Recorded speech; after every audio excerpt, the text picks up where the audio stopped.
Salam alaikum, Kosh Kilinzir, Doshtar. Ladies and gentlemen, this is AIGA Global Champions League from the beautiful city of Almaty, Kazakhstan.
Ladies and gentlemen, this is AIGA Global Champions League from the beautiful city of Almaty, Kazakhstan!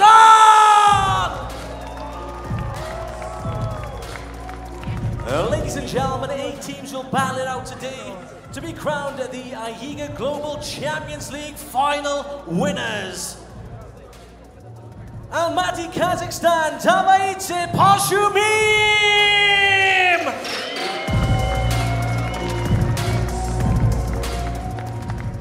So ladies and gentlemen, we have 8 teams competing here today, and they are Williams Elite Team, Universal Fighter, Asahi Republic, Al Leone Team, Battle Force, Kasai, Team Eurotrash, and finally, Checkmate! Ladies and gentlemen, before we begin, I'd like to introduce the panel of judges. Firstly, your chief referee, Oljas Doshchanov. And your side referees, Ruslan Israilov, Maksim, Kuznetsov, Almir Bekbahov, Renato Seguino, Magomed Sakaev, and finally, Omar Manorov. So ladies and gentlemen, I am ready. The judges and the officials are ready. Make some noise if you are ready for AIGA Global!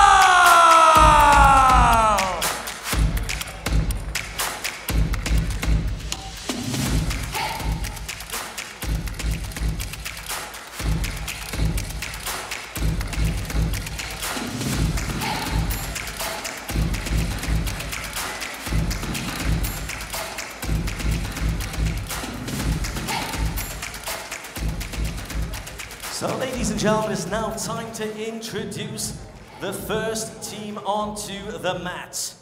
Firstly, in the red corner, I'd like to welcome the fighters from Asahi Republic. In the 60-kilogram division, make some noise for Maksim Rychov.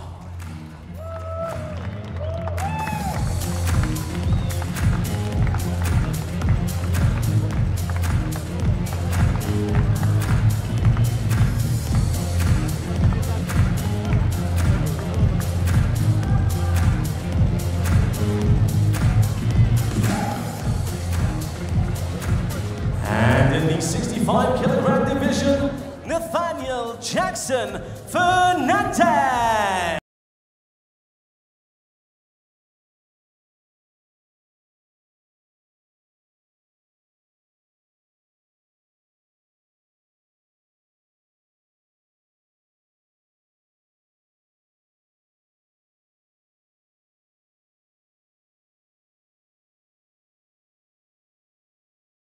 And now to welcome the 70-kilogram division, Christopher Hahn.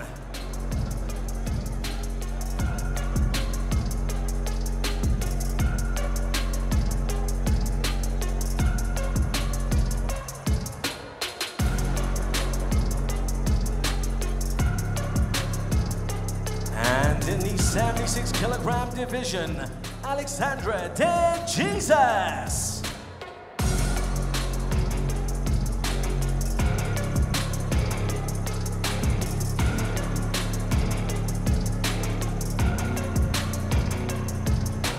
And in the 83 kilogram division, Jonathan Gracie.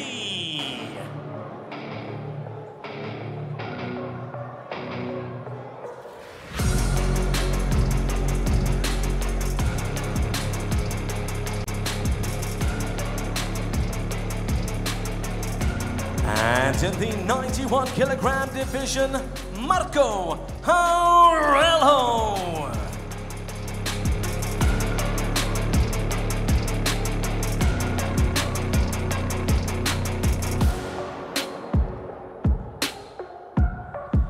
And in your plus 91 kilogram division, let's cheer for Felipe Andrew.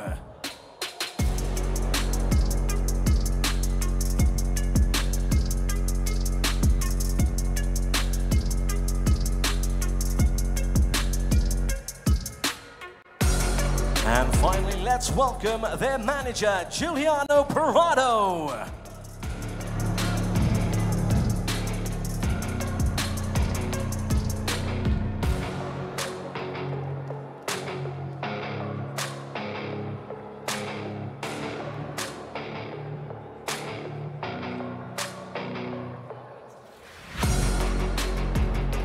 So, ladies and gentlemen, we have met Asahi Republic. It's now time to meet their opponents in the blue corner. Let's welcome Al Leone team. Representing in the 60 kilogram division, Daiki Yonekura.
Ladies and gentlemen, we have both teams on the mat.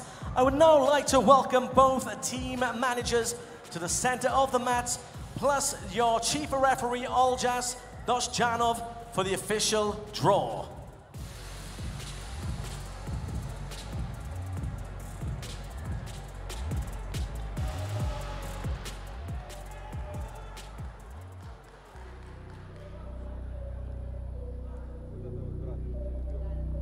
The first bout will take place in the 60 kilogram division.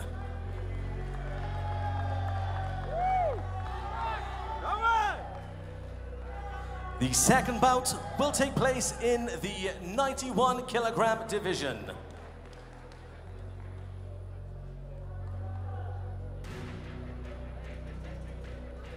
The next bout will take place in the under 70 kilogram division.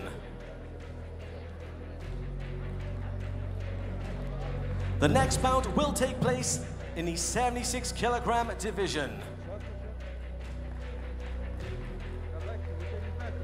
And the next bout will take place in the 65 kilogram division.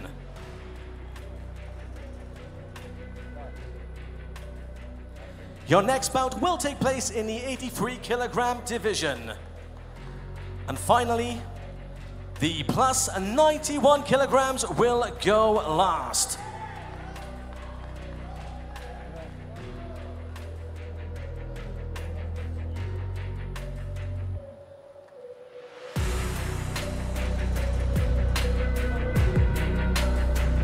Ladies and gentlemen, let's cheer for Asahi Republic and Al Leone team.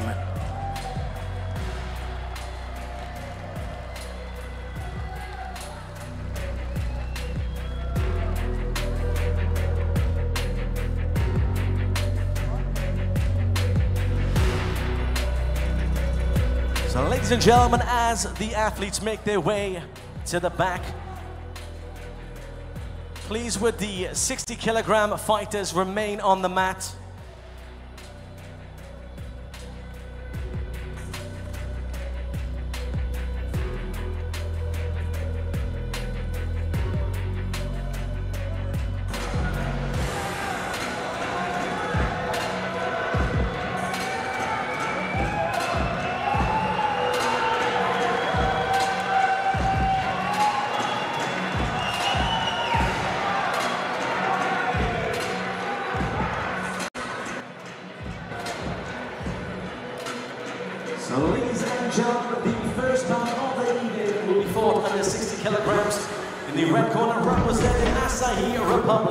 Maksim, Rychov.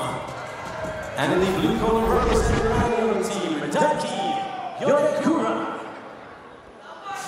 Well, the action has started here at the AIGA Champions League final in Almaty, Kazakhstan. I'm Heiki, joined by Kendall Rusing for this massive event, the culmination of a year-and-a-half long trial system where a number of teams qualified for their place right here in Almaty, Kazakhstan, to compete for a $1 million prize fund. And we have this first match in the under 60 kilogram division. We have Maksim Rychov in the purple, representing Asahi Republic, and Daiki Yonekura in the gray of Al Leone team, fighting off a very nice back take here, Kendall. Yeah, we saw a little bit of early back exposure, countered by, we have a strong grip on the leg here, potential look at an ankle lock, but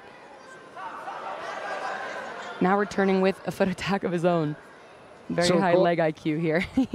So, of course, just to remind you of watching at home, this AIGA Champions League is a team competition. We have 8 teams. Oh, knee bar attack there, forcing Daiki to turn. We have 8 teams, and they represent. They put out 7 representatives across different weight classes, and then, look at this entry on the legs there, but well defended by Rychov.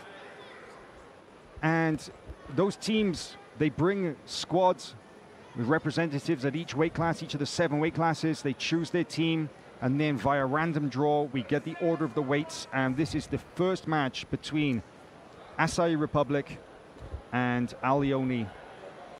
And Asahi Republic is made up predominantly of Brazilian fighters, but due to the withdrawal of Talas and Suarez, he unfortunately had some travel issues that he came here late and was unable to make the weight, so they found a late replacement, Maksim Rychov. And to be honest, going up against the veteran Daiki Yonekura of Japan representing Al Leone, he's doing pretty good so far, Kendall. Absolutely. I mean, they're able to find someone local and throw him in, and he's looking great. On 24 hours notice, no less. That's not easy. This is basically the 133-pound division, but Daiki, we saw him going belly down briefly on that on that straight footlock.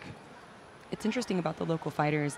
You know, Eddie Bravo's here, and he was mentioning anytime you walk into a gym in Kazakhstan, you're going to see superstars. Even if they're not well known, all of these guys who are training are super tough and super talented. There's a guard pass. Yonekura trying to get one hook in. He's got an arm across the neck.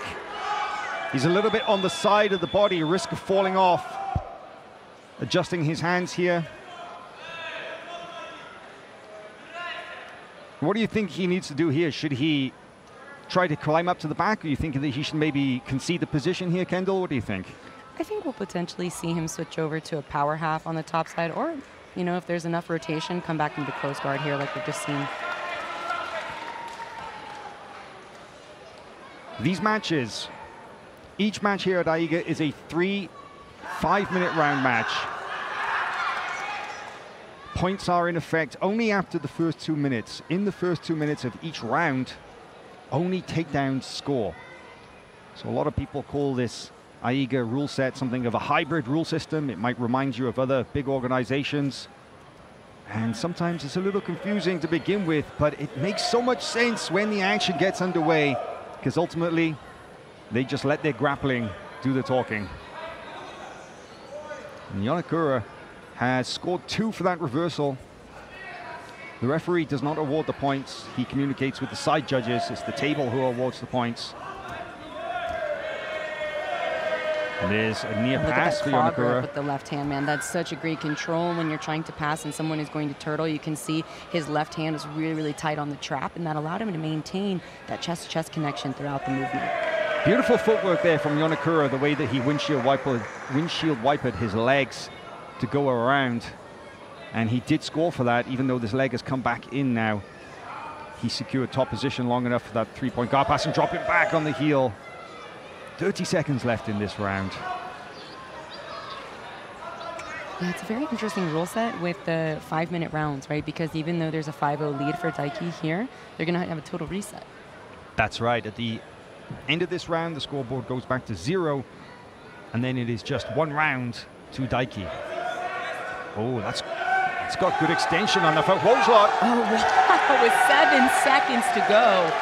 Daiki Yonekura gets the first round submission, and the first match goes to Team Al Leone by way of footlock. There was a big extension on that straight footlock, and as Maksim Rychov tried to resist, Yonekura let that heel slip, and then a little rotation of the upper body, Aoki lock.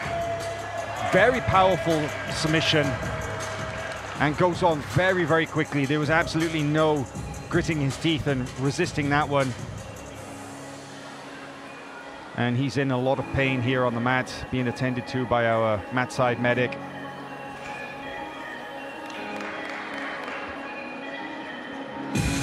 Yonekura seemed to pick up momentum in that round, right, Kendall? Started off pretty even, but he got to a point when, you know, he hit the sweep, he got the guard pass, dropped back on the legs. Just felt like he found his rhythm, right? Yeah, oftentimes that's the case, right? As the match goes on, people are kind of dissecting your movement and adjusting little by little to your game.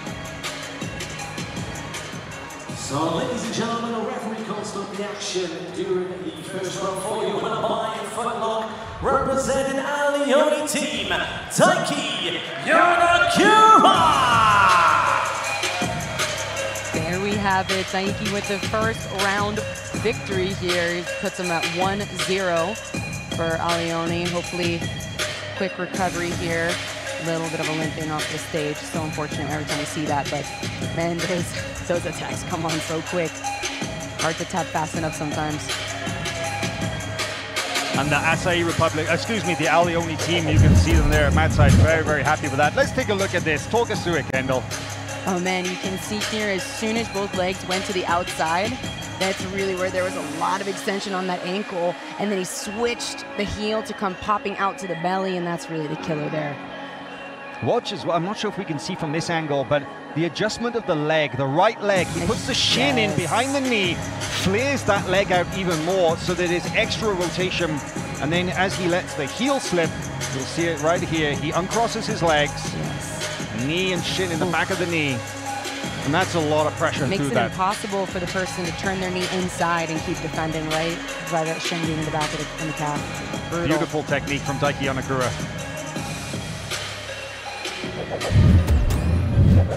So, ladies and gentlemen, after one bout, our Leone team lead Asahi Republic with 1-0.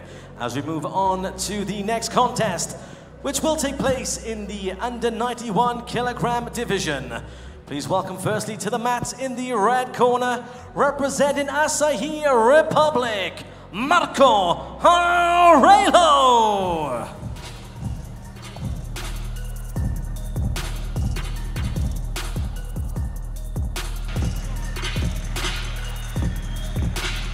Marco Aurellio, something of a last-minute addition to the Asahi Republic team. Took this on basically a couple of days' notice, flying in from Brazil, Rio de Janeiro, where he was based, and he'll represent Asahi Republic at under 83 kilograms. And it's now time to welcome his opponent in the blue corner, representing our Leone team, Devhonte Johnson.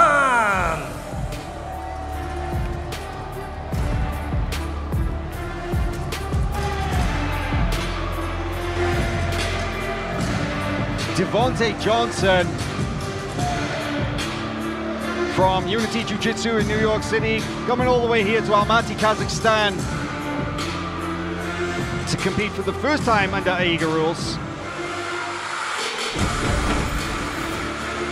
And this is the under 91 kilogram division. You see Lucas Barbosa on the screen, but it is actually Marco Aurellio who has come to the mat. There must have been a last-minute switch.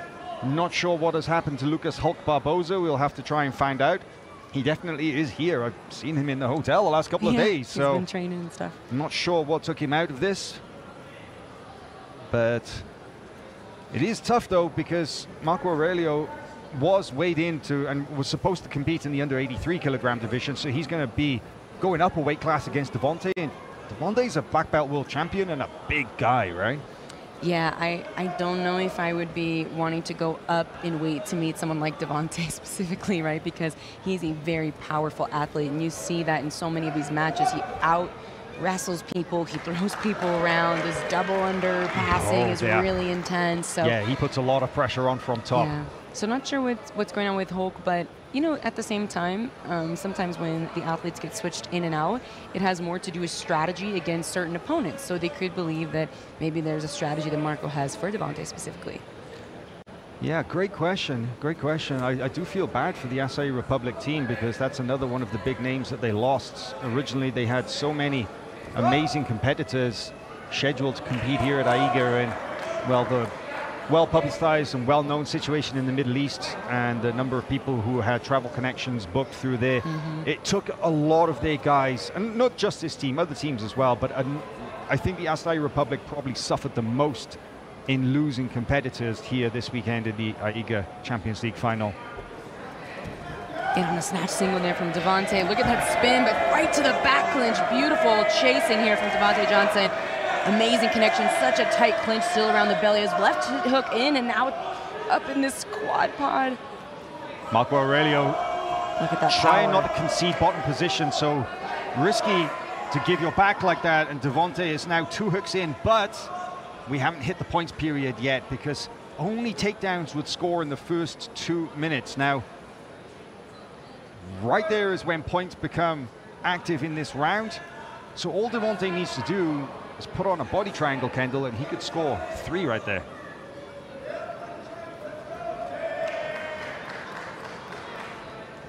And that's exactly what he does. Puts on a body triangle now. No points on the board, though.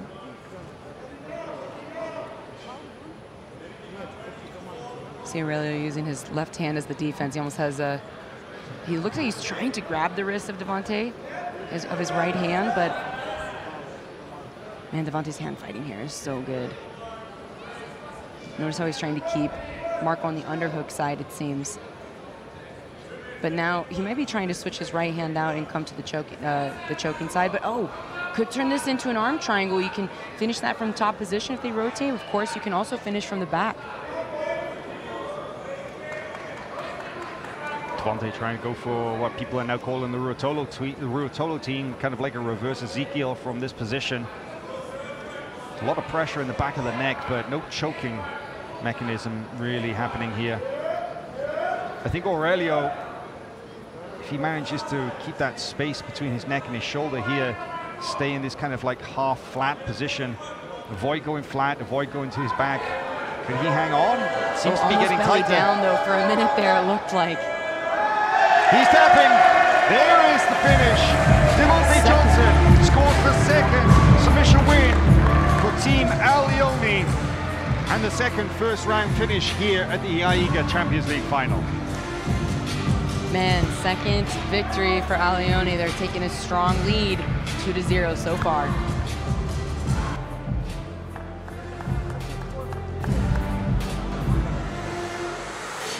So, ladies and gentlemen, the referee can't stop the action during the first round.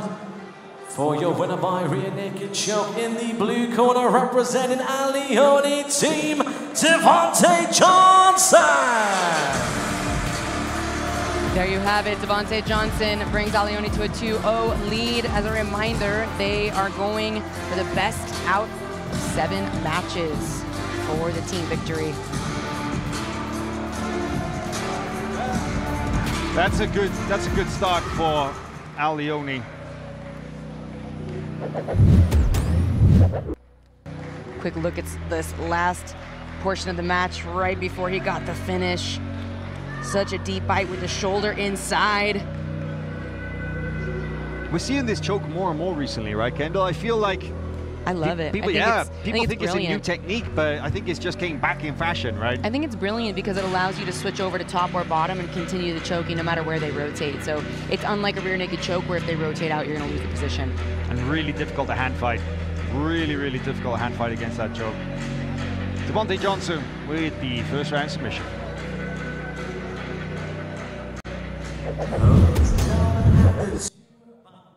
Allioni team lead 2-0 over Asahi Republic. We now move on to the third contest, which will be fought under 70 kilograms. Introducing first to the mats in the red corner, representing Asahi Republic, Christopher Han.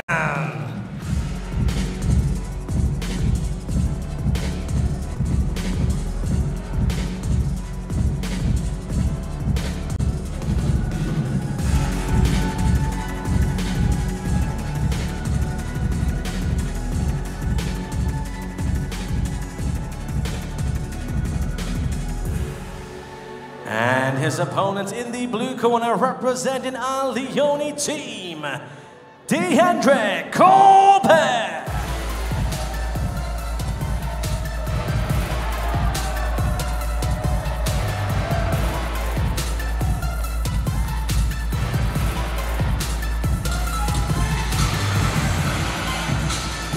Our third of 7 matches now at the AIGA Champions League final, and this is in the 70 kilogram division. Chris Han representing Asahi Republic and Deandre Corbe representing Allioni. 2 Americans came all the way here to Almaty, Kazakhstan in search of a share of that $1 million prize fund. And look at that from Deandre Corbe. Wow.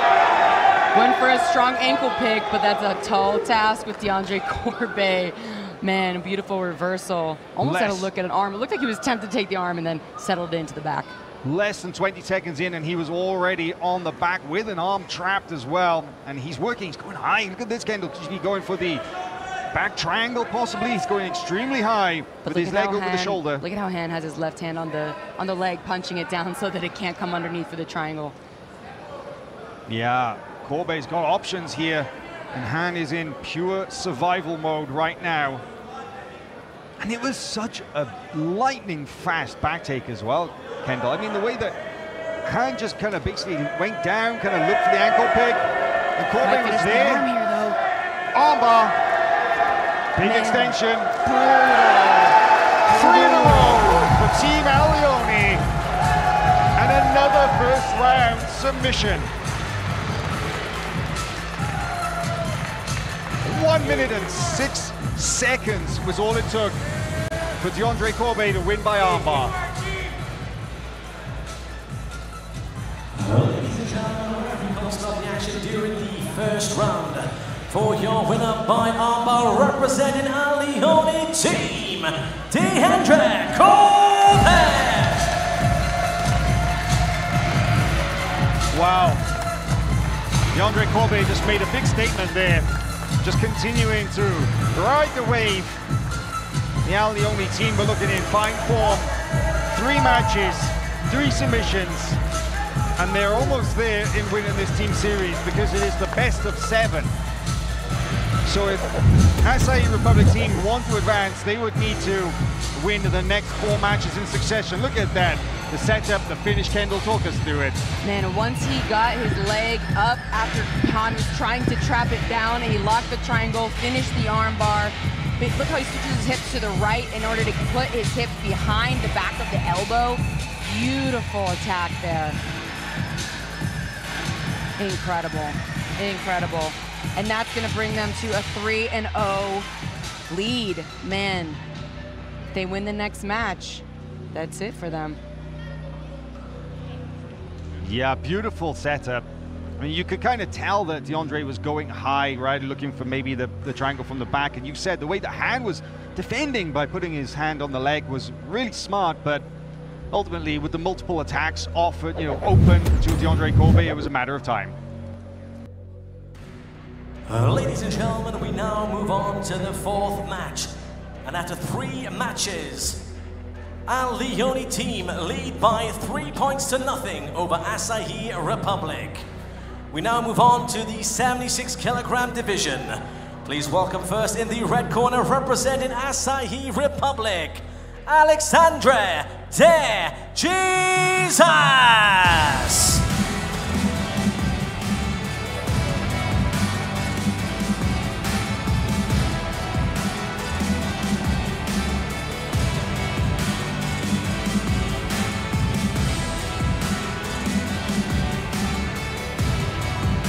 And his opponent in the blue corner, representing Leone team, Kenta Iwamoto.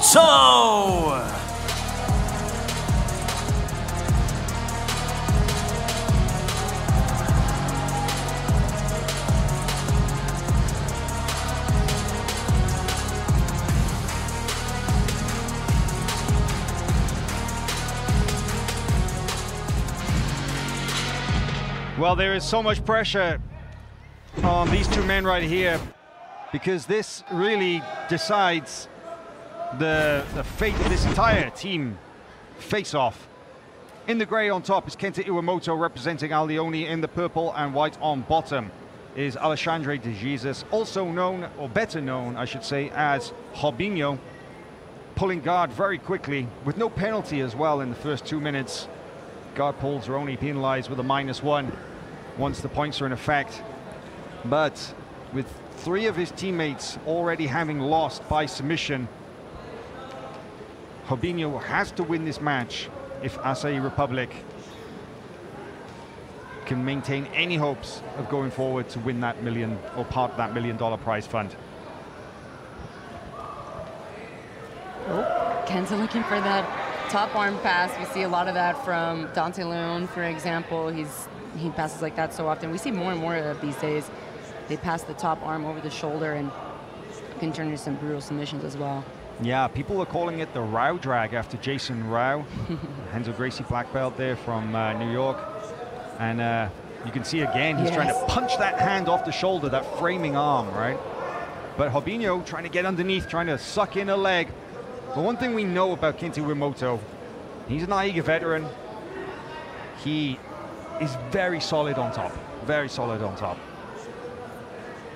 Kenta is a veteran actually of pretty much every major tournament. I was going to say everything. ADCC, who's #1, CJI, AIGA, a lot of experience and probably one of the very best competitive black belts out of Japan. See Robinho reaching for the left foot of Kenta, and Kenta kind of straightened his leg out to hide it. See how Robinho is carrying so much of Kenta's weight on that knee shield and continues to attack that topside arm.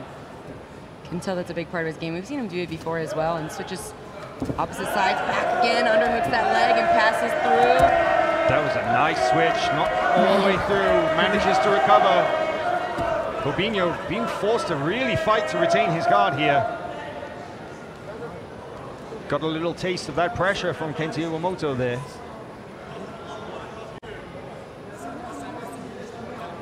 This is the under 76 kilogram division.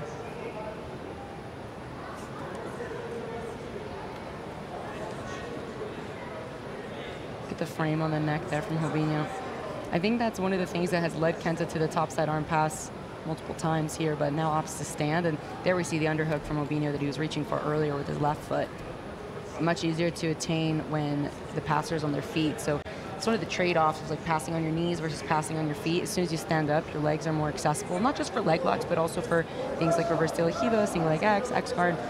But when you're on the knees, you have, you know, less speed, and there's other things to look out for, butterfly guard, things like this. So sometimes you'll see passers opt to pass a certain way based on who they are fighting and based on the person's general attacks and their style.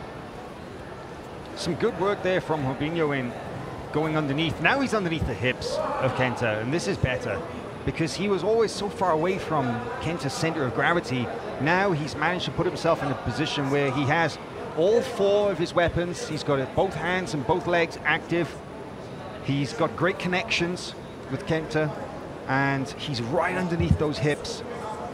So he's in a better position to start off balancing his opponent, using that famous Kazushi to try and knock him down. And there, tries to fight up for the X-guard sweep, but easily defended by Kenta Iwamoto. They're back on their feet, and they can't pull now without receiving a -1 penalty. Wow. There's an underhook from Kenta. It looked like he was going for a knee tap with his left hand on the leg and his right hand on the underhook. But in the defense of Robinho, he has now switched to a front headlock. And oftentimes we do see that when someone defends the legs, they back their legs out, the head drops down, and you can switch to attacking the head. So Kenta had a beautiful transition there. That was very nice. And I like how they put them right back in the same position. Yeah, Kenta did the work to get it, right? So only fair that they should restart in that same position.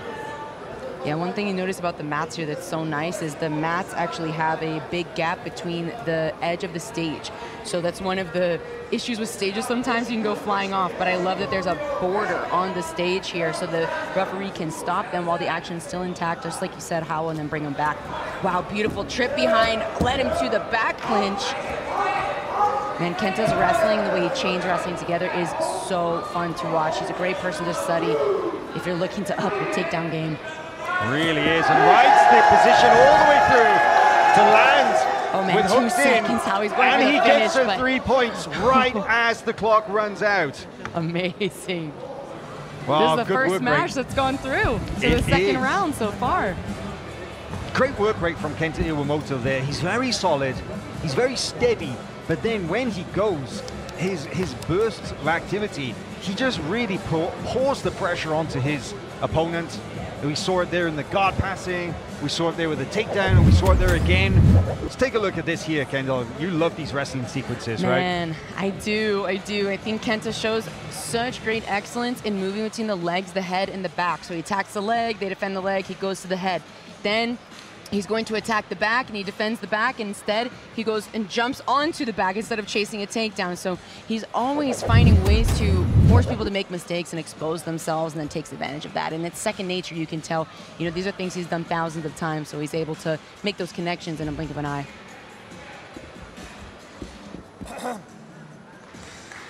And here we go, a couple seconds left. They're going to start round 2 of the next 5 minutes of this match.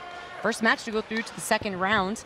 And the way that you were explaining to me earlier, Howell, since my first time doing AIGA, which I'm very excited about, that it is a best 2 out of 3 fashion for these 5-minute rounds. So the points do not carry over, but we know that Kenta won the first round. If he wins the second round, then that pushes him through. But of course, if they have a full 3 rounds in, we'll see. Oh, another takedown early on for Kenta. That's going to score him this time. And in the event of a tie, let's say that if fighter A was to win round 1, fighter B was to win round 2, and in the event of a draw in the 3rd round, then it will go to a judge's decision. So quite an easy takedown actually there from Kenta in that the first 30 seconds, a quick 2 points on the board. That's significant. It was beautifully timed. It was beautifully timed. Again, that's one of the things with Kenta that's so fun to watch is his timing makes things look effortless. I promise you, it's not effortless. It takes so much skill, but he makes things look easy because his timing is so on point. So you'll see that as soon as Robinho puts his weight, I believe it was on the right foot, then Kenta went to sweep the unweighted leg, which was the left one, and that makes him fall so easily. But now better position for Robinho, recovering to a full close guard. Yeah, it absolutely is. He can afford to consider his options somewhat here, because when he was playing that open guard in the first round, Kendall, he was playing a lot of knee shield and trying to get a little bit of reverse de la Riva going. He was carrying so much of Kenta's weight. He briefly had a respite there in the closed guard, decides to actually open up and go back to this similar kind of position they were in the first round. And once again, Kenta mixes up very well that inside and outside passing, right?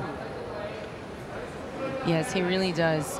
He mixes up inside and outside passing very similarly. He stands and goes to his knees interchangeably. So I think that's really the sign of a great passer, when they are so well versed and their passing system is complex. They can kind of meet any guard that comes their way.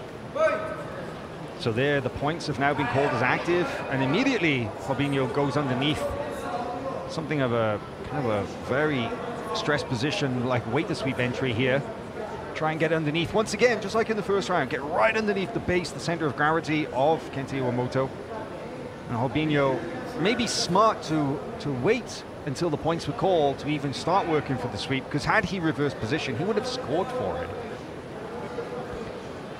Yeah, I think one thing that we're seeing that's very interesting is Kenta's putting a lot of the weight on his right hand, because if his weight goes into his legs and his hips, then Robinho has the opportunity to sweep him, because now he's underneath, he's controlling his center of gravity. So Kenta could probably shoot back to be standing on his feet, but he's opting to put his weight on his hand instead, so that it's harder to sweep him. Oh, potentially. It looked like he was going to look at a leg lock there for Robinho, but Kenta almost tried to elevate the hips, had a look at the back for a moment. Oh, look at that footwork from Kenta Iwamoto. Rolls through, lands up in the leg drag position, and now onto the back. That was a beautiful counter. That recovery, though, from Robinho, it looked like Kenta stepped his right leg inside. He might have tried to sit him up and take him over to the back, but Robinho was able to actually put his back to the floor and recenter himself here. And that crab ride work from Kenta Iwamoto, I'll be honest, it kind of surprised me a little bit. I didn't really expect that from him, but it just goes to show how versatile a grappler he is, you know, with great takedowns, great guard passing. Could play a little bit of the leg game as well, it seems. But Robinho. Look at the underhook on top from Kenta, yeah. I love that.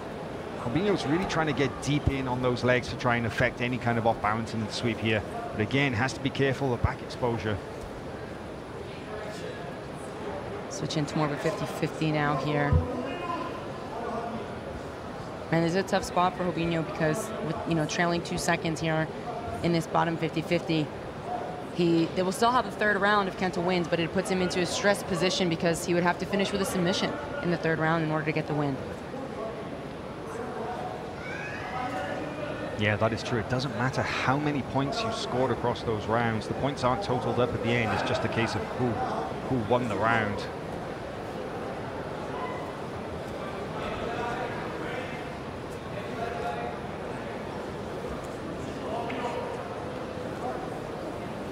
Kenta's got a very low gripper on that calf, but it seems like he's trying to go belly down on something here. I was going to say, we couldn't really see the grip on the foot. It almost looked like, Kenta was going to go belly down on this ankle, but I think Robinho was reaching for a leg of his own, but I couldn't totally see.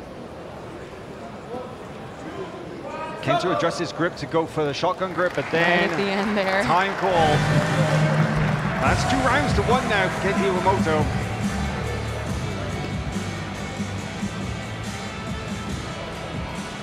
He walks back to his corner for a chat with his Allioni teammates. So there is Marco Aurellio and Alexandre Robinho.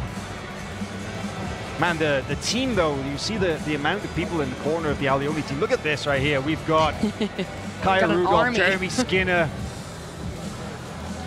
We've got a big team of guys all here to support their athlete in action, because of course so much on the line here. It's the Allioni army. Man, that was such a beautiful transition. You'll notice that Kenta's able to... Oh, I thought it was a different part of the match. Sorry, I thought it was the back take. Yeah, I thought it was dropping through for the back. It's not too far off, because he did take the back from a leg drag, and I was going to say he did such a great job hooking his foot behind the hamstring so that it couldn't be brought into 50-50. But that time, he was. So, man, pressure's on now for Robinho, right? Because he has to submit Kenta in this round if he wants to win this match. And not only that, but if he doesn't, Allioni's going to walk away with the win in this first round, and it's going to be over. Yeah, they are very close to advancing through in this bracket. This is a quarter-final match. The winner of this face-off between Acai Republic and Allioni will go on to face the winner of Williams Elite Team and Eurotrash. Look at this on the leg here from Kenta Iwamoto. Very different strategy from what we saw in his first 2 rounds. Coming up on top is Robinho, but he won't score for that. I think it's the first time we have seen him on top in this match so far, right? Maybe Kenta feeling so comfortable after those first 2 rounds, he feels like, yeah, okay, you know, I can afford to change up my strategy a little bit. But, I mean, I'm not sure. It's been working so well. Why fix it, right? You know, it's interesting what goes through an athlete's mind at this point in time. I would venture to guess, it'd be interesting to ask Kenta about this, but I would venture to guess, because he's won the first 2 rounds and really the only risk at this point is for him to be submitted. I would say that he was trying to work for his submissions the first 2 rounds and didn't get it, so he might just be really eager to finish himself. So he might say, okay, you know what, if I start on bottom, maybe I have a better chance to attack some of these positions on someone like Robinho, since I haven't been able to submit from the top yet. We saw Robinho briefly look at a toe hold. Kenta Iwamoto, he's staying really stuck on that leg. Can't quite see if he has any effective grip of the lower leg to put on a straight footlock yet. Oh, we do see actually now. We can see he adjusted a little bit. Oh, and he's backstepped into an attack on the other leg. Inside heel hook. But man, look at the right leg swimming in there from Robinho. That was saving him, but I think he did get the finish. 4 submissions in a row for Team Allioni, who will advance into the next round here at the AIGA Champions League final. Kenta Iwamoto with the 3rd round heel hook against Alexandre Robinho. What a dominant performance. Ladies and gentlemen, during the 3rd round for your winner by heel hook, representing Allioni team, Kenta Iwamoto.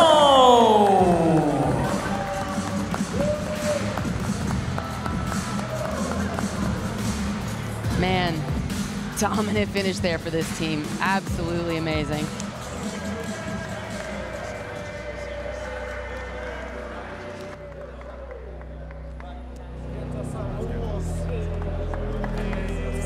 Big celebration there for Allioni moving forward after their first round victory. Joyous scenes in the Allioni team sort of paddock, let's call it. Now here's a look at the finish. I loved it. He was attacking the straight ankle on the other leg, and then in that kind of transition, he backstepped onto the other leg. Didn't quite secure it at first, took a little bit of adjustment, and then you see the roll through, the belly down. His left leg or his right leg had slid in there to complete the cross-ashy position to get control of the top of that hip. You'll see when he rotates here, look at this, it is his right leg, yeah, threads all the way through, beautiful. Oh, so much pressure, the hips just going right down through that knee. Absolutely no way out for Robinho. I mean, he was doing everything right up until that point. It was when Kenta was able to, like you say, throw in that right foot over the hip. That's when he finally secured that finishing position. Ladies and gentlemen, after 4 contests, our Leone team win by 4 wins to nothing. And now, with only pride on the line, let's welcome first the mat in our 5th contest, and it will be fought under 83 kilograms, representing Asahi Republic, Jonatas Gracie.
So, ladies and gentlemen, we move on to the 65 kilogram division. Please welcome firstly, in the red corner, representing Asahi Republic, Nathannael Jackson Fernandes.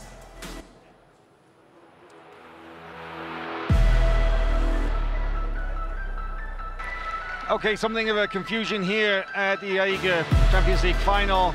It seems that Asahi Republic have decided to forfeit a match that was scheduled in the under 83 kilogram division between Jonatas Gracie and PJ Budge. And we move on to the under 65 kilogram division with Nathannael Jackson Fernandes. Please welcome his opponent into the blue corner, representing our Leone team, Gianni Grippo.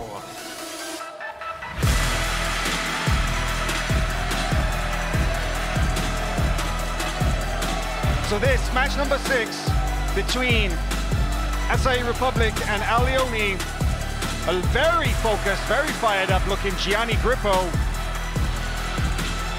in this under 65 kilogram match.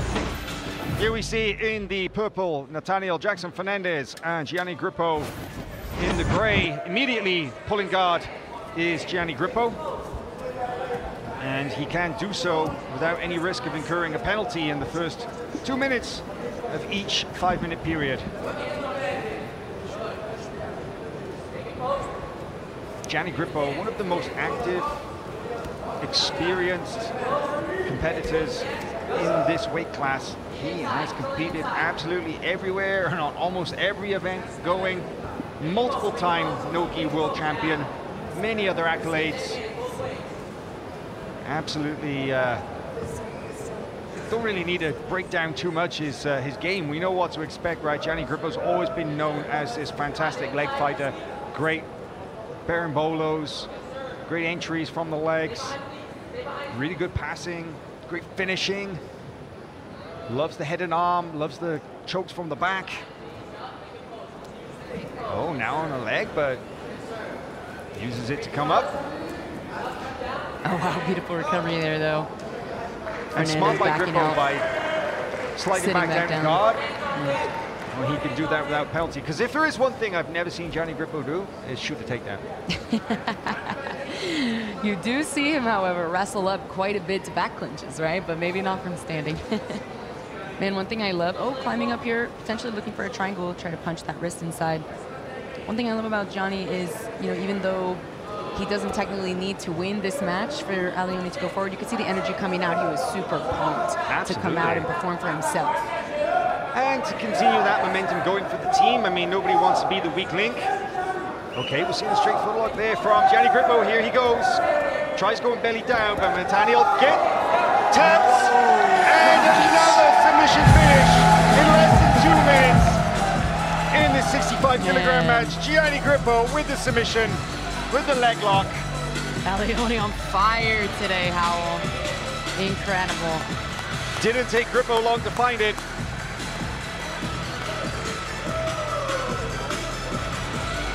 Ladies and gentlemen, the referee calls up the first round for your winner by a leg lock, representing Allione team, Gianni Grippo.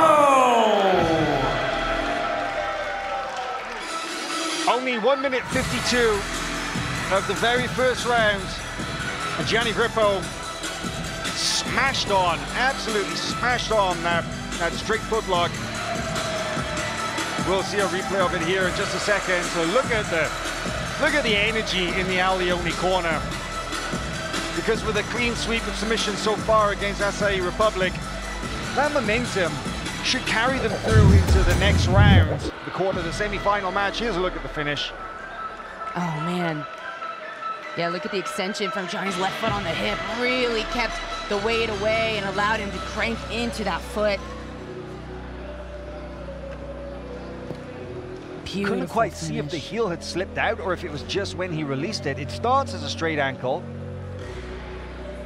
And I think there was a little bit of rotation into it, but it was kind of a straight ankle grip. Here it is. Oh yeah, I think the heel slipped as Nathannael was tapping. Big win for Gianni Grippo.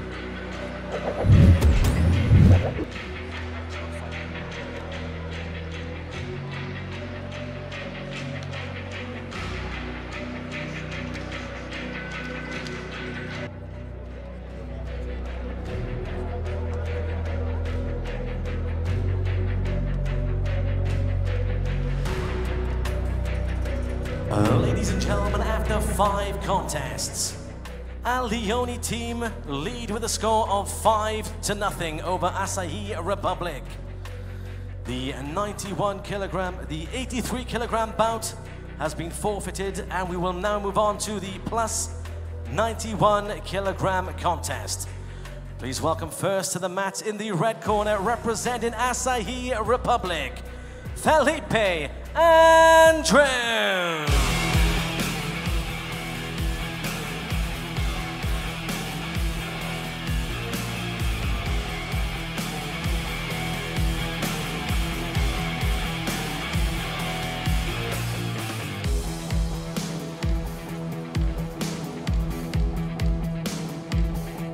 And his opponent in the blue corner, representing Allione team, Daniel Schuardt.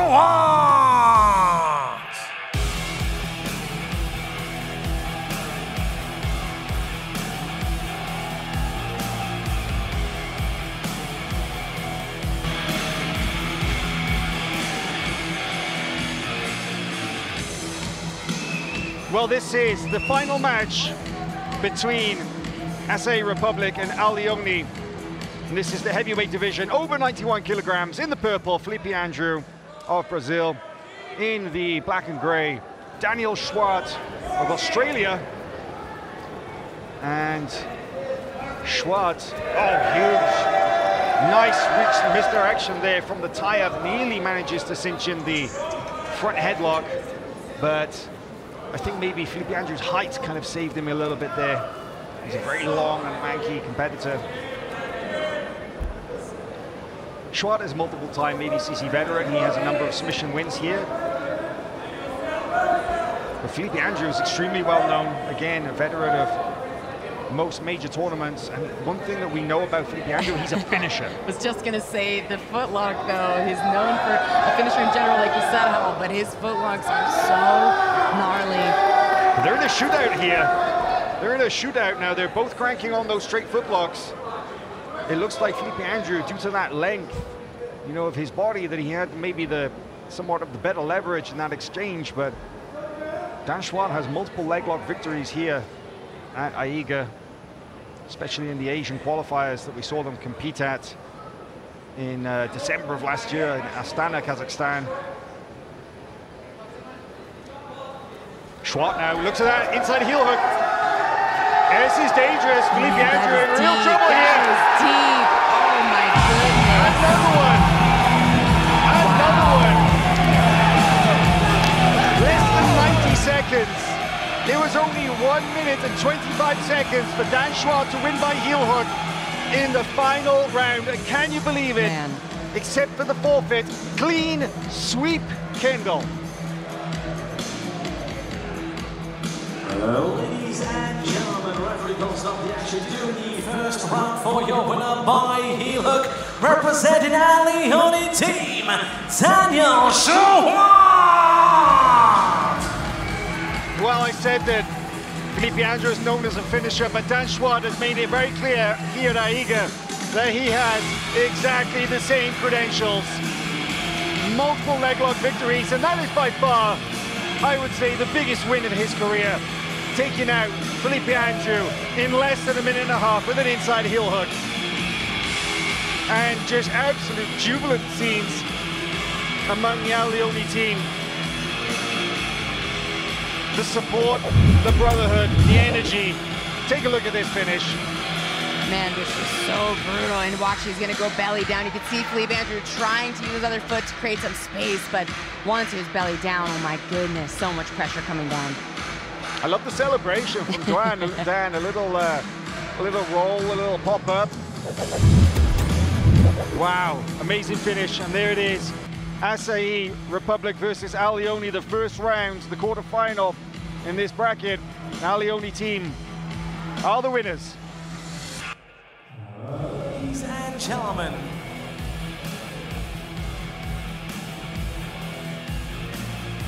ladies and gentlemen, I'd like to once again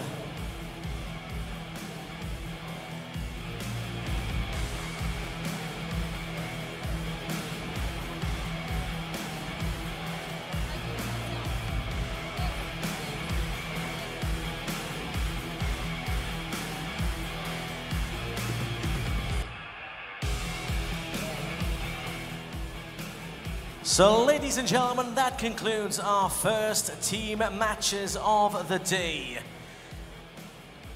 Allioni team won with a score of 7-0 over their rivals Asahi Republic and will advance to the semi-finals. We now move on to the next contest. Please welcome your first team onto the mat. They will be fighting in the red corner. Make some noise for Williams Elite Team!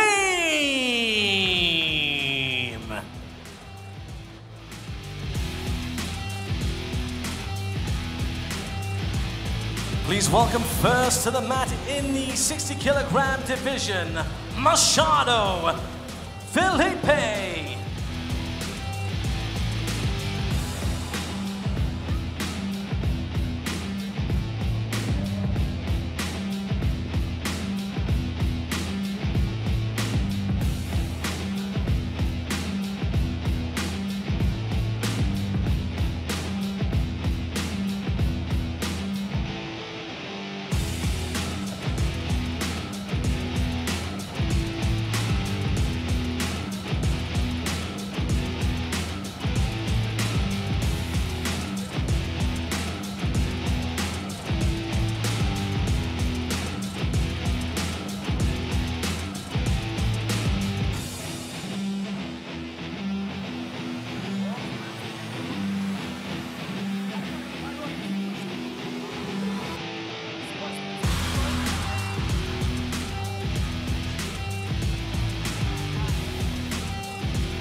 So, ladies and gentlemen, we are now ready for the next matches.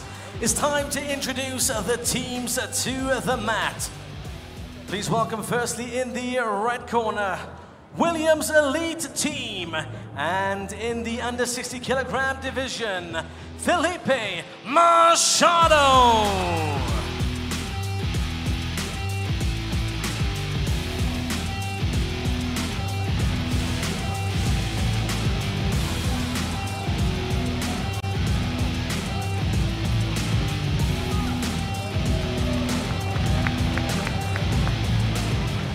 And fighting under 65 kilograms, Gabriel Sousa.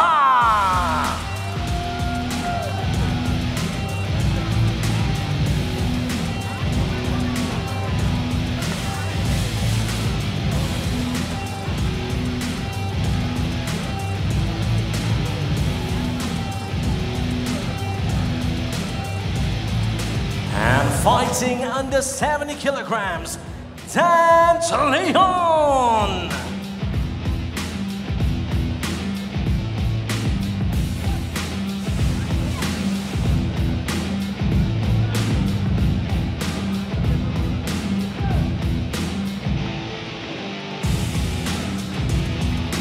And fighting under 76 kilograms, Jason Nolf.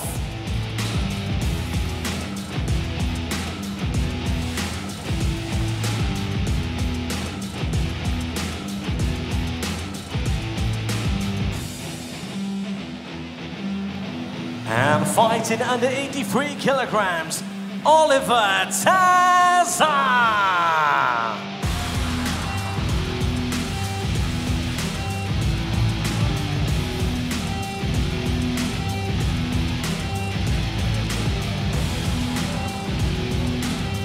And fighting under 91 kilograms, Giancarlo Botoni.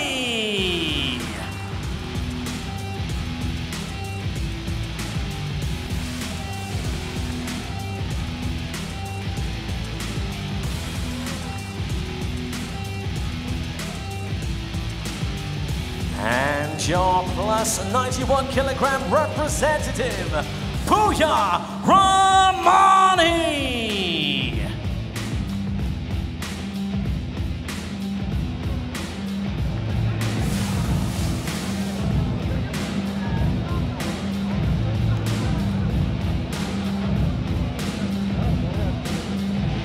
And of course, their manager is Giancarlo Botoni.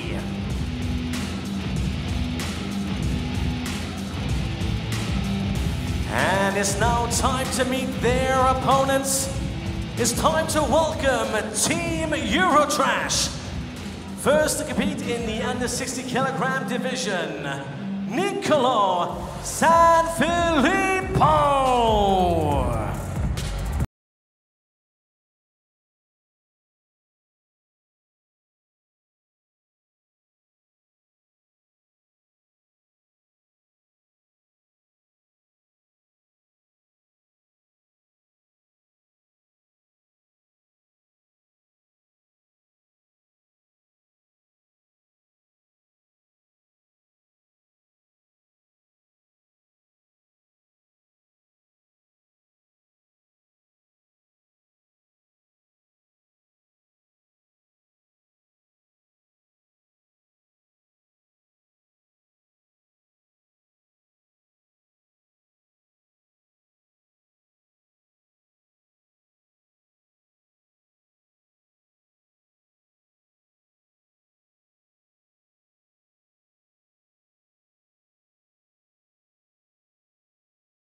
So, ladies and gentlemen, we have both teams on the mat.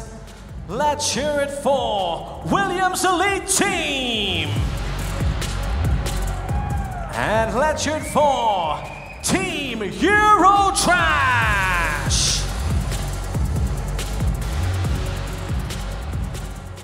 I would now like to invite both teams to shake hands.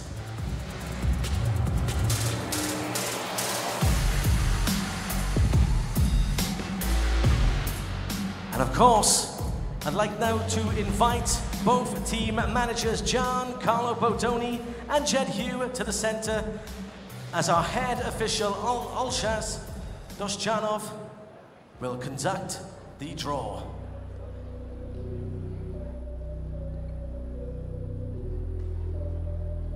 The first bout will be in the plus 91 kilogram division.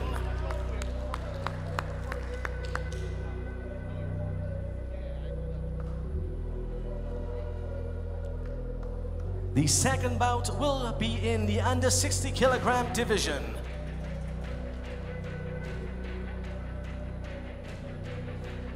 The next bout will be in the under 65 kilogram division.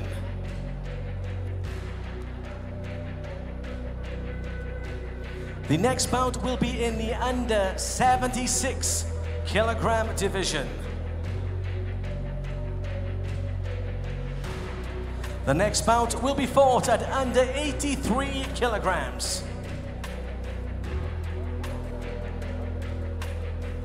Your penultimate bout will be in the under 91 kilogram division, and finally, your final bout will be fought under 70 kilograms.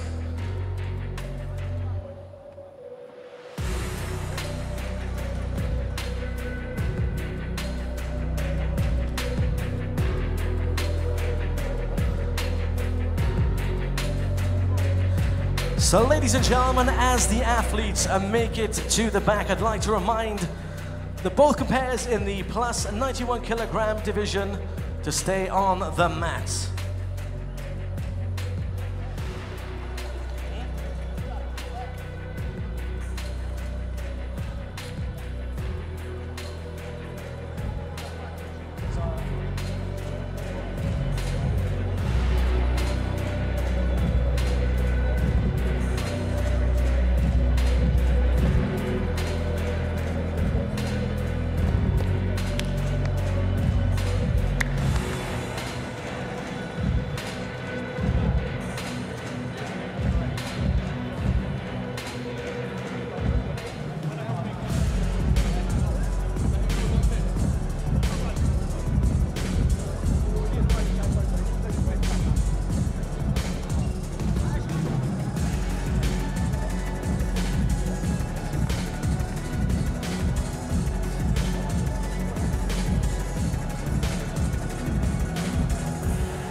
Well, as we wait here to get the action underway between the Williams Elite Team and the Team Eurotrash, the first match will be in the over 91 kilogram division. So, ladies and gentlemen, the first bout will be in the plus 91 kilogram division.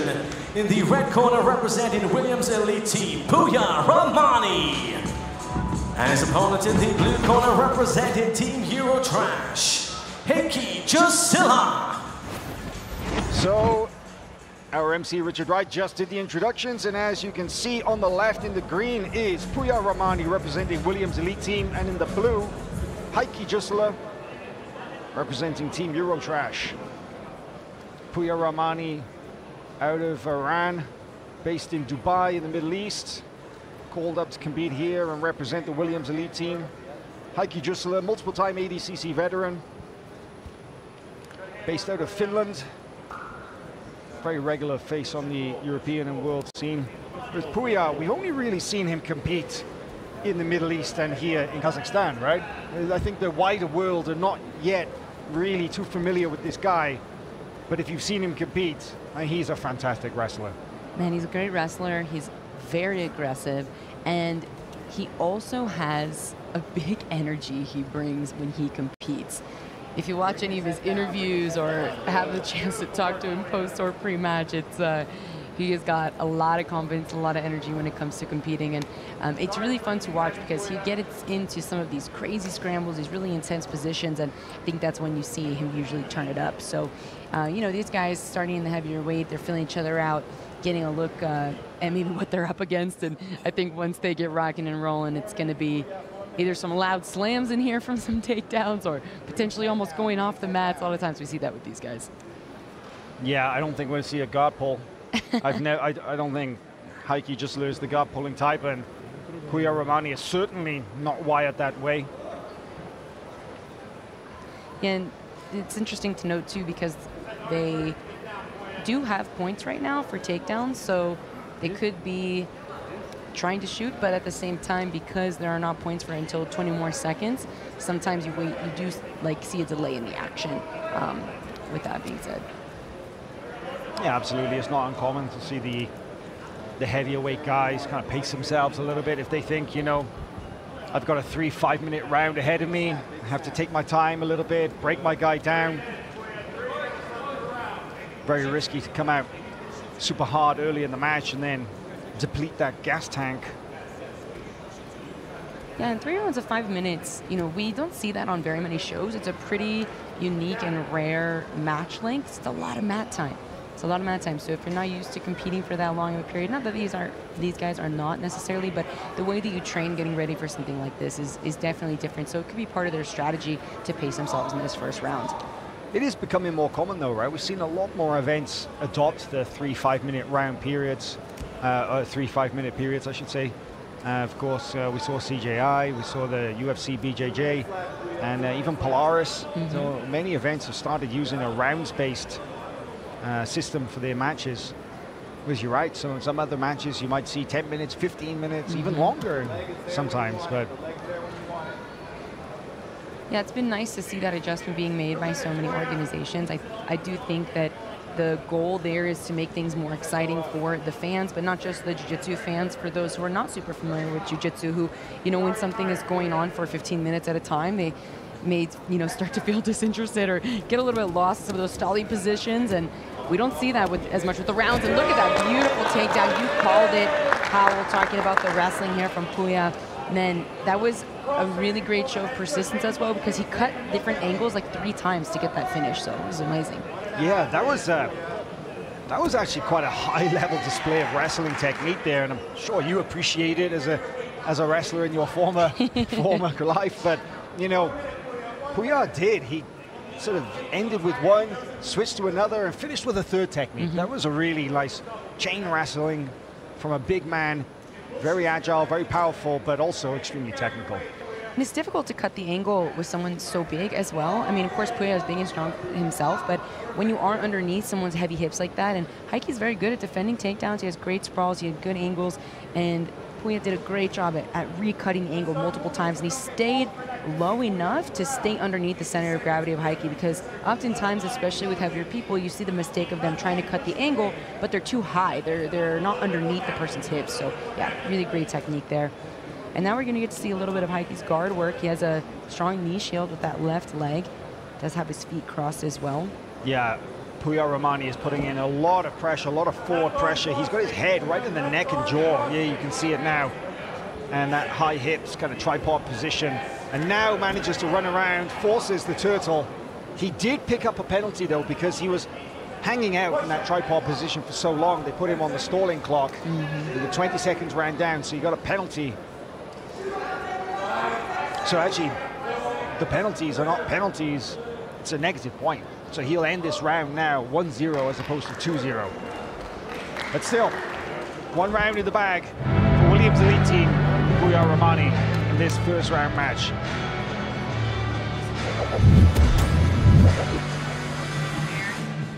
There is the finish of that double leg that he switched the angle for a couple of times. Strong underhook, cut to the left. And that won him the round there, right? So first round here, he's gonna move forward into round 2.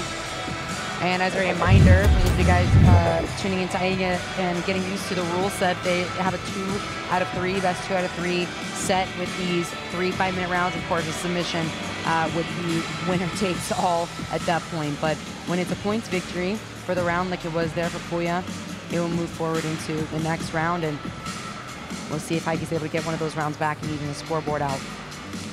Yeah, it was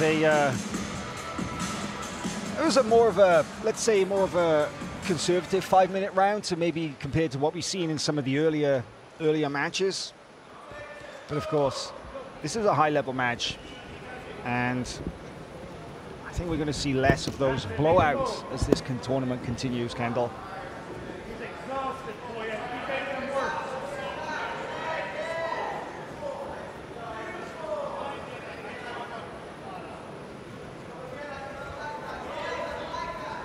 I feel like Pouya Rahmani, now that he's got that out the way, that first takedown, he's felt what Heiki's defense is like.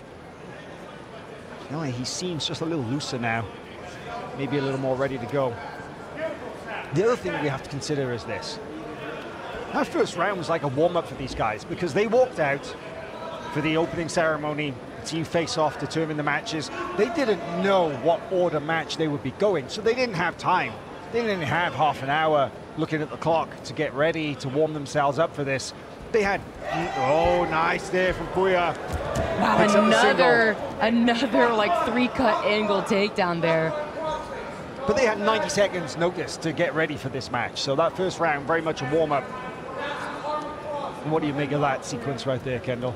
And that was so great. 2 times now we've seen Pouya attack the upper and lower body in tandem. So before he used an underhook and switched to a double leg. So you kind of attack the upper body and off-balance the upper body, which makes the legs more easy to access.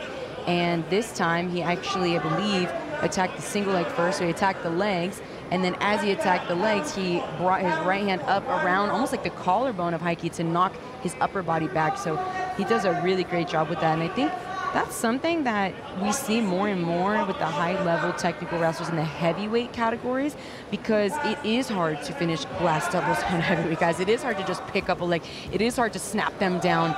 And now he moves into this mount. I mean, wow, he's really picking up some steam here. And yet, yes, he did it right before the points came into effect. So unfortunately, he gets no points for that guard pass directly into the mount. But this is a great position to be. Oh, yeah. Pouya showing that he's got some jiu-jitsu as well as some wrestling here. Yeah, he had the underhook there on the right-hand side, and now almost like switched to a double control on the head, but he's got a deep grip with his left arm. Now he's swimming back for that underhook, trying to dig his right hand under the form and the elbow of Heiki. Now kind of sagging back on the hips. This is very, very smart. We see a lot of great grapplers shift back on the hips like that when they fear that there may be risk of going back into the half guard instead of continuing to force them out. But Heiki, with his retention, he's able to recover regardless. Something interesting to note, that Pouya has not taken his weight off Heiki at any time in that sequence. He's always making his opponent carry his weight. Very tiring, very draining. And again, that kind of high tripod passing position that we saw just like in the first round. But now, a little bit of leg work from Pouya Rahmani and trying to kick his right leg free.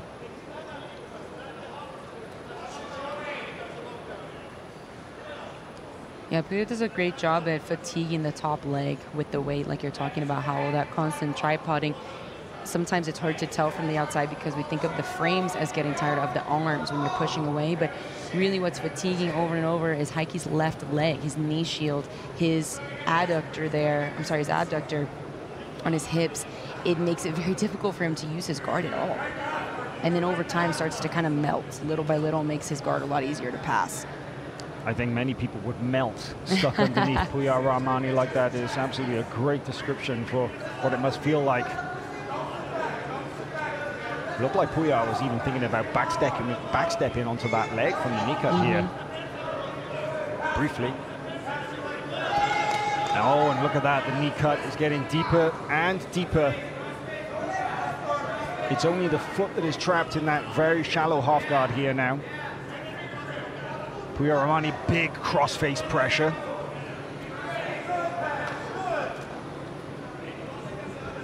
Heiki Jussila really late stage guard retention here, hanging on. It looks like that foot is the only thing that's stopping Pouya Rahmani from going through. There it is, kicks it free, side control.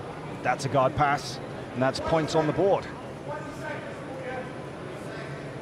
Short time here with 20 seconds is, I would say it's probably a safe bet. He's going to continue to just hold this position. Strong crossface, good gable grip here. Notice he keeps straightening his left arm to make Heiki turn away from him and turn his face to the other side, because Heiki wants to bring his right elbow and his knee together in order to recover. He needs to be on his right side like he's getting more to now, but time runs out. End of the second period. 5-0 for Pouya Rahmani this round. No penalties against him. And he'll go back to his corner. There's Heiki Jussila. And here's a look at the takedown, Kendall. Oh, look at that right hand. That is really his right hand in combination with him running to the right side, because it's almost like a knee, it almost turns that position, that single leg, into a knee tap, but instead of his right hand being an underhook, it's around the collar.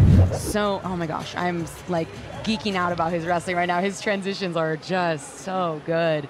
Makes me happy. I mean, we know how good Iranian wrestling is, right? It's the national sport of Iran for a reason. And Pouya Rahmani now into the world of grappling and jiu-jitsu, and using that pedigree to great effect. But backing it up with some solid jiu-jitsu positional work on the mat as well, right? Absolutely. All right, so we head into the third round now. There's a lot of pressure on Heiki at this point because he has to get a submission in order to win this match. Otherwise, Pouya's going to take it. He has the two victories in the first round and the second round. And so they do go through the third round. If submission would win it, but if without that, even if it's a points win, Pouya will take it. Yeah, that's correct.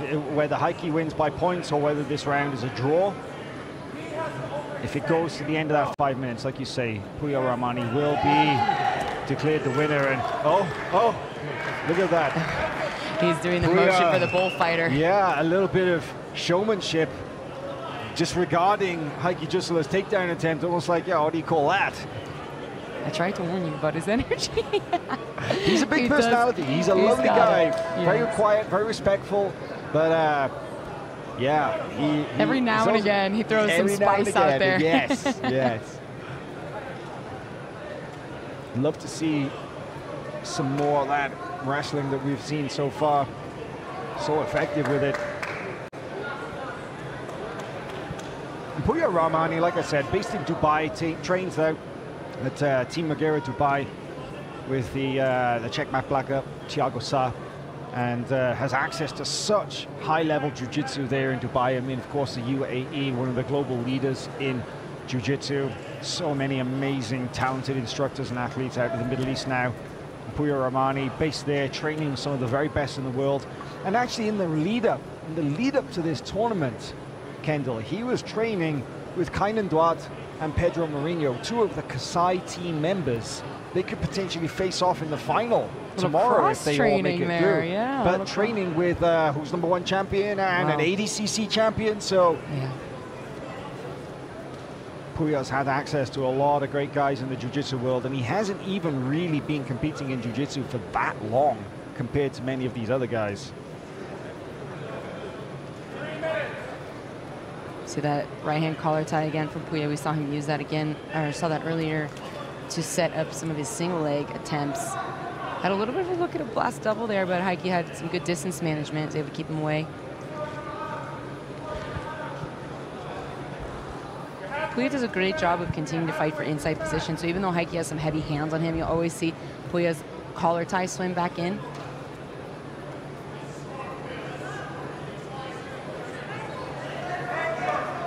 Just 2:25 here. Yeah, we are over the halfway mark in this third and final round. That's the first significant look we've seen from Pouya on the legs. I think in this round as well, it's safe to say, you know, Pouya, if there's an opportunity to advance in this round, he will, but because he already feels, you know, like he's promised the finish, he's probably not too insistent. But as I say that, one more big takedown here from Pouya Rahmani, almost off the mat there, right at the edge. Yeah, we have a huge mat here. at the AIGA Champions League final. Massive mats. They did land in bounds, luckily. Pouya Rahmani went from a single leg pickup, finished it with a good old-fashioned double leg. Just ran through Heiki Jussila, got a little bit of air off it as well. And now again in this great passing position. Crossface underhook. Heiki Jussila has done this a couple of times. He's great behind his legs. He's put on basically the lockdown from bottom. It hasn't saved him though. Pouya has he's just driven right through it each time. The lockdown can be helpful to keep a little bit of space between you and the opponent, right? You can kind of extend their leg and keep them from advancing to the pass. But when somebody is so well connected on top, it almost keeps you locked into them, right? Because you don't really have anywhere to go unless you can create a lot of extension, and that's a tall task with someone who has great top control. Not even just being heavy and strong, but just the positional awareness to close the space from the top. Pouya looked like he almost got his leg free for a moment, but Heiki Jussila still has that leg trap between his thighs. Now he turns back in, but almost looked like he was giving his back there for a moment, Kendall. I think that was a smart move because it allowed him to have some more space, and now he's come up to the turtle, which is a better spot than, of course, you know, a full pass. So we do see people do that often. It depends where they feel the best from defending, right? So if someone feels like their back defense is really strong, then they'll opt to give their back and show the turtle. And we see now, obviously, Pouya is advancing a little bit through the turtle, and he has this grip on the cross shoulder. I mean, this riding right here from Pouya Rahmani, it's something that he's obviously developed in his many years of wrestling, not just in freestyle, but of course he's also participated in some of the local native kind of styles. He's wrestled in dirt pits in India and everything, and he wrestles his way to a 2-0 win in the third and final round, taking the first match by points and the first win for the Williams Elite team.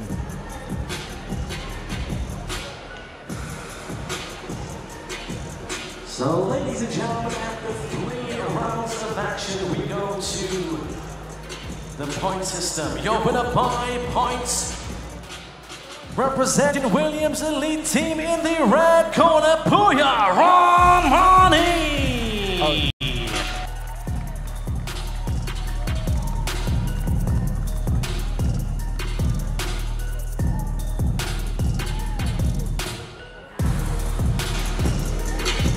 So Pouya Rahmani with that 3 rounds points win against Heiki Jussila gets the first win for the Williams Elite team against Eurotrash.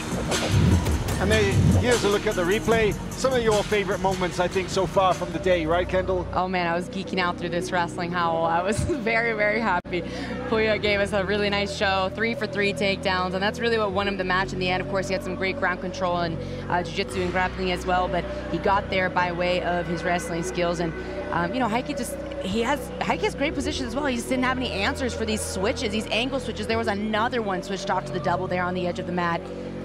Just beautiful, beautiful control, and showed a lot of dominance there. And I think, you know, watching out for the rest of this tournament, he's going to be hard to take down. So looking ahead at who he might compete against, they've got to study this a little bit. Absolutely. Ladies and gentlemen, we now move on to the 60-kilogram division. Please welcome firstly into the red corner, representing Williams Elite Team, Felipe Machado.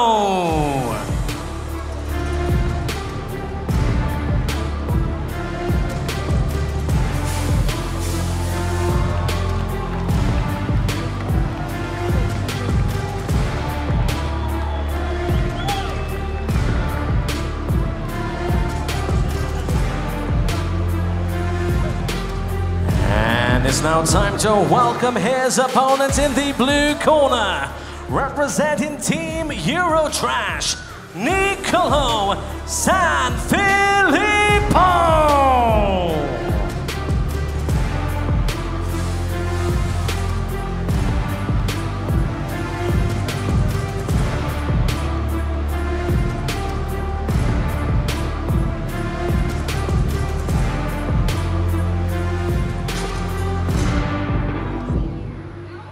So we move on now into the under 60 kilogram division. We have here Felipe Machado representing Williams' elite team.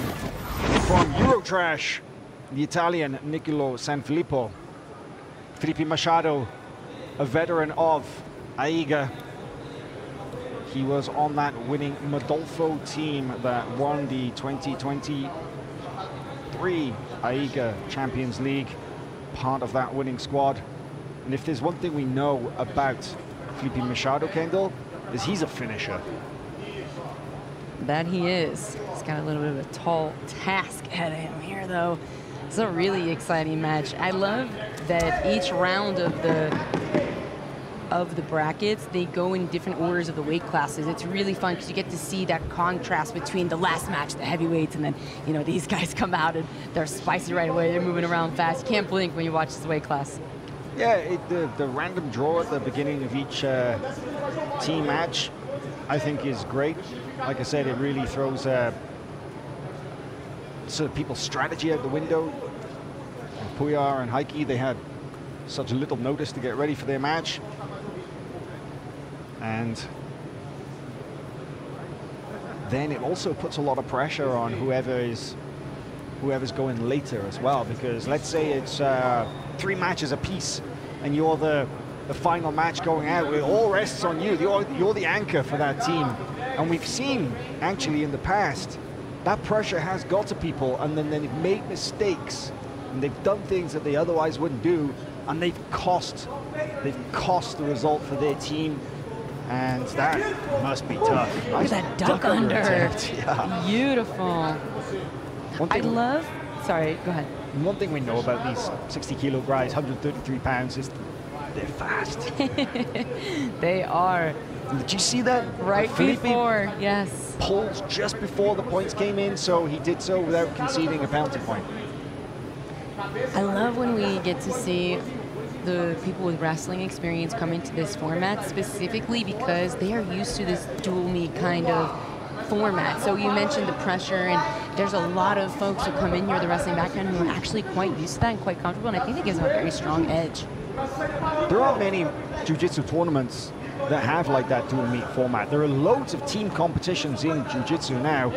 Of course, CJI uses a quintet style. Polaris Squads has its own unique style of team competition. And here at AIGA,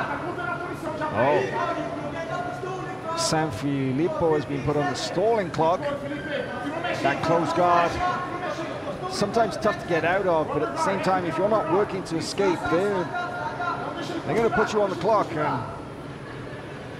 I love that we have it as well in this rule set. I think that it's a game changer, honestly, and we're seeing more and more organizations kind of follow suit because it's the only thing that really makes you want to watch jiu-jitsu at the end of the day, right? Yeah, we don't want stalling. Oh, there's a second stalling warning against... oh, look at that. Lumberguards on the platter for Felipe Machado. Sanfilippo manages to get his arm out, but he's down 1. That penalty point's actually a negative point. Sanfilippo has a hold on the leg here, and I thought he didn't have a bite, but he almost got over the knee line there when he locked his legs. Look at the control with the right hand on the foot, though. That was brilliant into the back. Oh, my goodness.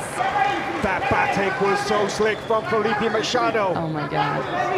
And he's on that neck as well. You can see him hand fighting, punching the left hand across the face.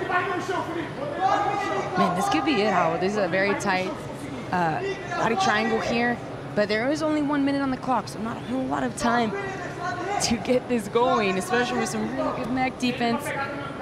And it's definitely possible to find the submission, but Filippo knows that he's got to just do his best to defend and ride out that clock so that he can come back in the second round. Look at Machado's hip position, the way he follows as soon as someone comes to the knees. His hips are in the air, elevated up to stay spine to spine here. It's really the mark of a great back control person because they keep their spine aligned at all times, no matter where the person goes. And he does have this head, oh, I thought he had the head and arm control. He does have his arm underneath, but trying to, a Moxley home grip there for the finish. Really going for it in this last 13 seconds. Aggressively hand fighting. You see Nicolo Sanfilippo kind of really raised his arm up high to just try and protect himself against any incursions underneath the chin or the jaw. And time will expire, and he survives through to the second round. It's a hard thing for Machado as well, because when the time is running down like that, you have this battle in your mind of like, man, I really want to get the tap, but you also don't want to overexert yourself because you know you're about to have to fight for another 5 to 10 minutes again. But if you have the risk and you get it, it's the best reward. So we do see that happen. We saw it happen a couple of times earlier today. That back take was absolutely beautiful. He was actually defending the leg position himself by keeping his hands on the ankles, and then through that rotation, saw the opening, jump straight to the back. Beautiful. Yeah, Felipe Machado, he doesn't need much of an opening to attack, and that was the smallest of openings. He just took full advantage of that. See him talking to Lucas Lira in the corner here. There is, Nicolo Sanfilippo, he's already in the center of the mat, ready to go for the second round.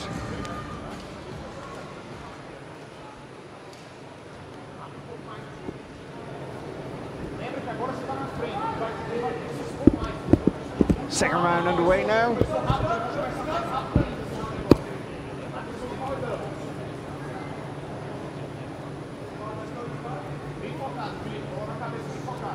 Sanfilippo came out looking really ready to go, right? His energy, even though he lost that round, he looked, and that's something that I always notice in formats like this, is who's able to come back from, you know, a moment of adversity. You have your back taken, people are, you know, arms are flying at your face in those 30 seconds, and he comes back and still has, like, you can see the mindset shift in a lot of people where they come in a little bit defeated, but Sanfilippo, I didn't see that on his face at all. He comes out, he's looking aggressive, and you can tell he still very much believes he can win this match. Look at that jump to close guard. That is interesting. Nice. I mean, he had success in throwing up the rubber guard and going to the omoplata in the first round. But just to kind of continue from what you were saying right there, Kendall, about Sanfilippo being ready to go for that next round. I think this kind of tournament, this kind of rule format with the 3 5-minute rounds, as a competitor, you've got to have a short-term memory, right? Oh, yeah. And you've just got to forget completely that first round, and you've got to go into the second round as if nothing happens, just not let it affect you in any way, and just fight as if it's basically as a duel. Absolutely, and not only, so an entry here to the back. I didn't quite see the angle there. Sanfilippo going on the straight foot block. Oh, look at that, Felipe Machado saying, come on, let's go. Do something with it. Penalty, though, against Machado. I guess that was considered a little less than sportsmanlike, but I wonder if they're going to give reversal points for Machado, considering that he did start that sequence on bottom. Yeah, I think it was his K-guard entry that led to, and there wasn't a back attack in play, I don't believe, so there wouldn't have been a cut from the guard. But maybe Sanfilippo initiating the drop back on the leg lock and staying down there. Oh, false reap. False reap from Sanfilippo. Nice back step from Felipe Machado, but not out of trouble here.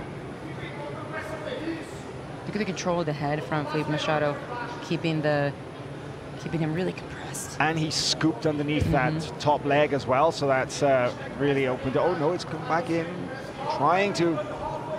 Nice defense there from Machado. Nice defense in underhooking that top leg. But now we see, look at this. Oh, beautiful knee cut. Sanfilippo was going for the false reap again, but he was voting from a very shallow false reap in front of the knee, which is something that his teammate Pavel Jaworski does. Now another lovely back take here from Felipe Machado. Hooks in, triangle on. 3 points on the board. Wow. A little reminiscent of round one, right? And 2 minutes to work for Felipe Machado. That's a long time to try and break down your opponent's defenses. Yeah, he's got a little more time this time, right? I think last time he was in the back, he had maybe a minute or a little bit less. So almost double that this time. And, you know, with the added fatigue as well, this can be easier to finish. I think he has a good grip. I think it's under also the chin, but look at the desperation of Sanfilippo, though.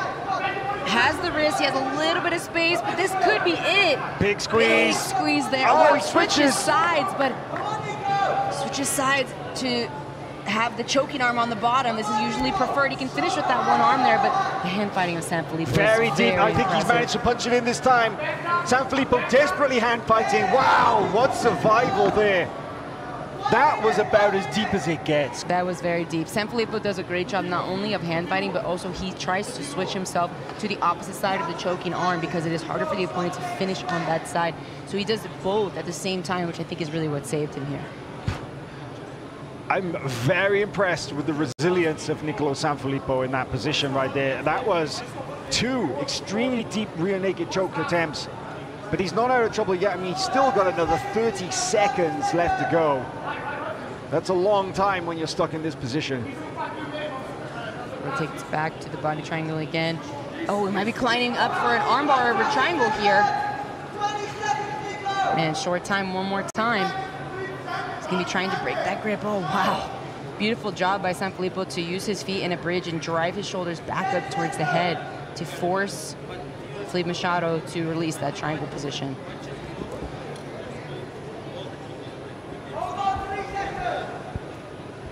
There is the end of the second round, and Nicolo Sanfilippo survives once again. Some really, really deep submission attacks in that second 5-minute period. Felipe Machado, two rounds in the bag. Let's take a look at the replay here. Whew. Yeah, again, you know, we talked about his back control, but I think what he is so excellent at is finding that spine-to-spine position. He chases with the hips rather than the upper body. Oftentimes we see people chase the back with the seatbelt grip with the upper body, but it's so often the people who chase with the hips and the lower body that find themselves to the back more often than not. Yeah, really, really great awareness there and timing from Felipe Machado, and very dominant with these chokes and these submission attempts as well. Almost, God, it was really, really under there, but notice that right here is when Sanfilippo had thrown himself to the opposite side of the non-choking arm, and I think that's really what saved him. Yeah, I really like the way that Felipe Machado switched from one choking arm to the other, and just punched it straight in, but Sanfilippo has proved himself to be very durable. Very, very durable indeed. And here we go, round 3 for these guys. Last round of 5 minutes for these two. And Sanfilippo will have to find a submission in order to win this match. See if he changes his strategy at all here, because we have seen Felipe Machado now on bottom in the close guard twice at the beginning of both rounds. So it'll be interesting to see if Sanfilippo opts to pull, maybe test his luck on the bottom position. Or, you know, we saw him shooting in a little bit. He may still want to play on top, but started off more on his route, right? By taking him down into a more dominant position or finding his way to a back punch potentially. Good hand fighting from Felipe Machado. I mean, he seems comfortable on his feet, you know, he doesn't feel out of place, but we haven't seen him initiate anything in terms of takedown attacks. But he pulls guard very effectively from these kind of tie-ups. Little throw-by attempt there from Sanfilippo. Or slide-by, excuse me. Almost feels like, almost looks like he feels a little bit more comfortable now in this hand-fighting situation. But I feel like if he gets too comfortable, that's when we'll see Felipe Machado pull guard right on cue. I believe that was after the points had been on, though. Would there be a -1 for that? I don't see it awarded. No, we haven't hit the points period yet. Oh, excuse me, my math is not mathing right now. I was thinking it was already past that minute. Oh my gosh, as if it was a 6-minute round. You had me down in my math's terrible as well, but and again, there it is, going high with the rubber guard to omoplata. Eddie Bravo is actually right here at Matt's side. He suddenly looks more interested. He's leaning in forward in his chair, yeah. Looks like he's about to say something. He is, there he is. Oh man, yeah, Eddie Bravo's coaching now from the outside of this position. Look at the way that he has caught that supporting leg. He used his hook to bring it in. He's actually going to exit. But wow, That was a very creative. Oh, look at that. Felipe Machado is actually going to Eddie Brown, but he's kind of like almost, right? That's fantastic.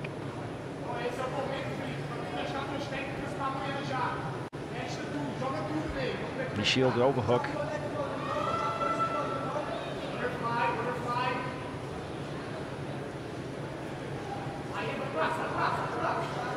Similar look there from the overhook, but he actually switches now to an underhook butterfly. Uses that to elevate over.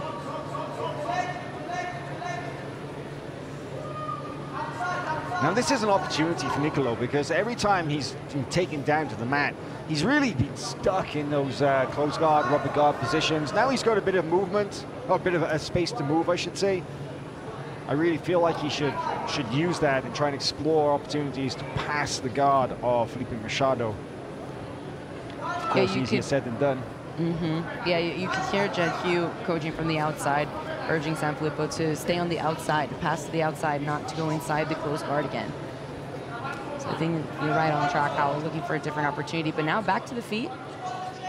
Less than 90 seconds left. And again, Sanfilippo would need to be looking for a submission here if he's hoping to win this match, so we could see maybe some snaps, or he has a deep underhook now, potentially going in for a knee tap with that left hand, but another guard pull and upside down here, looking to underhook that leg, could potentially bring his left leg over for the arm, and he's hunting for it. Wow. Looked like he was going for a flower sweep, but he's actually managed to go all the way through and over. Wow. But Filippo had a quick look at that heel there after all that upside down backward rolling situation. And oftentimes that's what we see with those like flower sweeps, combinations with the arm bars, like all of those positions that work together really well. We do see a ton of inversions come off of those, especially in these lighter weight classes. Yeah, it was pretty obvious that when Felipe Machado had that deep overhook and the way that he was going all the way underneath, he was either looking for the armbar or for the flower sweep. But I like what Sanfilippo did in answer to that. You know, technically it was a solid answer to a dangerous attack. And this round, I mean, 0-0. There's that one penalty against Felipe Machado early in the round. So very different round to what we saw earlier. That's a sweep. So Machado now 2-point lead. About 10 seconds to wind down. It's looking very likely Felipe Machado is going to move forward after winning 3 of 3 rounds, punching another win in the book for the Williams team.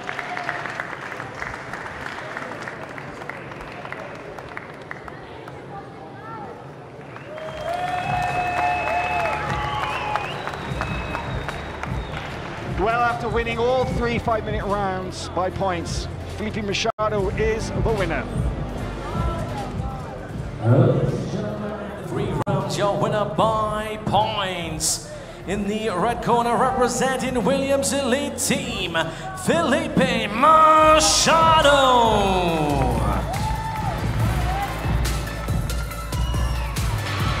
Well, that's 2 in a row now for the Williams Elite Team, with Pouya, Rahmani, and now Felipe Machado both claiming victory for their teams. Strong start for them. They're getting some good momentum going. And no one's surprised, I don't think, either. The Williams team is definitely, you know, we've got our eyes on them to be in the top dog spot for this tournament. But what a different series of matches compared to the first round with SA Republic going against Allioni.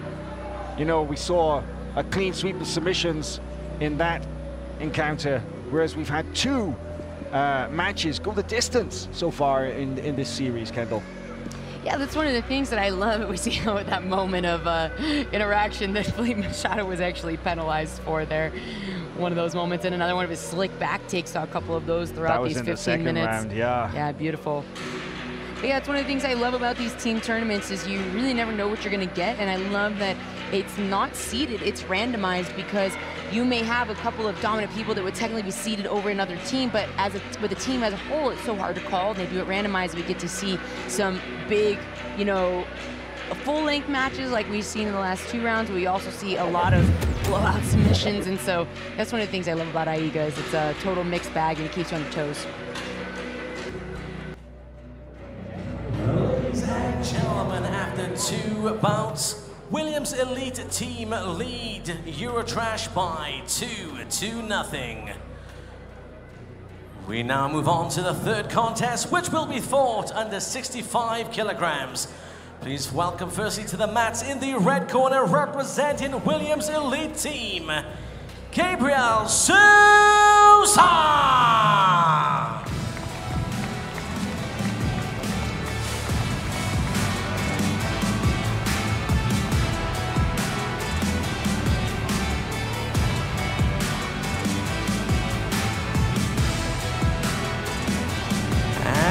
His opponent in the blue corner, representing Team Eurotrash, Rashid Khan!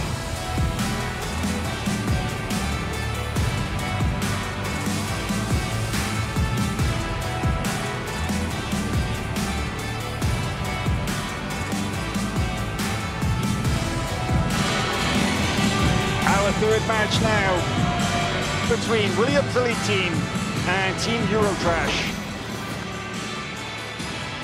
In the green, we have Gabriel Sousa, and in the blue, we have Rashid Khan. Oh, wow. Man, Rashid wasting no time going on the legs. Look at the front headlock defense from Gabriel Sousa. Yeah, wasting absolutely no time. I mean, we kind of expect that from Gabriel Sousa, right? We know how much of a firecracker that guy is. He very dynamic, fights forward all the time. Can't say I'm too familiar with Rashid Khan from Eurotrash. He wasn't on the original team, I believe, that qualified when they won the trials in Turkey. Something of a last-minute addition to the squad. Eurotrash went through a bunch of changes, actually, from the makeup of the team, from the ones that won the European qualifiers in Turkey in April 2024 compared to the team that we have here in the final in Almaty, Kazakhstan. Very different. That was over a year ago that they actually qualified for this Champions League final. So, of course, people come and go. Injuries happen, travel issues. Honestly, imagine being a manager of these teams is probably just as stressful as being a competitor, if not more so. And now we see him coming up to the knees. He fought up with that underhook from the half guard, has his right leg threaded around, but Gabriel kind of used that to elevate him. Rolls through and catches the leg in the process. It's a pretty deep fight with his figure four, but opts to come back up and look for the pass instead. What an interesting sequence that was. I was convinced that Gabriel was going to wrestle him back down. It's kind of what we usually see from him. Something new in his toolkit, maybe. Yeah, and I think due to the the underhook that Rashid had, it made it really difficult. It's one of those things you see, like, Gabriel Sousa has such great mat IQ and just a high level of experience. So I think even though he could have tried to exert so much effort to try to put him back down, it was actually going to make, potentially open him up to some bad positions. So I think it was very smart to release that position, and now we find him in a much more dominant passing position than he would have been had he forced something earlier that wasn't there due to Rashid's positioning. He is looking to replace that underhook, though. You can see his right hand kind of digging back through. Solid cross-face pressure for Gabriel Sousa. Manages to briefly put Rashid Khan kind of flat on the mat there, but now he's into this really deep knee cut position. Difficult, very though, deep.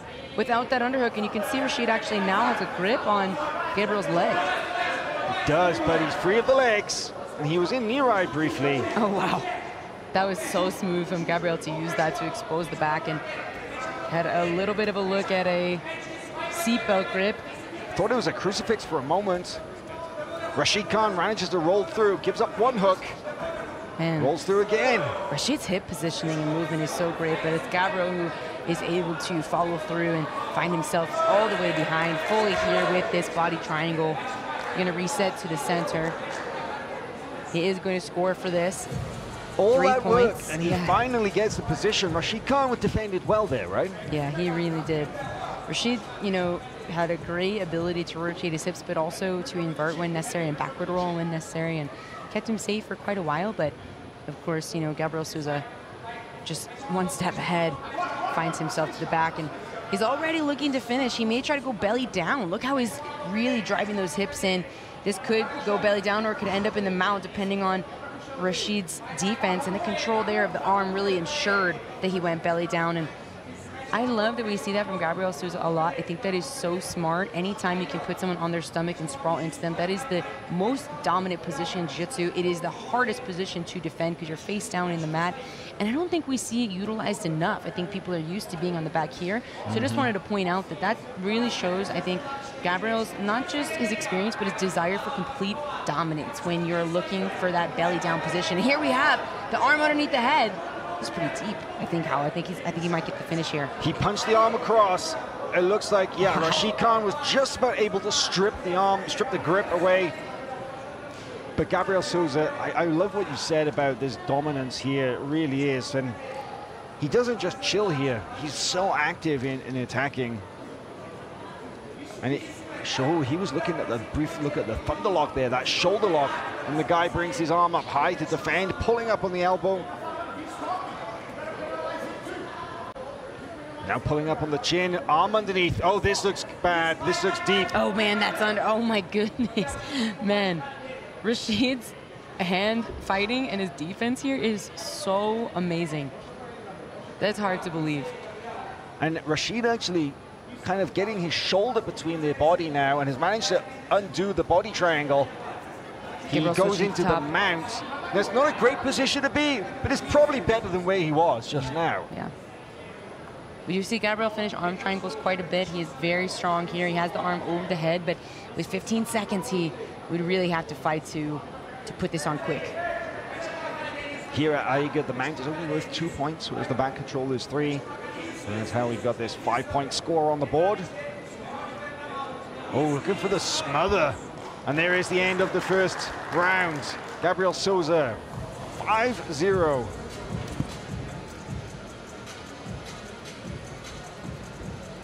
We see Felipe Machado and Lucas Lira in the corner here, already setting with Gabriel Sousa before they come back. And we've got, of course, the Eurotrash guys as well working.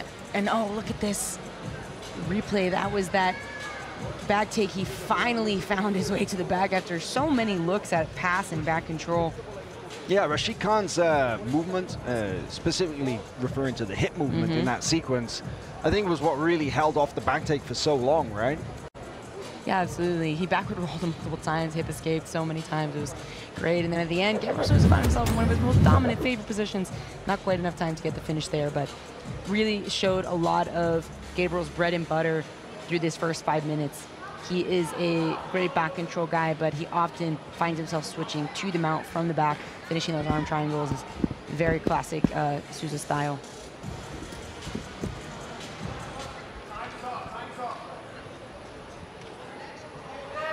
And here we go.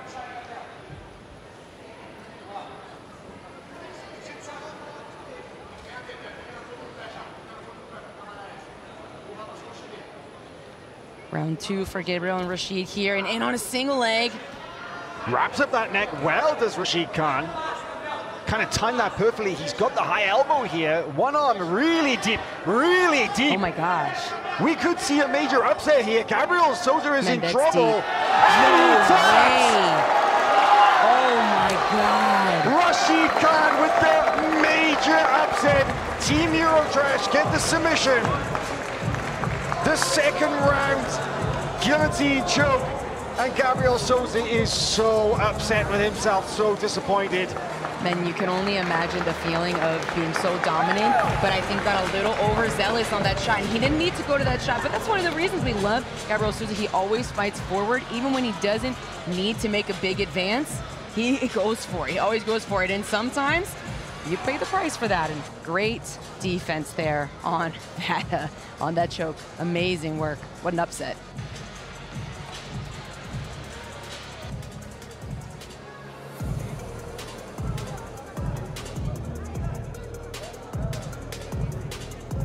Ladies and gentlemen, referee called stop the action during the second round for your winner by choke.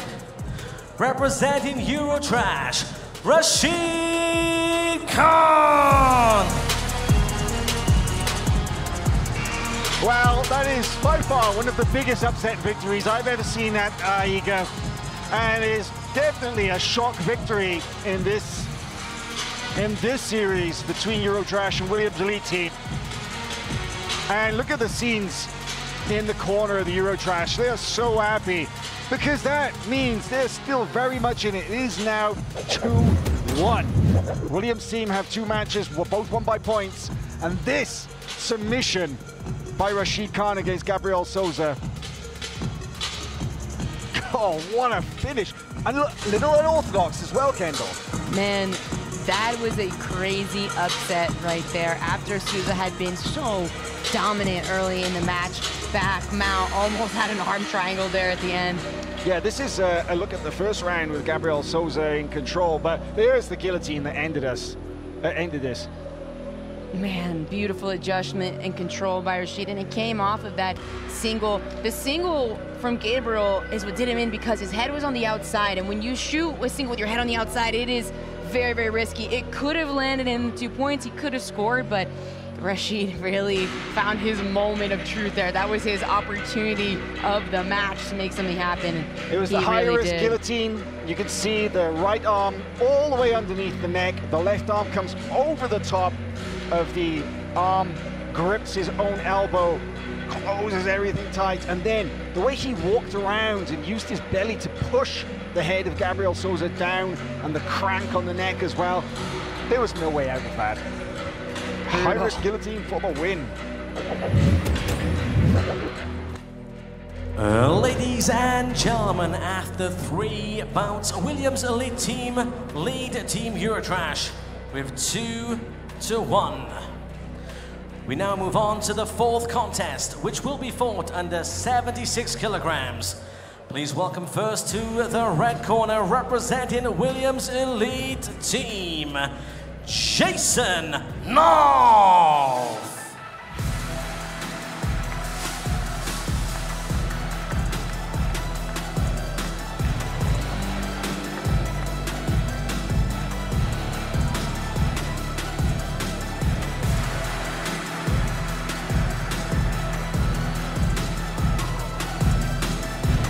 And now would you please welcome his opponents into the blue corner, representing Team Eurotrash, Jed Hue.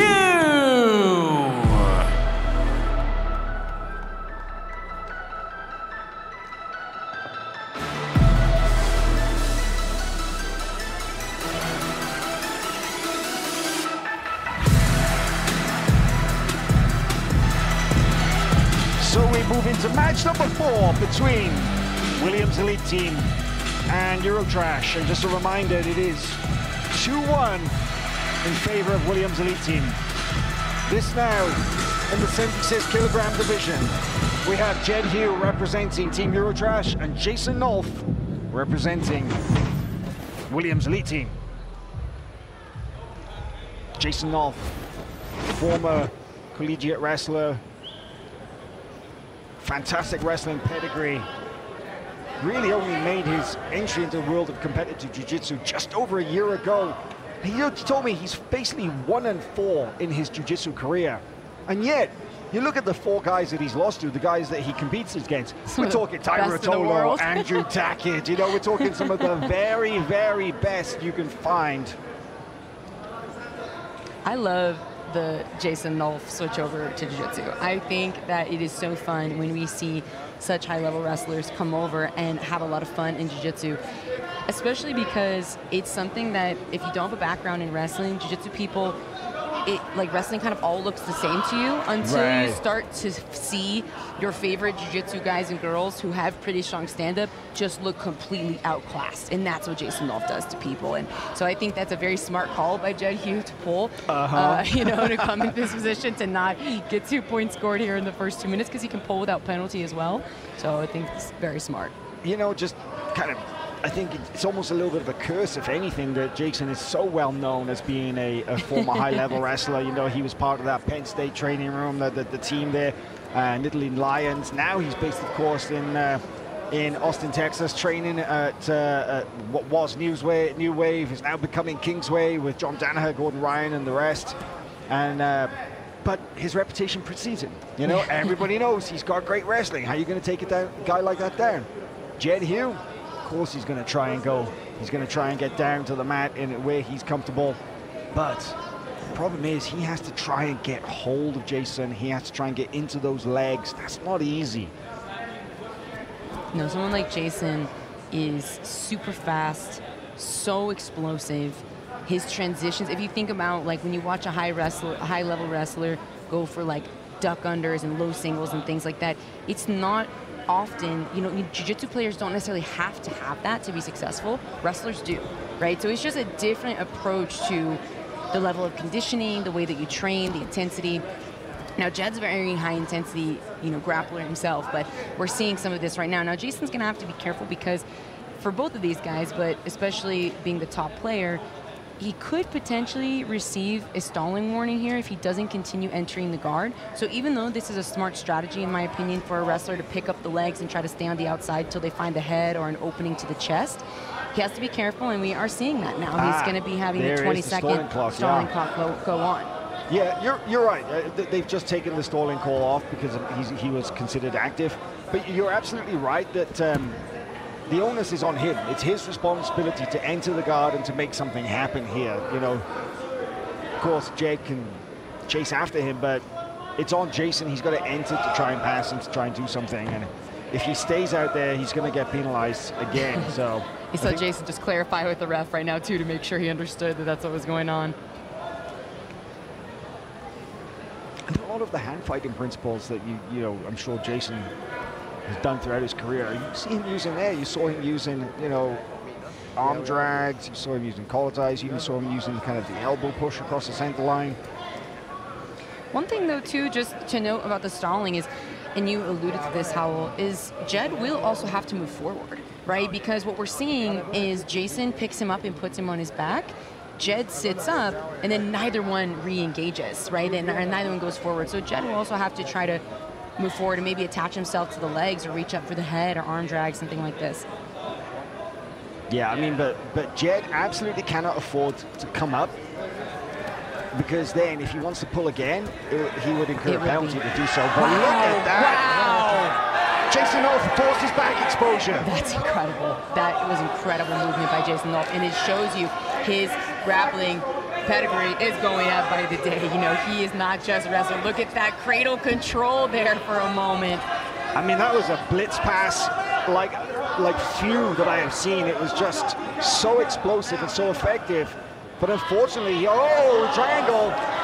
Got one arm in. Jed Hue is going high here. His left forearm being in is helping create some space, but this is getting pretty deep.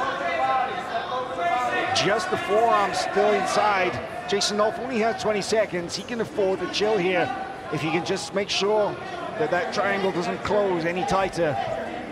But Nolf did all that work to try and get the back handle, and he didn't score any points as a result.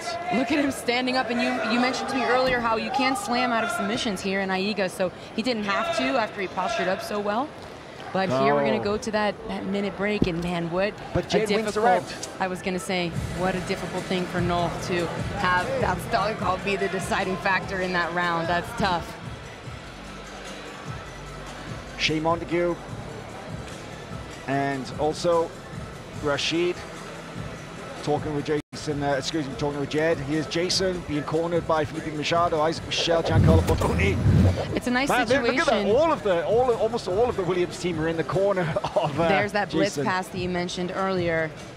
Man, so nice. And I was going to say, it's a nice situation for Nolf to be in a team where he actually has a lot of his consistent training partners, like you mentioned, because they know the adjustments and they know his game. They know how to speak to him and say, like, you know, specifically with the stalling call, for example, how to avoid that coming into the next round. And he trusts them, knows them really well. Some of the teams, they have people coming together that have only known each other for a week since the beginning of this week when they got here, right? They were just, you know, put together, or maybe they met at the trials that they did together, or the qualifiers, but they don't train together regularly. So that makes a big difference when you have that chemistry with your team.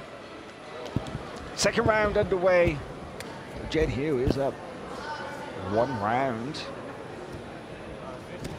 And there is a quick pull. But I feel like Jed Hue, now that he had a taste of Jason Nolf's guard passing, he's going to be very careful, but he's going to have to maintain discipline, right? He's going to have to not overreach in search of Jason. He's going to have to make sure that keeps those gaps nice and tight. There's an inadvertent eye poke. I wouldn't be surprised if we see Jed try to get into the legs more quickly, and you can see that he tried to use his leg to attach himself with, like, he wants to reach, like you said, without overexposing those underhooks. So I think reaching with his legs to kind of scoop up the right leg of Jason Nolf was a smart idea.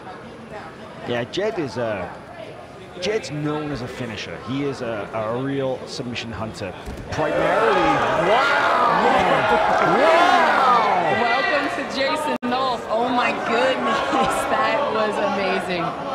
He's not quite on the back though. He's more in a side back or side guard.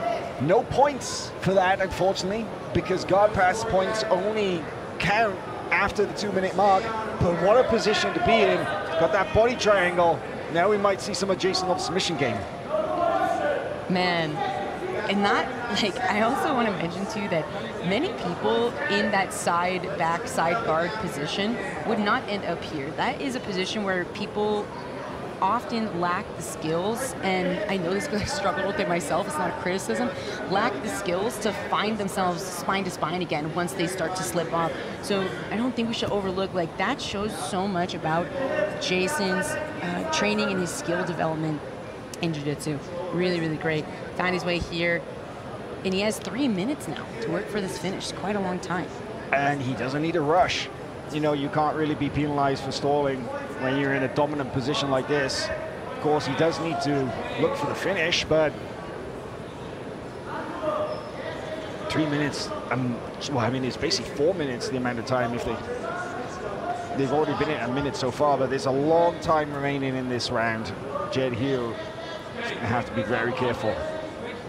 I just can't get over the speed of that guard pass, the way that Jason Nolf was just able to jump over the guard directly into the mount and then in the transition land on the back. It shows that wrestling, grappling, jiu-jitsu, whatever it is, Jason Nolf's mat IQ translates so well. One of the things you can hear Isaac Michel in Jason Nolf's corner urging him to do is to switch to the hooks and then maybe switch back to the body triangle, because now that we're in the points portion, he would be able to put some points on the board. So and he's trying to do that, but Jed's denying him that closure of the hooks or the triangle. I think that, will the hooks here be points or assists? There we go. Is. Now the triangle's on. Now that he's switching over to the other body triangle, I think he's going to get some points here. Yes, he does.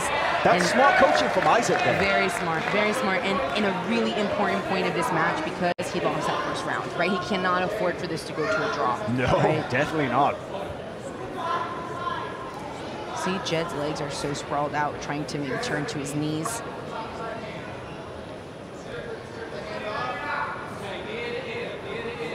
And here, Isaac also coaching Jason to be ear to ear, like to keep his head tight over the top of the shoulder, which is going to prevent Jed's head from going down to the ground into the mat, which is what he would be trying to do in order to put his shoulders to the mat, put his back flat to the floor to start to escape. You can see Jed mumbling something or maybe looking a little frustrated. I'm not totally sure. Oh, he's a trash talker. Oh, for sure. Jed's a major trash talker, so who knows what he's talking to Jason right there.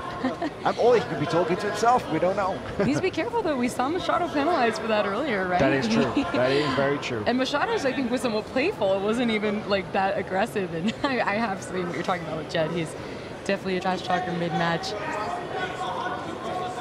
Apparently it wasn't too intense, though, for that time for the referee to call anything for it.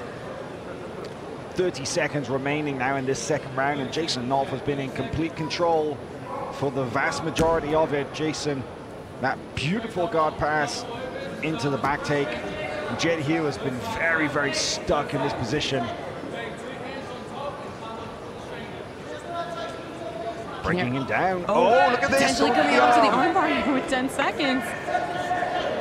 Jason's got that shin in the back of the neck. Oh, man. Then he forced the rollover, or they will run out of time.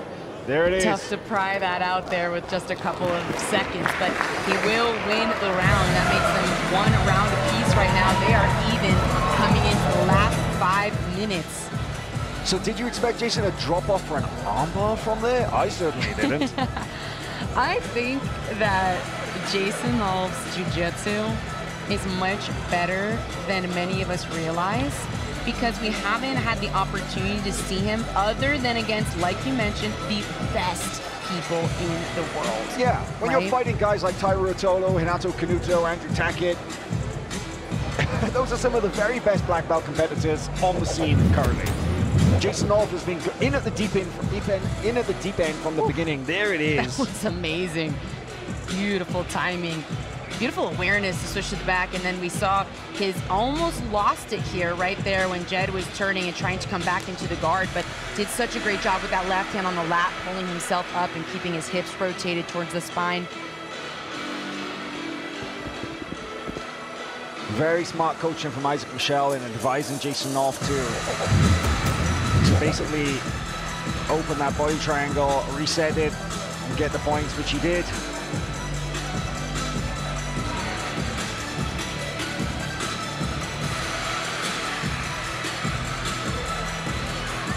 So the scoreboard is reset. And the third and final round is underway. So it all comes down to this now, Kendall. We've basically got one round apiece. Jason Nolf looking for that leg grab from standing. I mean, Jed Hue has to try and time the guard pull. Has to have contact to do so. You can't sit without grips like in ADCC. See Jason laughing a little bit, and I'm not sure Jed's if it's talking to him. Yeah. Jed's talking to him, that's why. Look at that, he's putting his hand in front of his eyes, like trying to like obscure his vision. Look at that, that's very interesting from Jason. Or maybe baiting the wrist control, right? He might be baiting Jed to reach up to the hand. Lots of little psychological games going on here in this match. Or covering the mouth instead of the eyes, hard to say.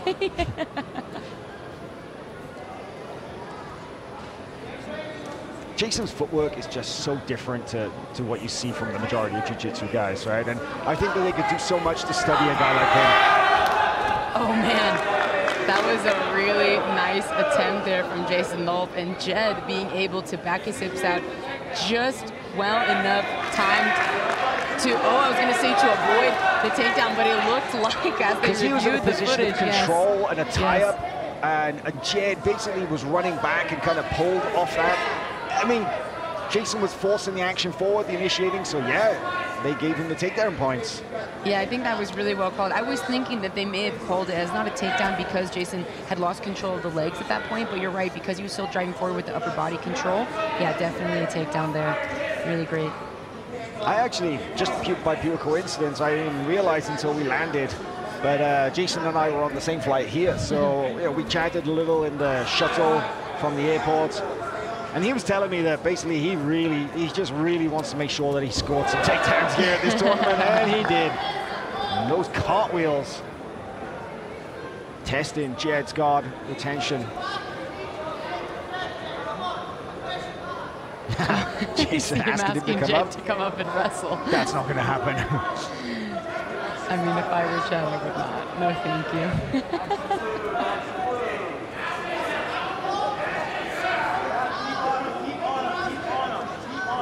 Now this is a different approach, from Jed. You can see now he's actually playing from his back. He was really forcing a seated guard earlier, like we're seeing here. Yeah. So I thought that was an interesting strategy to actually lay flat. I think due to Jason's passing style, actually really smart. Because most of the time, you see people insist on this seated guard, which, you know, that's how I play myself based on my style of liking to wrestle up. But with someone like Jason, that's gotten Jed into trouble many times now because he's jumping over the guard. Harder to do if someone's flat with their elbows to their knees. Great point, great point. I think the kids call it going supine. Yeah. But you're right, I feel like Jason has more to deal with to try and pass the guard like that, whereas, you know,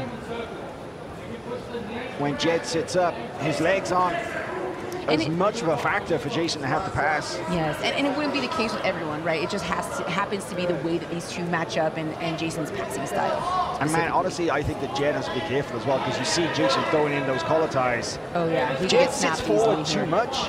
You could see that Jason might snag a front head, and that would be rough.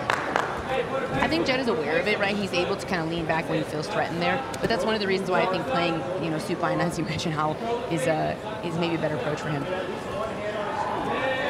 Good work from Jed Hue, though. That guard retention. I mean, he's grounding, he's resetting, he's doing everything right against a very elusive Jason Nolf.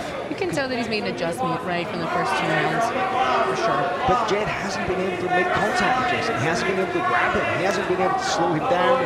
He hasn't been able to secure a grip. Yeah, I'm a little surprised that he actually hasn't tried to maybe reach for an ankle, or like, I'm not saying necessarily he's going to ankle pick and finish it, but something to get a chain of events going where he can make a connection, especially because we know that he likes to play inside the legs. There's another penalty against Nolf. That stolen clock did run down. And it's tough too, because for Jed here, you know, he could be potentially trying to grab, like oftentimes you'll see great guard players go between the head, the arms, and the legs, right? So they'll arm drag, they'll go to the head, they'll go to the ankles. Oh, big knee cut in there, and this might be Jed's opportunity. Jed's got just under 20 seconds to work here. And 15 seconds though. Going on the inside heel, he's got the knee inside. 10 seconds here. Jason answers with something of his own, but I think clock is going to run out. But he needs to not be on the bottom position and score 2 as well. So that's what we're going to see. The Eurotrash team calling for 2 points now. I'm not totally sure how they're going to score that. It doesn't look like they're putting 2 points on the board, but that was tough there because there was a submission still in play as well, I believe. I'm sure they're watching the replay to ensure that they score this correctly. But I believe the submission play is what canceled out the potential sweep there. And it looks like that is going to be it. That is the final score. 2 points for Jason Nolf with one of those penalties here. So I can actually see they're doing a video replay. They've got the VAR up over on the judges table to see whether Jed actually does deserve those 2 points for that final sequence, which, seeing as Jason Nolf has 2 on the board, but that 1 negative point, this video replay, this study right here, the conversation at the judges table, will determine the result of this match. Right now, Jason Nolf has 2 rounds to 1. If they decide to award the sweep for Jed Hue, that means Jed takes the match 2-1, and it's 2 apiece for Williams and Williams Elite Team and Eurotrash. Here they are looking at the come up right at the top. Yeah, it's hard too because we can't necessarily see the time at this point, so we don't know when the seconds wound down.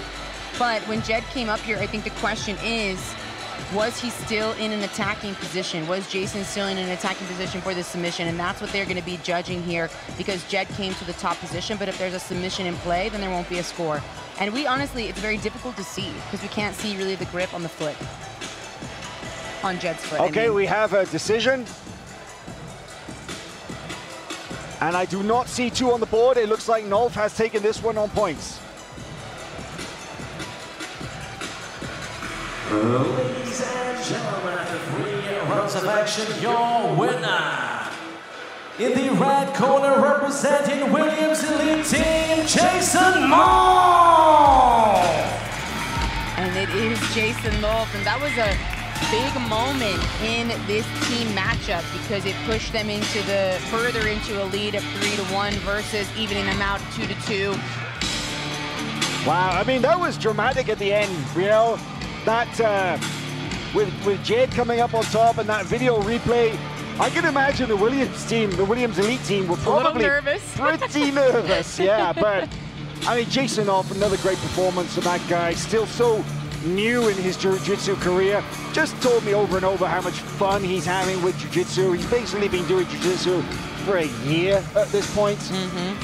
But he's doing so well and takes Williams Elite Team 1 step closer to an overall victory. Well, let's see. We've got some replays here. That was the first round. Guard passing blitz from Jason Nolf.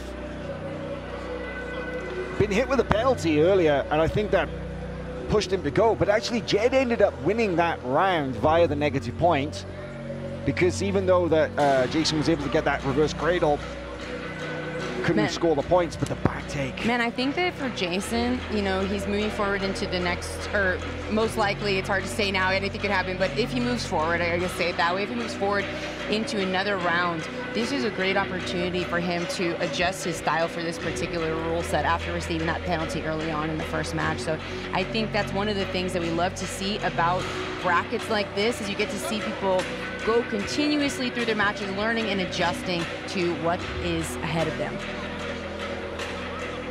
Wow, fantastic match. Interesting to note that of the 4 matches, 3 of them have gone the full 15 minutes in this series. And I think that Eurotrash are proving to be a lot more capable and difficult opponents than maybe people expected, because they kind of thought that Williams' elite team would maybe run them over. That has not been the case. Ladies and gentlemen, after 4 bouts, Williams' elite team now lead 3 points to 1 over Team Eurotrash. We now go to our 5th contest, which will be fought under 83 kilograms.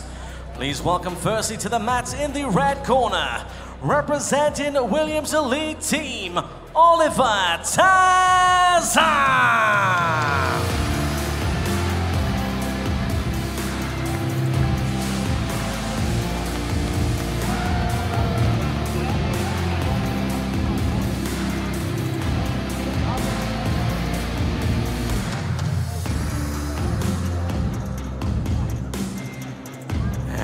His opponent in the blue corner, representing Team Eurotrash, Pavel Jaworski.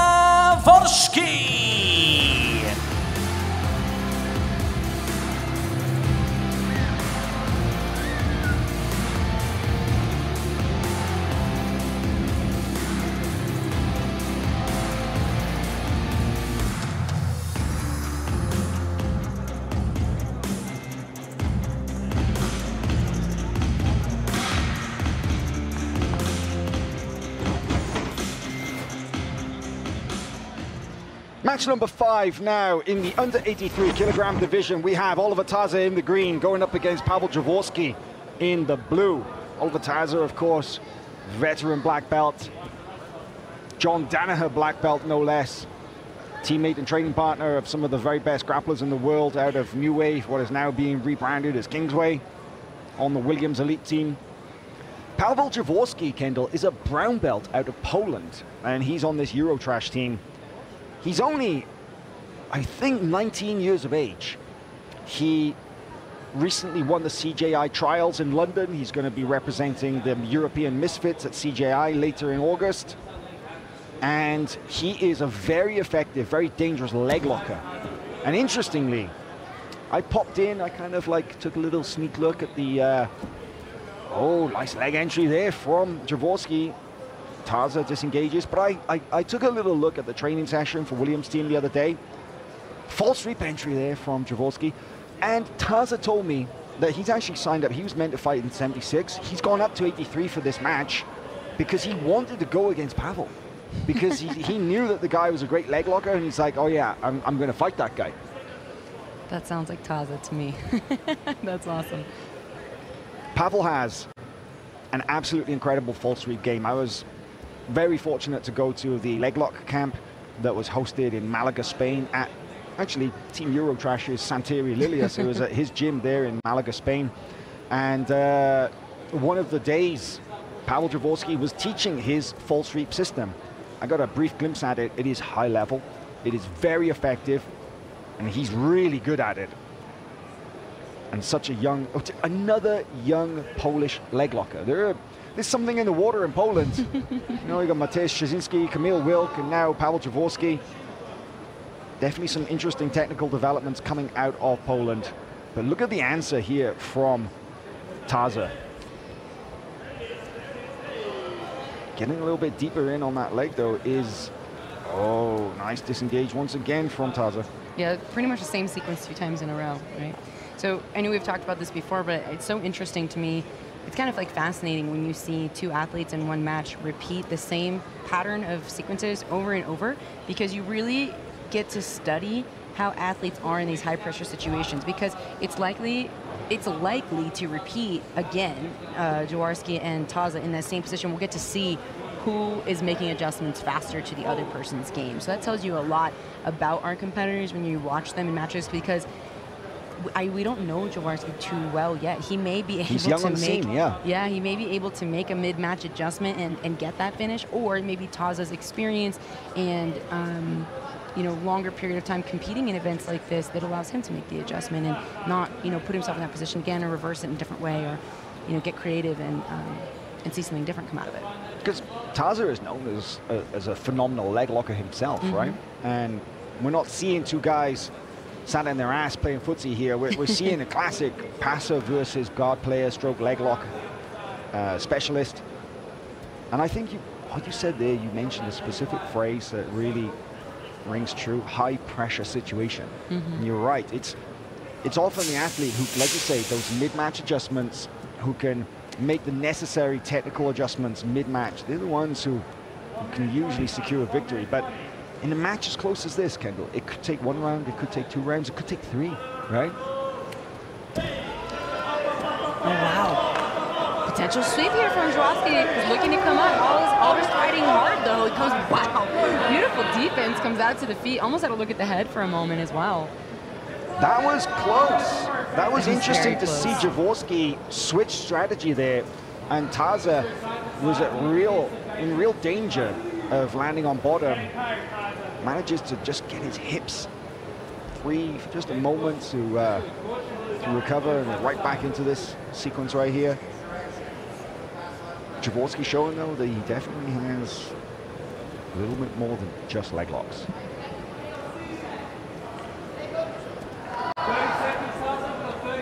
The Williams Elite team, they were formerly known as the Modolfo team.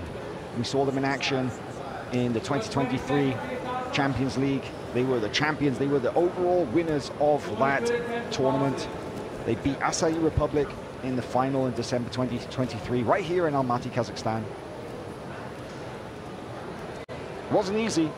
They did in the opening rounds in July of 2023. They lost to Universal Fighters from Dagestan, 4 matches to 3. End of the first round.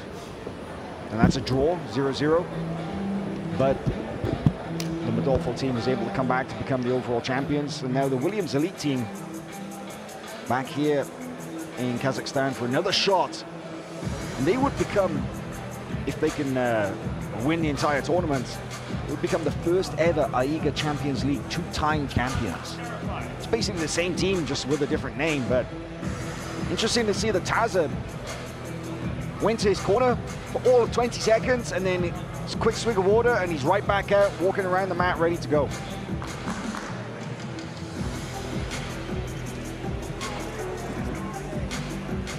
For these guys, especially if they're used to doing long training rounds, these 5-minute rounds must feel like the blink of an eye, Kendall, right? For sure. Yeah, 5 minutes goes by very quickly, but I do think that our athletes are really, many of them, you know, they're so high level in the sense that they can adjust their game based on how much time they've got to work with somebody. So they know they're coming in and they're not approaching it the same way as they would a 15-minute or a 10-minute straight match. So I think we see a lot of aggression off the start. We see a lot of people going for submissions. You know, you don't have as long to cook your opponent as you would with those 15-minute straight matches. You have to change your approach. Absolutely. Effective guard pull there from Jaworski, chasing after Taza now. He was able to, he's got pretty long arms actually for his build. He was able to make contact and pull effectively. Now he's looking to try and pick an ankle. Enters now. A nice long step there from Taza, just taking his leg out of the equation.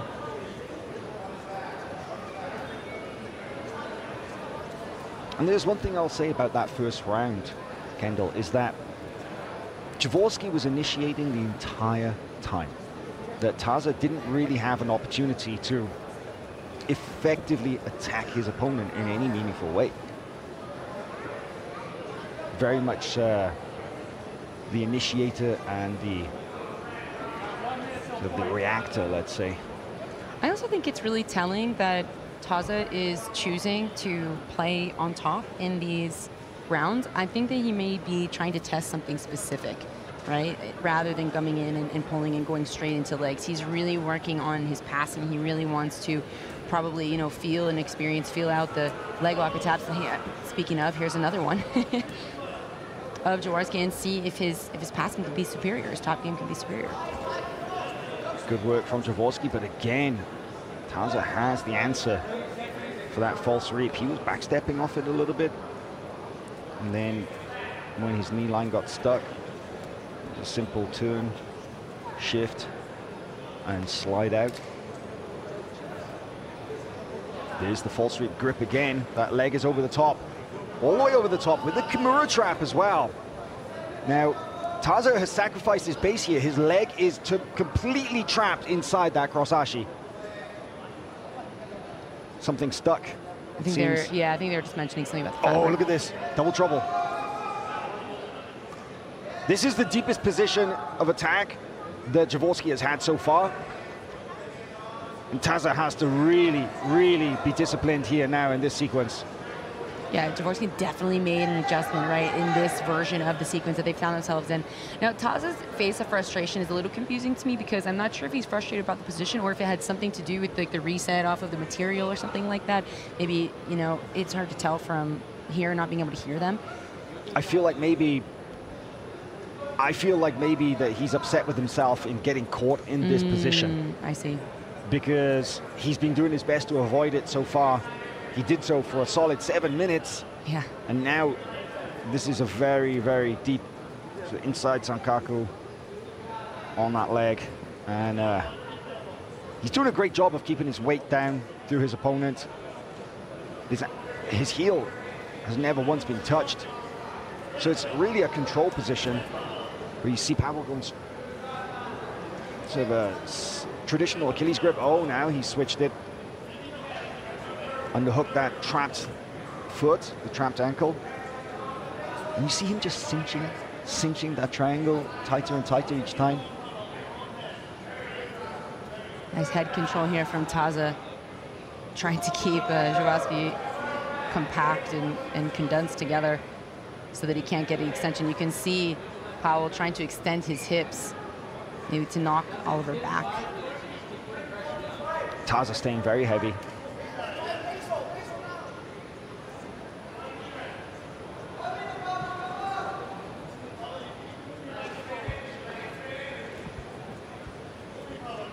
That crossface now from Taza. Look at the pressure of that shoulder into the jaw. That makes it difficult for Pavel to try and get in and get closer to the legs.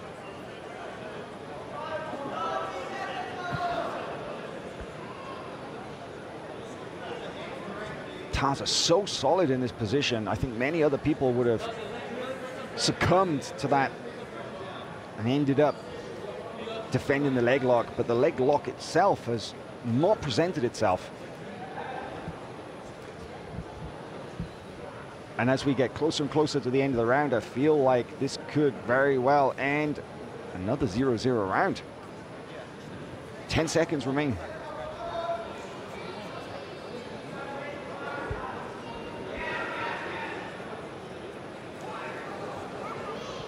And the end of the second round, another draw. Man, what a closely contested match. And, you know, Taza did go up a weight class for this too, so, you know, that plays into things, but it was obviously by choice, so he wanted to test himself and feel out Jaworski, new up-and-comer, rising star on the scene.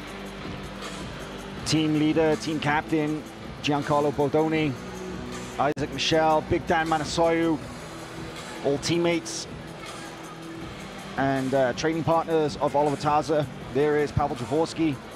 They're both up and back into the center of the mat, not even halfway through that rest period. I find that interesting.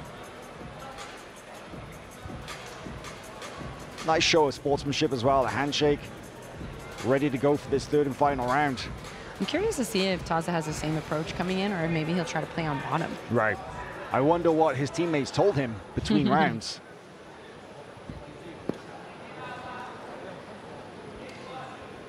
All right, third and final round now. Oh, William, see a double pull. So we have, just a reminder, this is the fifth match between Williams Elite Team and Eurotrash. leading 3-1 our Williams Elite team. If Taza can win this by points or decision, then Williams Elite team will advance through to the semi-finals tomorrow in the AIGA Champions League. But I'll be honest, I'm not a judge. I can't tell you what the judges are thinking, but from my assessment of this match so far, if this third round plays out like the first two, Pavel's walking away with a decision. For sure, he definitely has been more offensive throughout the matches and created the potentially dangerous positions, the leg locks, but also that sweep earlier on. I don't know if that was in the first or the second round. I think it might have been the second. But either way, yeah, he's definitely been on the offensive. You know, Taza's approach here, it makes me curious. Like, I'm not totally sure. I would love to ask him kind of like what his plan was coming into this match, because his passing is really, really great.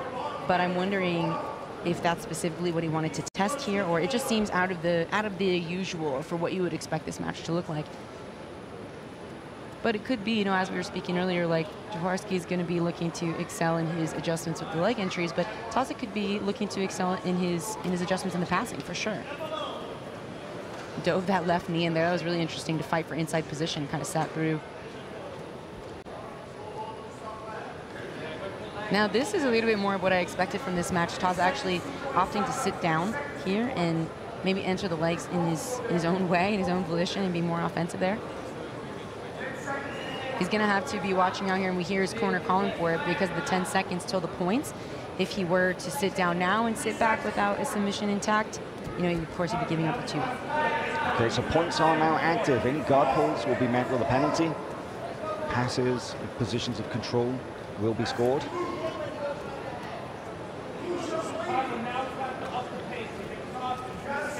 Pavel obviously very comfortable with his guard, because you see now he's a lot more open, inverting. We're hearing Lucas Lira in the Williams corner actually calling for passivity for blue. But I think it's difficult right now because they're both somewhat even, right, in their level of offensiveness. And the responsibility is always on the top player in these situations as well. You know, they're the one who has to engage, has to try and pass. Oh, and there it is again. He's so good, so flexible. That foot is over the top of the hip and the thigh. He's got the deep grip, the underhook behind the knee. Takes it out, actually. Now I think he may have closed that triangle on the leg. Yes, he has. No, but Taza, once again, so good at disengaging on that roll. Yeah, rolls through, sucks his leg out, comes back on top. But look at, you know, Jaworski's right leg just waiting. He always seems to have that right foot ready to go. He's started to thread it through again.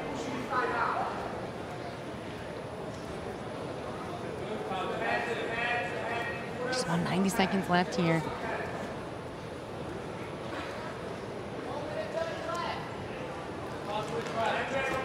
You can see, oh, there we go. I think Taza's been hunting that, right? He's been looking to separate the feet to the ground and go to the head. Brief look at chest-to-chest contact there, but not enough to actually consolidate position. You can see Taza, you know, like kind of Toriano style. He tries to smash the feet up towards the head and then tries to swipe them by and go around to the head, but he hasn't been able to have too much success until that last one we just saw a moment ago. Paweł Jaworski from Poland. The Eurotrash team really is an eclectic mix of European competitors. You've got Italy, Scotland, UK, Ireland, Poland, Finland, all represented on this team. Very diverse group.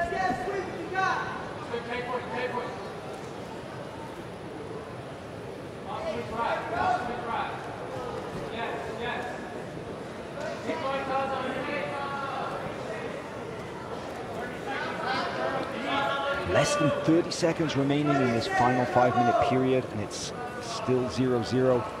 And Jaworski has not had any meaningful look at a submission attack in any of these rounds. He had that deep leg entanglement in the second round, but he wasn't able to get any exposure on the heel. He wasn't able to get any kind of pressure on the legs at all. But the work rate, the positioning, the traps that he set, the entries that he's had, and now as we come down to just 10 seconds remaining in this final round, 3 rounds all going 0-0. It will go to a judge's decision. And this is the first match that the judges have actually been required to render a decision, Kendall. Man, look at the shape of the head, the look of frustration on the face of Oliver Taza. Very, I think, disappointed in himself. But he shouldn't necessarily be totally disheartened. Many other guys would have gotten caught in those traps. Many other guys would have got tapped out without doubt. Taza did everything right technically. He just wasn't able to impose his game. And as we now will go to the official victory, let's hear it. Ladies and gentlemen, after 3 rounds of action, we go to the judges' scorecards. For your winner by decision in the blue corner, representing Eurotrash, Pavel Jaworski. So that now makes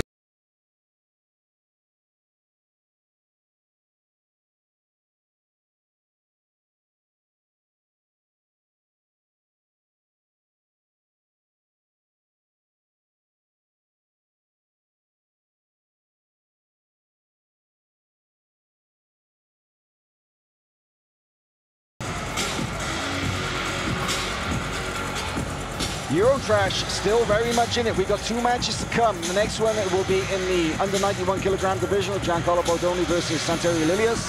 And then finally Dante Leon versus Marcus Phelan.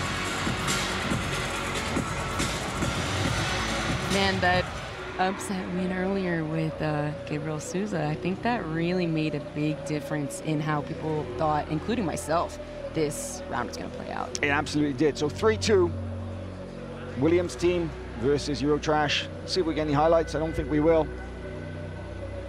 Let's move on.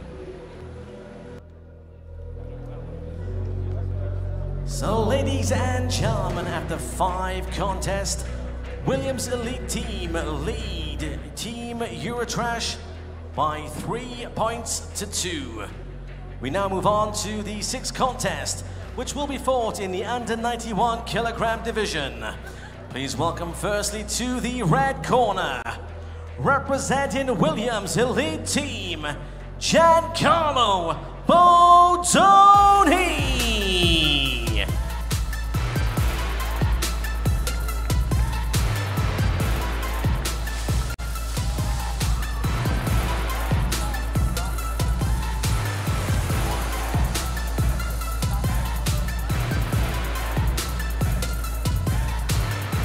And now let's welcome his opponent in the blue corner, representing Team Eurotrash, Santeri Lilias.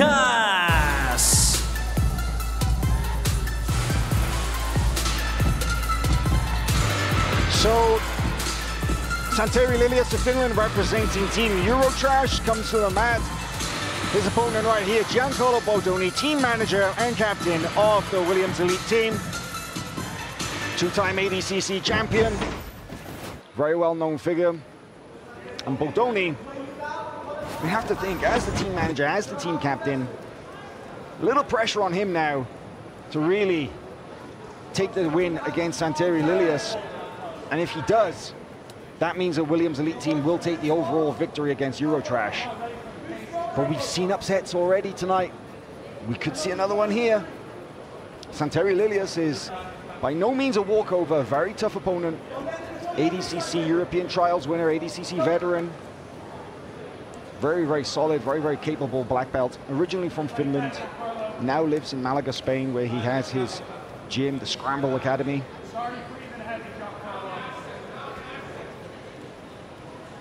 One thing I noticed is that Santeri's built something really interesting at his gym there in Malaga, and yet the European Jiu-Jitsu community, it's very interesting to see how many of the high-level black belts keep really good relations, and they all train together. So you'll often see guys like Owen O'Flanagan, Taylor Perman coming down from London to train in Spain with Santeri. So you've got some of the best in Europe training together. Now, of course, how does that compare to the training room that Giancarlo Bordoni is based out of?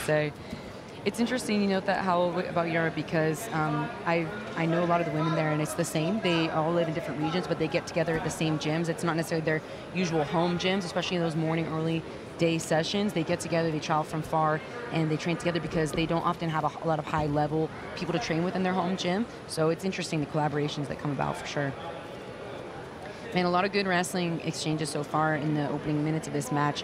One thing I've seen Giancarlo do a couple of times now is get to an underhook with his left side. But as I say that, Sunsari literally went to an underhook with his left side. So these guys both, one thing to note about their wrestling is they are very strong from body lock position. So not surprising that you're not seeing a lot of attacks to the legs. They're very much looking for underhooks, looking for body lock style takedowns and foot sweeps as well. We saw Bodoni have a look at a foot sweep earlier too.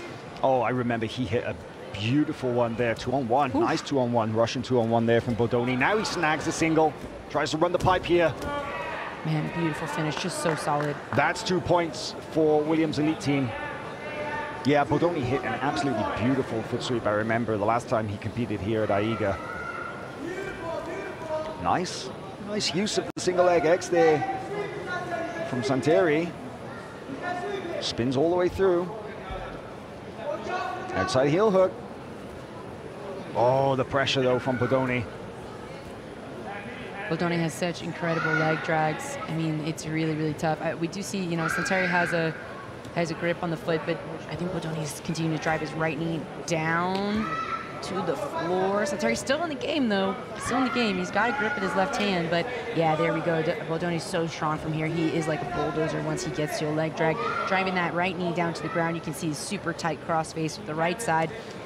And what you'll notice is Bodoni's not going to rush this position. Now that he has, cook him, right? For sure. Yeah. Because now that Santeri has both of his knees pointing this way towards the camera or away from the direction he wants them, the hips are going to start to fatigue. But as I say that, man, great recovery from Santeri. Santeri able to bring his foot over. Oh, corkscrew footlock. Corkscrew footlock there. That's very much on. Santeri is a lot of pressure on that foot right there. And I think you're absolutely right that Santeri was in a deep smash pass position. Giancarlo had a lot of pressure. Getting his right knee back across really kind of saved him. I wonder how this reset will help. But it goes to show that even in this leg configuration, that Santeri Lilius is going to have to be very careful where he puts his feet because Giancarlo has those counter attacks waiting. Again, pushing down on that leg. Nice footwork from Santeri Lilius. Switches the outside heel hook. Oh, we could see the counter here. Oh, look at this, straight footlock outside Ashi for Giancarlo Bodoni. Oh man, looked like he had a nice bite there, but started to lose it, trying to sit up. He's digging for it, dug for the heel briefly. Switches that left hook.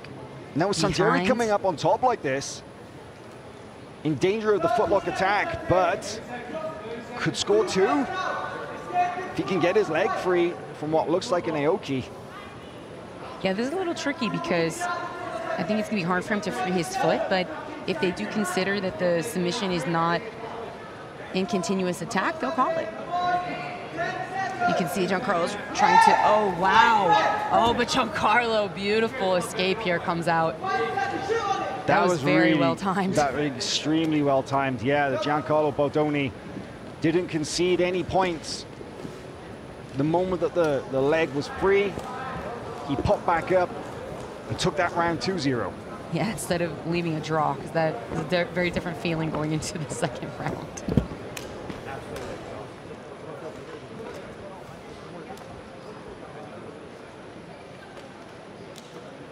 Little 1 minute reset, and here is a look at that single leg earlier that Giancarlo hit. He had actually gone for, I forget the other takedown, I think might have been an upper body takedown for, oh no, excuse me, it was a 2-on-1 throw attempt there, and then switched off to that single after the defense, ran the pipe, sat him down, and that was really, really solid defense, a really, really solid finish there. And then came right in, and there were a lot of different passing attempts here. Some of them came off of Santeri's own offense, right, with the leg lock positions, led Giancarlo to some leg drags. And then that last set there, Santeri almost was able to put 2 points on the board, but Giancarlo came back up to his feet, so he didn't establish top position. One thing we can say for certain about Giancarlo Bodoni, he's a very experienced competitor, and you never see Giancarlo flustered. No. He's always calm, always composed. You rarely see anybody kind of take him out of his rhythm or getting his head. I mean, Santeri as well. They're very evenly matched, I feel. Obviously, Giancarlo is the one with the credentials, two-time ADCC champion. Santeri, the underdog in this match, but two high-level black belts right here. Giancarlo Bodoni originally got his black belt from Lucas Lepri, trained with him, I believe, from purple to black. And then, after competing for a year or two as a black belt in the gi, made the switch over to no gi, and through his relationship with the BJJ Fanatics team, met John Danaher, and obviously made that move to Austin, Texas, and has been training with him now for, I would say, 4 or 5 years at this point. And one of the most successful competitors out of that room.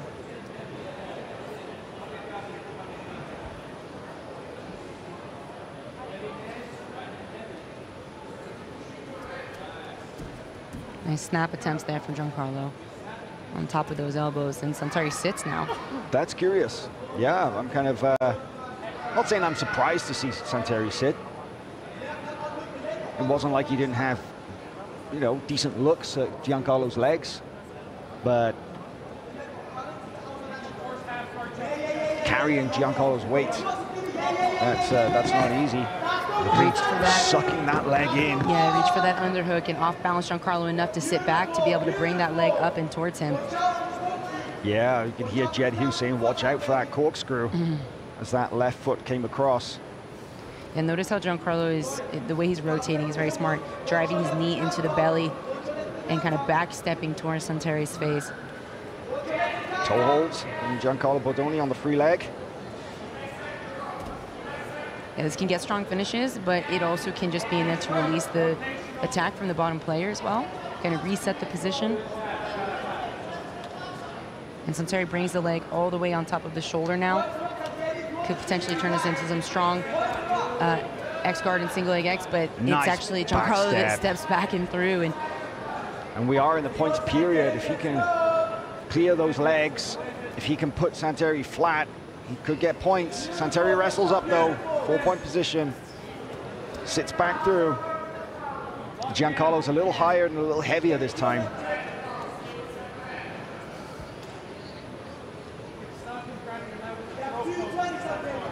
Oh, I love the way that Giancarlo switched his hips there, driving his weight through his right hip onto that knee shield of Santeri Lilius.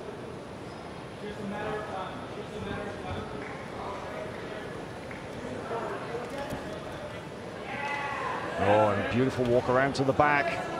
Oh man, notice how he stepped right over the top of the arm too when he sat to the back. His left leg went right over the top of the forearm rather than looking for the hook. And the arm was shot for a moment. He ended up slipping off to a regular hook and now switched to the body triangle, but made a big difference, I think, in the early defense of the back take itself.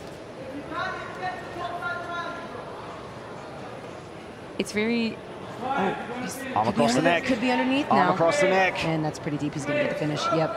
Man. Giancarlo Bodoni secures the overall victory for Williams Elite Team with a second round submission, rear naked choke over Santeri Lilius. Williams Elite Team in the 6th match of that series. They will now advance through into the semifinals tomorrow. Ladies and gentlemen, referee will stop the action during the 2nd round for your winner by rear naked choke from Williams Elite Team, Giancarlo Bodoni.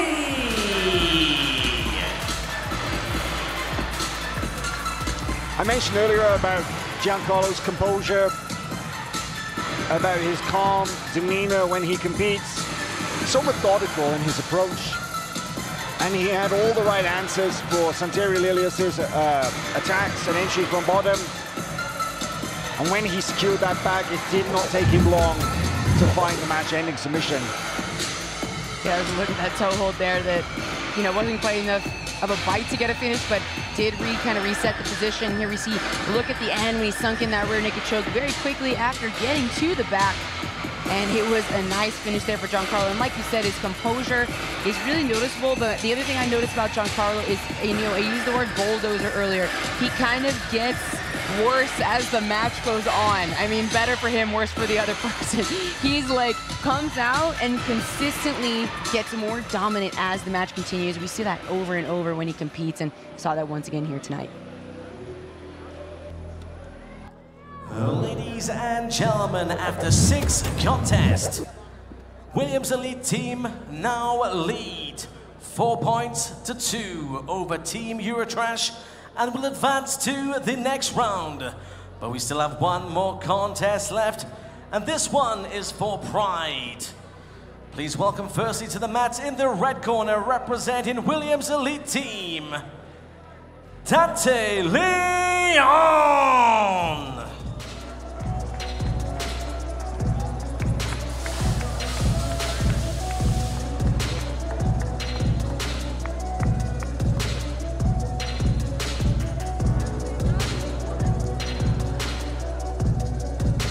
And his opponent in the blue corner, representing Team Eurotrash, Marcus Phelan.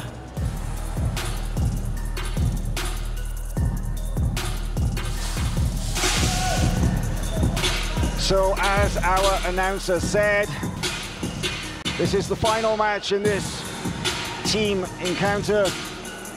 Williams Elite Team have already secured their position in the semi-final tomorrow in the AIGA Champions League, but this now, final match in the 70-kilogram division. Dante Leon against Marcus Phelan. Williams Elite Team versus Team Eurotrash. And this one really is for pride. I think Eurotrash did a lot better than people were maybe expecting, winning 2 matches. Rashid Khan and Pavel Javorsky taking 2 victories. Yeah, this dual matchup between the teams definitely really competitive, really competitive. There were some moments there, I think, shocked a crowd, and were just fun and interesting to watch in matchups we don't normally get to see. So, yeah, really enjoying this matchup. And now we've got this last round coming in. Dante Leon and Marcus Phelan. Dante, one of the best-known competitors in the world today. ADCC medalist. No-gi world champion, absolutely rock-solid competitor, and has competed in multiple weight classes. Today we see him at 70 kilos, which is about 155, going up against the Irishman, Marcus Phelan, a medalist at major tournaments such as the IBJJF No-gi Europeans. Very much the underdog here, though.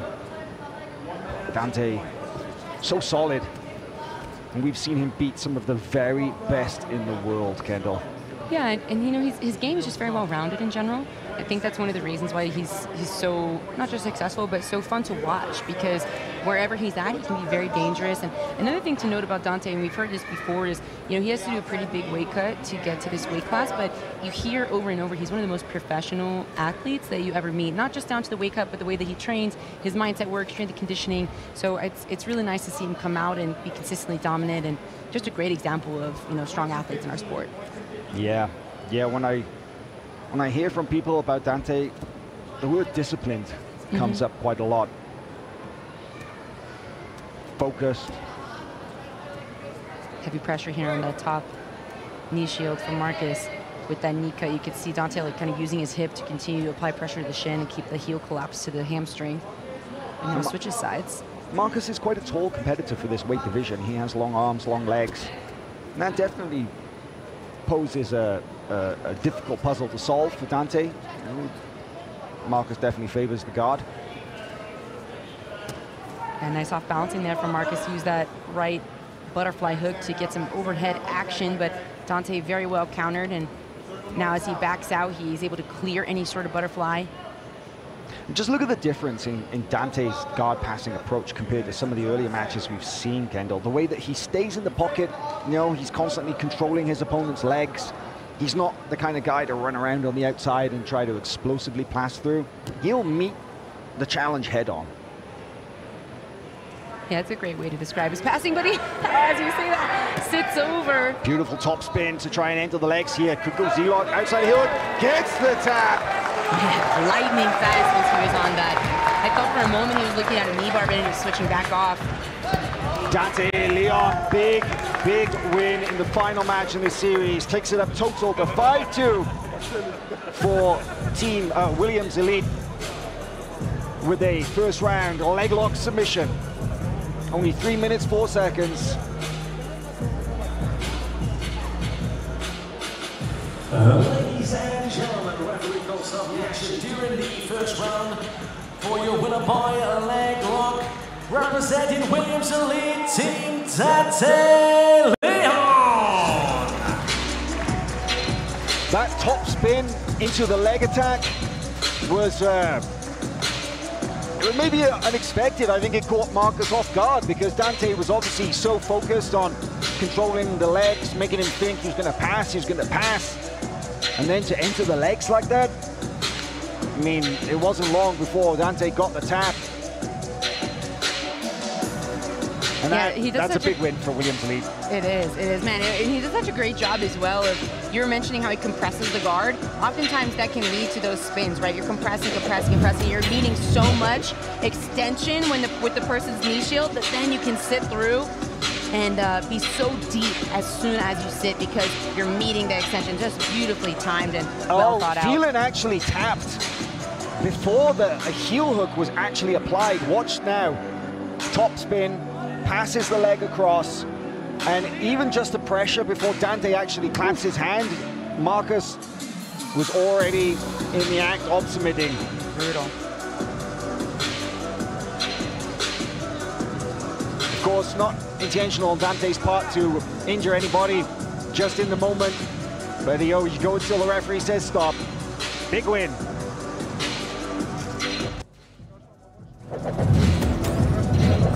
Ladies and gentlemen, after 7 bouts, we have a winner with a score of 5-2. And advancing to the next round, let's hear for your winners, Williams Elite Team.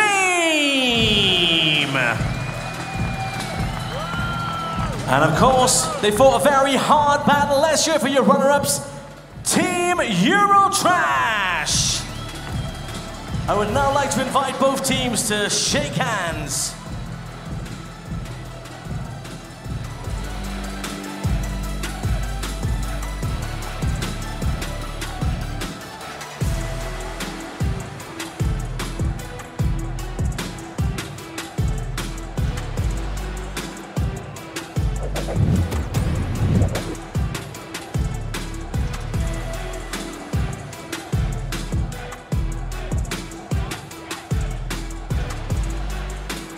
So just some of the best moments from Williams Elite Team and Team Eurotrash. Of those 5 matches, won by Williams Elite Team, Giancarlo Bodoni, Dante Leon winning by submission, Felipe Machado, Jason Nolf, and Pouya Rahmani winning by points.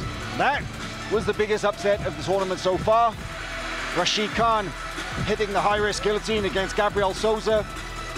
Pavel Jaworski was able to win via decision against Oliver Taza.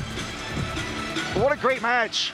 Eurotrash proving a lot tougher than I think people expected. Certainly by no means a walkover for the Williams Elite Team, winning 5 matches to 2 in that 7-match series. But it was guys like this, team captain, team manager, Giancarlo Bodoni, and his second round submission against Santeri Lilius. And I think the momentum won in that match helped carry them through to the overall victory. Dante Leon, this beautiful top spin into the legs, and outside heel hook, a lot of pressure on the knee. Before he even technically cranked the heel hook, Marcus Phelan was actually tapping. I don't think, like I said, it was necessarily Dante wasn't ignoring the tap, probably didn't feel the tap. The heel hook was just A lot of pressure through that knee. Big win to round out that team series.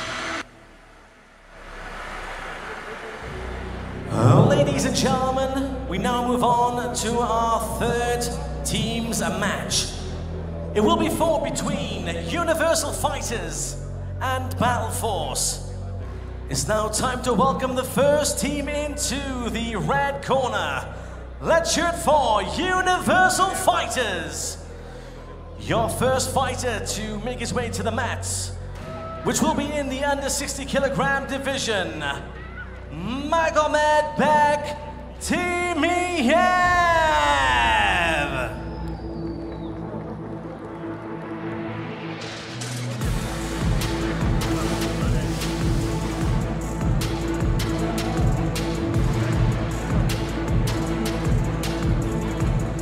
And in the 65 kilogram division, Kashi Magomed Turgayev.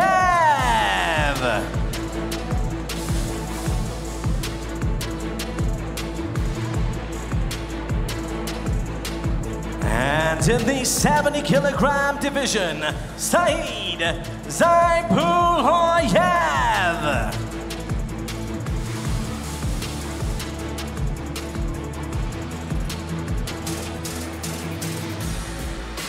And in the 76 kilogram division, Kashi Magomed Gaziev.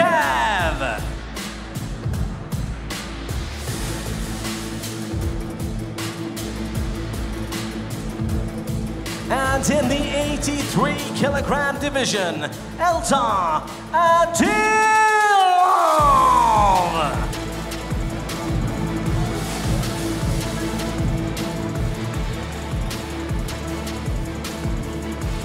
And in the under 91 kilogram division, Murad Abdulatipov.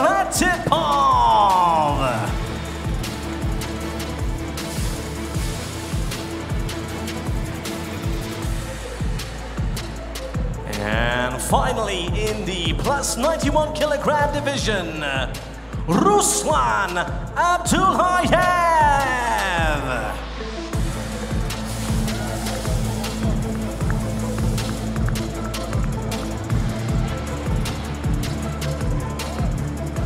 And it's now time to welcome the team manager, Muhammad Abdul Kadirov.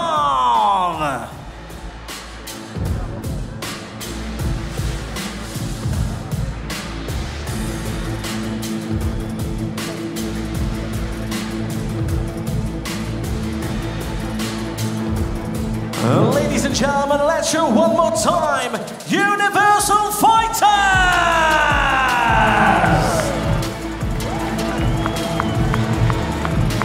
And it is now time to welcome their opponents to the blue corner. They are Battle Force. Please welcome firstly in the 60 kilogram division, Joseph Dale.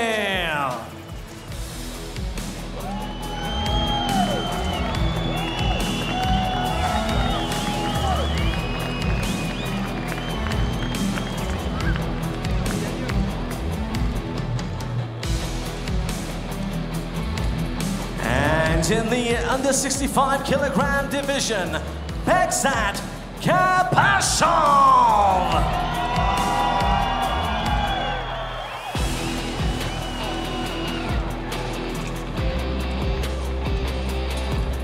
And in the 70 kilogram division, Vladimir Kuzmisty.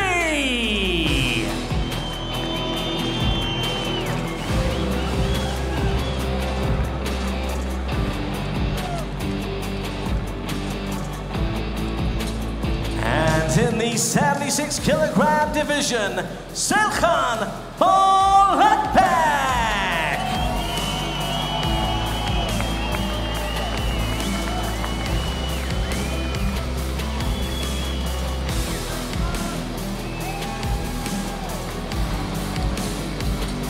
And in the under 83 kilogram division, Islam Mamelov.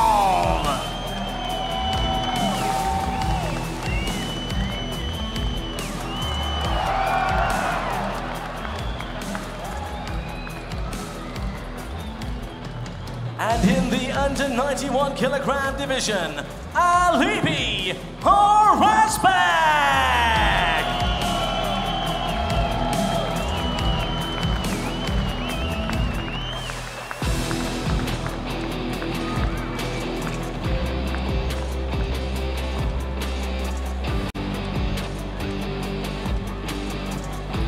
And in the plus 91 kilogram division, Anton Dimitrakov!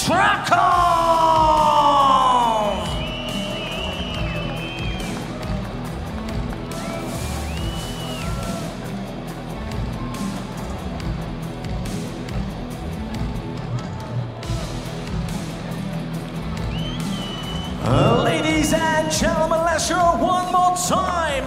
Battle Force!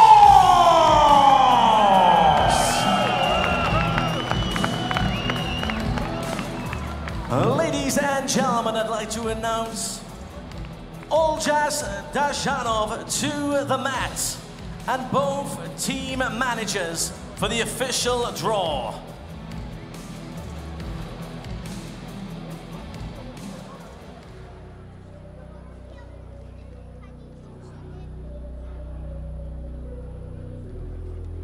The first bout will be fought in the 76 kilogram division. The next bout in the 70 kilogram division.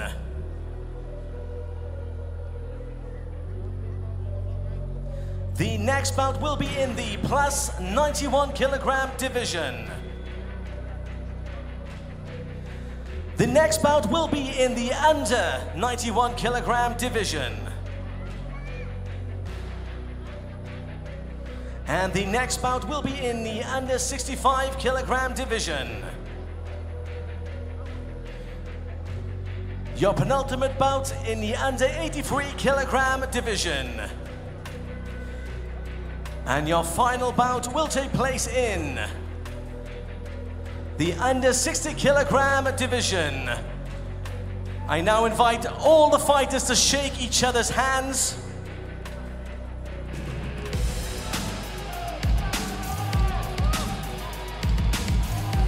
And as they make their way off the mat, please could both representative in the under 76 kilogram division stay upon the stage.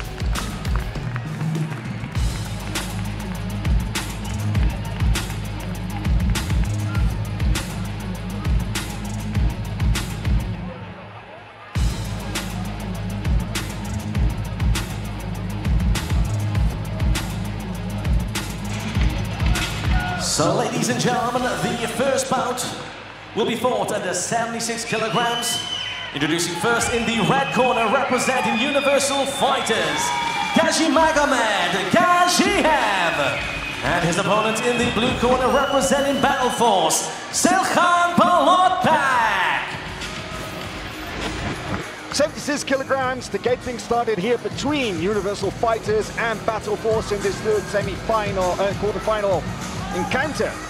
Universal Fighters in the red, you have Gazimagomed, and in the white, representing Battle Force, is Silkhan Polotpak. Double guard pull. And this, I think, Kendall, really freaks some people out because the Universal Fighters team are from Dagestan, and they never expect these guys to pull guard, and yet I've seen them do it again and again and again. They have a really fun style of pulling, right? Because they pull to some crazy wrestle-ups. I mean, it's super fun to watch because obviously, you know, a lot of the Dagestan guys, they come out with great wrestling, but sometimes they pull and then go into the wrestling rather than staying on the feet. Yeah, they have a very interesting hybrid style of grappling in Dagestan, specifically the Universal Fighters team. It's what I've called in the past wrestle-jitsu. They're very, very good at jiu-jitsu. They have world-class grappling submission skills, and yet that tradition, the history and the culture of wrestling that they have in Dagestan is just always present.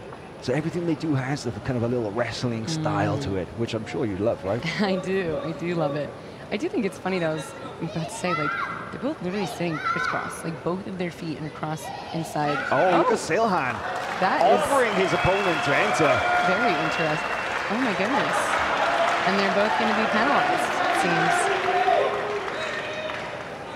Yeah, minus point against each of those guys. What an Referee odd. Dr. Hanato Sugino, not a huge fan of that. But Seilhan really inviting his competitor to engage.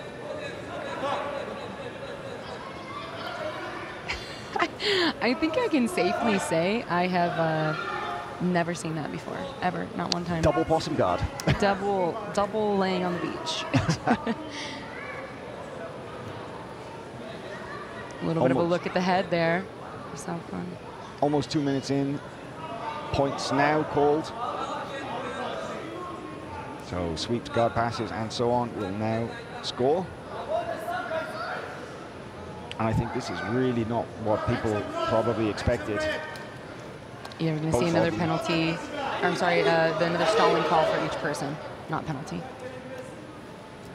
They took the stalling now off of both, it seems.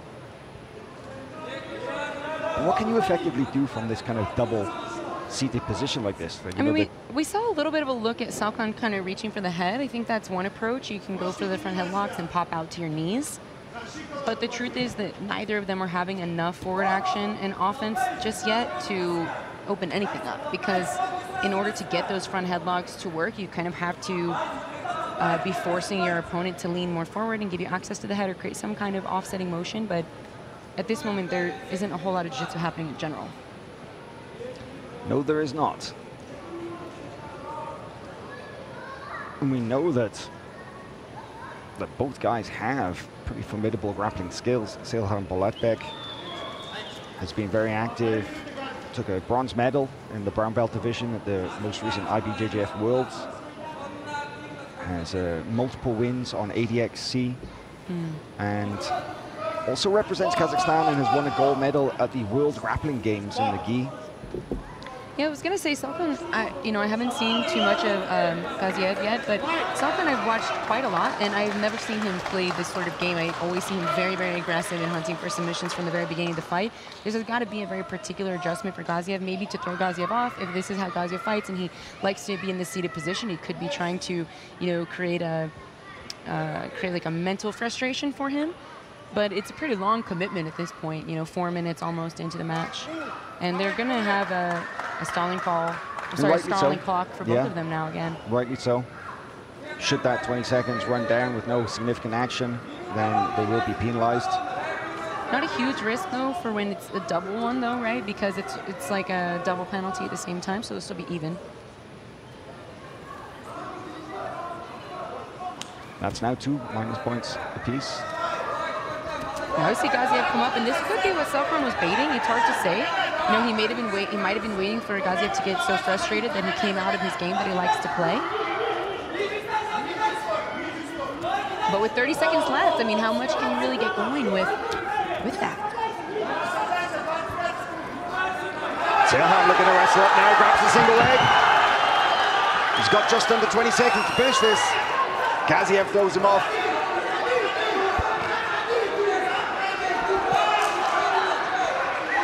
Deep shot, but a decent sprawl from Polatbek. Oh, Gaziev really trying to get behind in these last couple of seconds to put something on the board. And there is time, so that first round is a draw. Makes you wonder why, though, Kendall, that they reserved. They basically conserved all their energy. They did absolutely nothing for 4 minutes, and yet they took it up a gear in that just final kind of period right there in that first round. Why they hadn't tried something like that earlier from both sides? This is a guess, but I really think based on what just happened, so it's an educated guess, I really do think because Salcon does not usually fight like that, I've never seen it before, and Gaziev does, I think that was a mental battle. I think Salcon came in looking to create a position where Gaziev was forced out of his normal style, which it did happen, but it took 4 minutes for that to happen. As soon as it did, then they were really, they were really going after it, but it wasn't enough time to put anything on the board at that point. So I think for Salcon, it was a commitment to the strategy, and Gaziev lost the chess battle, so to speak. I think that's really what happened, but I don't know if we're likely to see that again. Hard to say, hard to say. Let's see if we'll It'll be a double grapple, yes it will. And, you know, I was going to say, as unlikely as it may seem that it would be repeated, I actually think for Salkhan, because it proved to be not effective as in winning the round, but effective as if he got the reaction that he wanted at the end, that he may repeat it. But this is one of those reasons why, you know, I just said this about Dante Leon in the last match that we saw. We love watching people that are very, very well-rounded because you'll never find them in positions like this. If they get stuck in something that's their A game is not going the way they want it to go, they will completely switch strategies, right? And they'll go for something else because they want to finish the match with a submission. They don't want to wait for somebody else to make it happen. But at the same time, you know, I was going to mention, like, as critical as that can sound,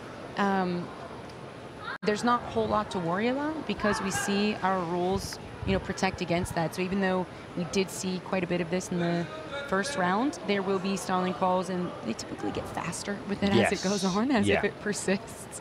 Yeah. So the referees become less and less tolerant. Right, right. Now we see Gaziev finally comes up to a passing position a lot earlier in this round than in the last. Yeah, I think this is what Salkhan was waiting for, right? I think that this is his strategy here. Salkhan has a very long, very flexible body and definitely favors the guard pulling.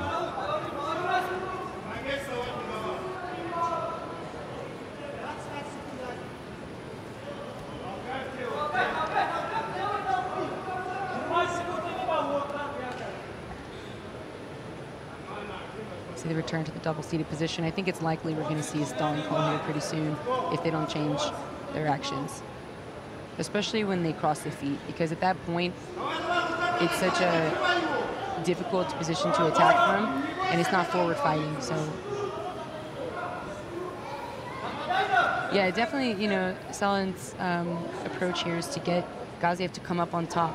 But if you're going to be that persistent about a strategy, then if they do come up, you better make something happen immediately. You know, you better put something on the board. You better be so committed to the strategy because you are so sure that you can make something work, or be willing to take chances and make risks once it happens, once you get your window. Because otherwise, what happens, you know, say the match ended right now, you know, right this moment. For me, if I was in the judge's seat, which I'm not, but if I was, it's Gaziev who has actually come up and tried to change strategy more than one time now. Absolutely, yeah. We haven't seen Salkhan really affect any meaningful offense from the bottom, save for one brief attempt at a wrestle up. There was a look at a single leg, but little follow through.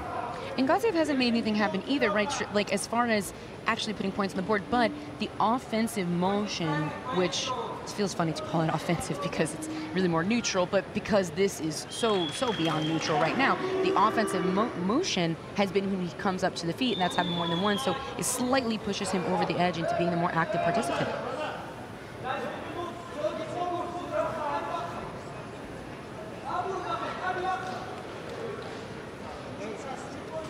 I just find this match such an intriguing choice of strategy from both guys. That how do they think that this is a good way to approach their opponent, and what is the end result? What is the end goal here? You know, it's a hard balance because it's always easy to judge from the outside, but at the same time, jiu-jitsu is a performance sport. You want to win, but fans have to want to watch you. And as a fan watching this match, there's nothing to be excited about. There's nothing going on. There's nothing to be engaged in. But I think purely in an objective point, whether I find this intriguing, fascinating, or frustrating and boring, I just think purely from a results-based question, you know, what is the goal here? Like, I think the goal is Salkhan thinks he can score from bottom. I really think that that's the goal because, you know, now we see him start to get a little more active, and I think he believes that he can wrestle up from the bottom versus not believing in his ability to pass. Because Gaziev clearly pulled first. He knows that's his game. This is not Salkhan's normal game. So if Gaziev sits down, there's a reason why Salkhan's not moving forward and passing, and believes he has a better chance from winning the match from this position. Right. But the one time that he did almost wrestle up, he lost the position. He hasn't had another look since. So it may be time, you know, at this point to switch strategy, especially if after these 25 seconds they go into a third round still neutral. 20 seconds remaining now. And there's a look at a good front headlock briefly. So this is what he's looking for. That's what Salkhan's looking for, is that double. But look at that counter there on the front headlock. That's a good guillotine. It's a high wrist. It's a high risk. Short time, but that is deep. He's coming over the top to the round. Extremely deep. 4 seconds, 3 seconds, 2, 1. And time is over. He's out. Seyhan Bolotbek is out. And the referee did not know that it was the end of the round.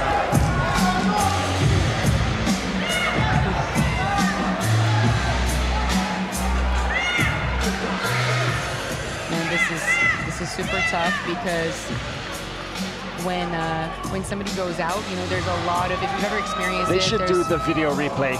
They should do the video replay to determine if they thought that Bolotbek had gone out before or after the end of that round. Uh-oh, we've got a bit of a confrontation going on here between the two teams.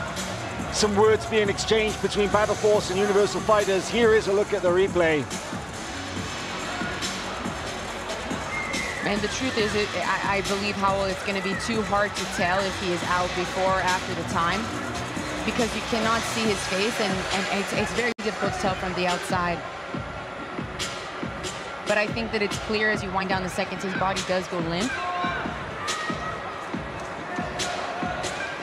And to be honest, Howell, like even with it from a medical standpoint, even continuing the match after someone has been unconscious is not advisable. I don't think most medical professionals would even approve the match to continue forward. Even if it was 1 second or a millisecond after the time, the guy has just been unconscious. He's going back into a fight after that. I'm not saying he doesn't want to. I'm not saying people wouldn't be willing. He's on his feet, he's walking around, he's ready to go. He will for sure be willing, of course. He will want to go back in, but from a medical perspective, it's very unlikely that they would approve that. Here is the look at the video replay to see if they see him go limp here in a moment. I guess the question is, both of his knees hit the ground in a moment, and he will go limp. The question is right around here, I think. Yes. But the question is whether it happened before or after the clock ran down to 0.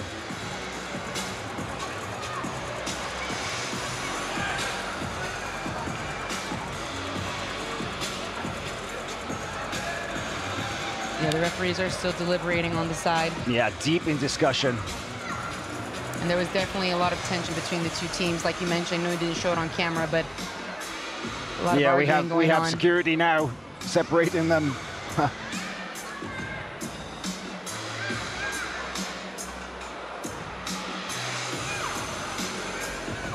Emotions running high here at the AIGA Champions League. It's a lot on the line.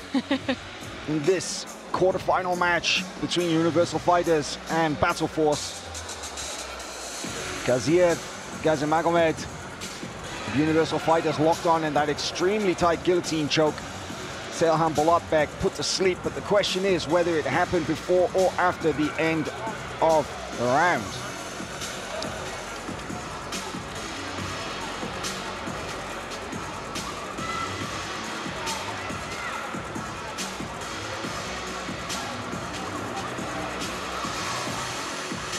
Another look at the replay. Man, it was brilliant how he brought his hips all the way over the top like that. You don't see that finish very often. Amazing.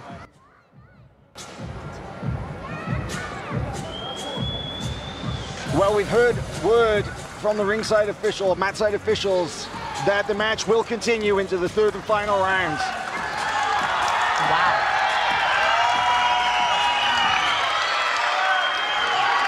And the third and final round is underway. Man, I'm shocked, honestly, that they are continuing this match. That's crazy. Always something unexpected here at the AIGA Champions League. Yeah, definitely a change in pace here now, and you can see Seyhan completely changing his approach to this match, now passing and being on top. The strategy of double sitting wasn't working. Even the strategy of coming up got him stuck in a guillotine, so... I mean, he's going to be fired up after that, right? Of course, you know, the fact that he was caught in a submission at the end of the second round, the fact that he went out, the question and the doubts over whether the match would continue, and then, of course, the confrontation between his team and the opposing team. I think Seyhan's got it's lit a fire under him now, and he wants to go out, he wants to prove a point to himself and to his team and to his fans.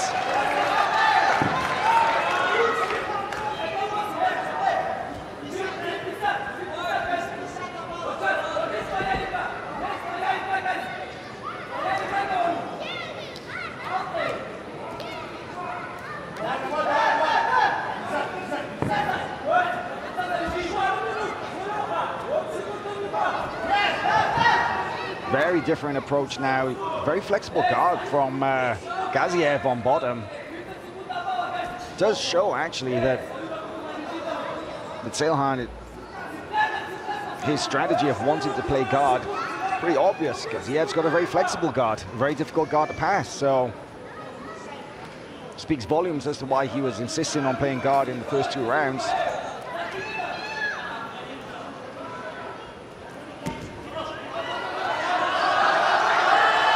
Almost around.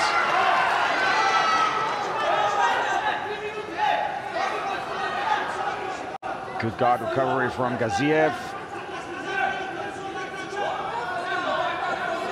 This is the 76 kilogram division. It's about 168, I believe.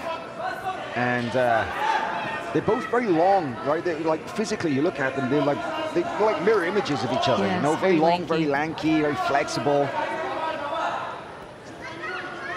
Gaziev's guard attacks are so interesting because he is not really exuding a lot of offense, but every time that Seilhan enters, he finds his legs inside in weird positions. And there were a couple times it looked like he may enter, you know, a leg lock entry or some butterfly attempts as well. We saw some, you know, top of his foot attaching to the hamstring, kind of catching and looking too off balance, but hasn't been able to make super meaningful connections just yet. And I think a lot of that is due to, you know, Seilhan's passing style. And Seilhan was about to drop back on a footlock, it seemed. Briefly caught the ankle for a straight footlock, it seemed, but comes back on top to continue his attempts to pass the guard.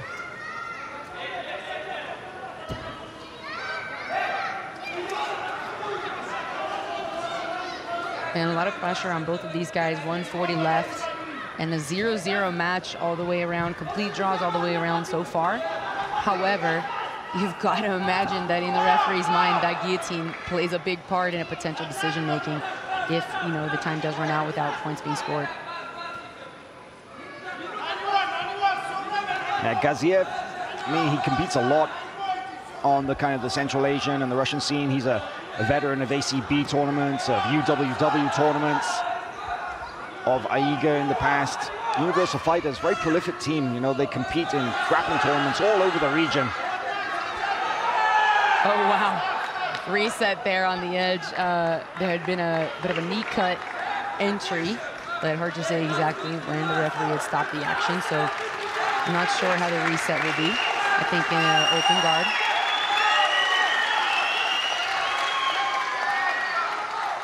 Less than a minute left, and he almost made a chest-to-chest connection there. Wrestling up. Wrestle up, and a guillotine now for himself. If he can get his head free from this guillotine attack, Gaziev could score 2. Yes, he does. And he initiated the double leg there. He's going to put 2 points on the board, and he does with 34 seconds left. Potential entry on the leg here. So flexible from bottom is Polatbek. It's the first time he's been in a guard position with such contact and control to try and enter. Trying to come out the back door with the crab ride. Oh man, still going for it. Have a look at the leg. He's trying to come up. Oh, there's that neck attack again. The high-risk guillotine. It's on once again. 5 seconds remaining. And he gets a submission. With only 3 seconds on the clock, Polatbek's hand tapped his partner, and he was forced to submit. What a dramatic finish to that match.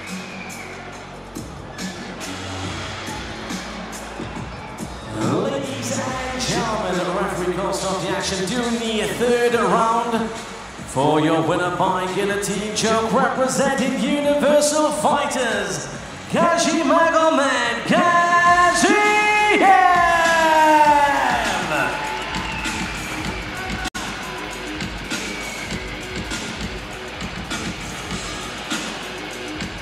And Magomed Gaziev, that high-risk guillotine, such a powerful weapon in his arsenal. It put his opponent to sleep at the very end of the 2nd round in the confusion about whether the clock was still running or not. And then it struck again at the end of the 3rd round with only 3 seconds remaining. And that is the first match goes to Universal Fighters.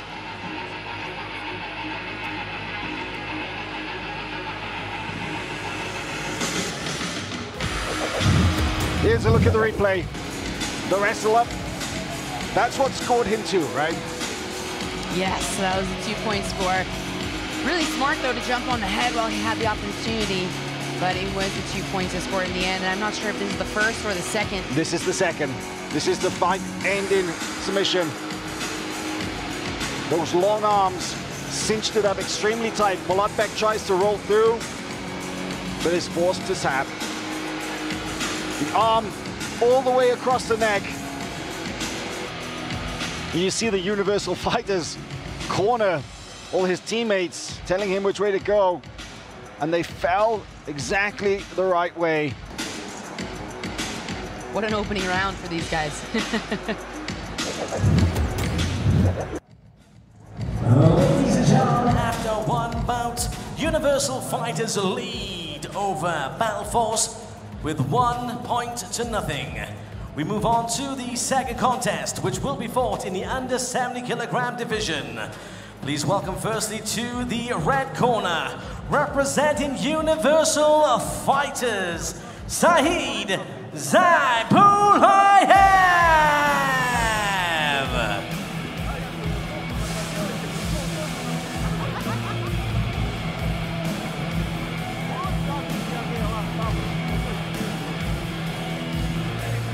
And his opponent in the blue corner, representing Battle Force, Vladimir Kuchmisty.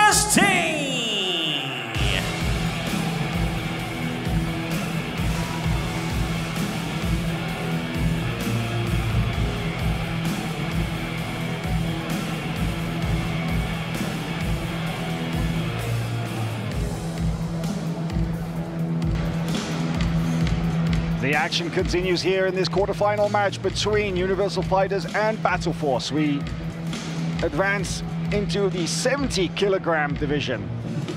In the red, representing Universal Fighters, Saeed Zaipulayev against Vladimir Kuchmisty of Battle Force. And an early takedown there, straight into a 10-finger guillotine. Oh man, that is deep. You could see the crunch of the neck and the chin. Lifted him bodily off the mat. That was wild. In a fully locked on 10-finger guillotine. But it earned him 2 points, didn't it? Wow. I think that was really smart from Zaipulayev in just shooting that right off takedown right off the bat and getting 2 points, because as we saw in earlier matches, it's a good lead. It's a strong lead. It's really, you know, from a lot of these guys have strong wrestling backgrounds, and it's something that we don't always see in jiu-jitsu. And so jiu-jitsu players are not always used to this, but in wrestling, it is very, very normal to shoot right off the whistle, shoot right off the go. They don't usually, I mean, it depends, you know, everyone has their own styles, but it's not super typical that you see people shake hands and back up and bounce around. So, I mean, the bell goes and they are on it. They're on the legs, they're on the head, they're into their attack. So it's very, very normal. And you actually see, you know, sometimes jiu-jitsu people get, I'll speak for myself, I've been criticized for doing that before, like, oh, you're going right off. But man, once the whistle blows, it's time to go. It's game on, absolutely. So I love that we're seeing a little bit of that here at AIGA. And I think I wouldn't be surprised if we see more and more of that from both the Dagestan guys and the Kazakhs. I agree. I totally agree. Zaipulayev cautiously walking around the guard of Vladimir Kuchmisty. Not really engaging, even though he does have double control of the legs.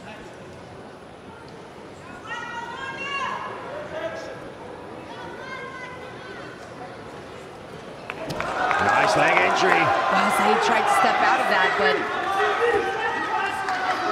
not out of danger. Tries to spin. No, his knee line is just barely out, but inching closer and closer is Vladimir. They're going to reset here on the center, and you can see Saeed's knee is not locked in play, and he does have his left leg free to swim for inside position, but as they were rotating through, Vladimir was getting a little bit closer to the top of the thigh there.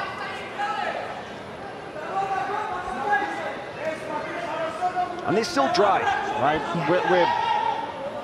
We're only just over 2 minutes into this match now. And that grip that you see that Kuzminsky has, oh, now he passes it across the outside. But it helps stay connected to his opponent. Now the leg is free. Zaipulaev is free to resume. Just goes to show, though, that the more he commits, the more the Kuzminsky is.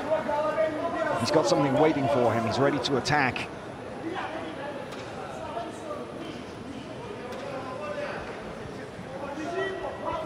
Absolutely no attempts from bottom from Kuzminsky until then to actually engage with his opponent. Very patient. And now look at this. That's a good position from which to attack the straight ankle. Using his butterfly hooks. Yeah, it does such a great job of controlling Saeed's base and knocking him off base. And Saeed trying to keep his base long by opening up his left leg. Oh, the foot is off the floor. Aoki. Oh, no. Aoki. Oh, that's tight. That is deep. That is deep. Man, that's a lot of pressure here. Oh, how did he get it out? Oh, man. That was brutal. You could see it on Saeed's face as well. Oh, Zaipulaev just ate a deep Aoki lock right there. And it all started when Kuzminsky was able to get his foot off the ground. Because Zaipulaev's base was solid. He was able to use his hooks to elevate. The foot got light, the one that he was attacking. They spun through, and that is when he allowed the heel to slip and he started attacking the Aoki.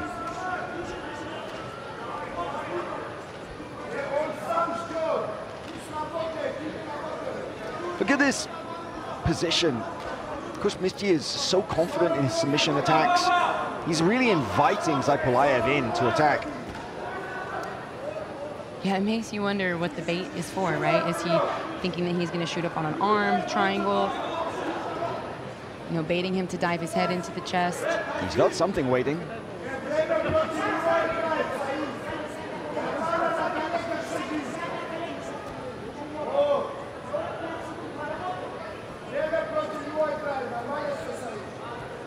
That's now two very tight submission attacks from Kuzminsky, that early 10-finger guillotine, and then the Aoki lock. But Zaipulaev has a 2-point lead with 30 seconds remaining now. Look at that hit. Nice come up. Very unusual sweeping. Oh, then he gets it. That's going to be two. That's going to be two for Kuzminsky. He's now managed to even things out. And again on the leg. And he doesn't accept 2 points because he was still attacking while he was on bottom. Had a submission in play, and now the submission's released, but they're more of a neutral position. Wow. Wow. That first round ends in a draw. And Zaipulaev had that 2-point lead for nearly the entire round. It was right in the last, 20, 30 seconds. That Kuzminsky was able to score the reversal. Here's the early takedown. Like you said, straight off the whistle. The guillotine attack, very, very deep. The way he lifted him off the mat. Very surprising. Oh, you can see how deep it is there. Here's the wrestle up. We don't get a look at it, but the way it was almost like a hip clamp, the way that he kind of had his legs crossed, but it was so low, it was like right down on the lower leg. And he was able to use that to kind of force the turn away and the spin, and then wrestle him down. Kuzminsky, very cunning opponent, I would say. He's got lots of traps, lots of weapons. I think Zaipulaev is going to have to be very careful now in this second round.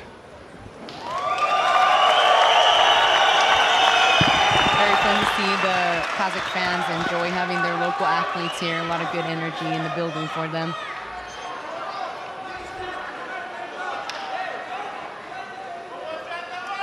I'm wondering if we'll see Kuzminsky pull, or maybe even take some, try and take him down. Yeah, you can see Zaipulaev, you know, he's hunting the legs, but Vladimir, his hands are right in front of his knees, and so his hands are his first line of defense here. So before, you know, he got caught without his hands really blocking the entry. But at this point, his hands are ready and waiting. But see, this would be interesting. If they call this a 2-point takedown, I believe they will. If not until we see if he gets out of this. Well, is it a chest wrap? It's a chest wrap, okay. I thought he had a head and arm for a second. Yeah, so Zapalaev can free his upper body and rotate and come up on top. That'll be 2, but you know, you've called it a couple of times when you said how crafty Vladimir is. He's got a lot of traps waiting, you know. There's a false sense of security attacking him, right? He's basically playing this, they call this the high ground position, popularized by John Wilson out of Wilson Brothers Grappling in Colorado. He's the one who really put it on the map. And that high chest wrap is such an effective attacking position. He's got his whole system developed from it in going to the crucifix and back attacks and so many crazy entries that really catch people by surprise. But Zapalaev manages to get his head free. And as he is the one who initiated, no, they're not going to give him the takedown for it, even though it was that one long unbroken sequence.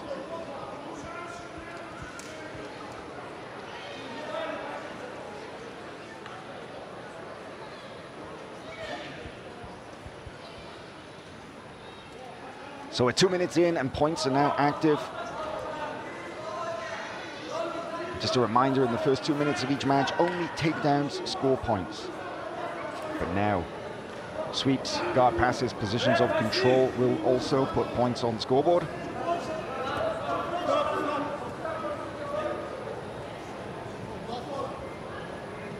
Seeing a pause here, I'm not totally sure what it's for. I think the referee, they may be looking at the replay of that early sequence to determine if it was a takedown or not. I think they're reviewing that. Yeah, and I think that's smart that they got the video replay out to determine whether that was 2 points.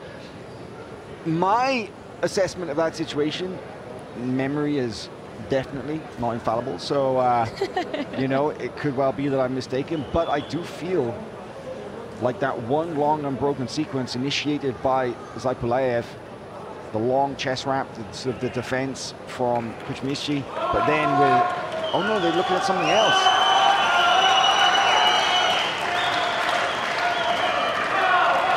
Okay, I'm not sure what they're looking at there. That's curious. Really no idea what they were studying there. It's a question for later, for sure. Anyway, back to the action here. Halfway into the second round, still to draw.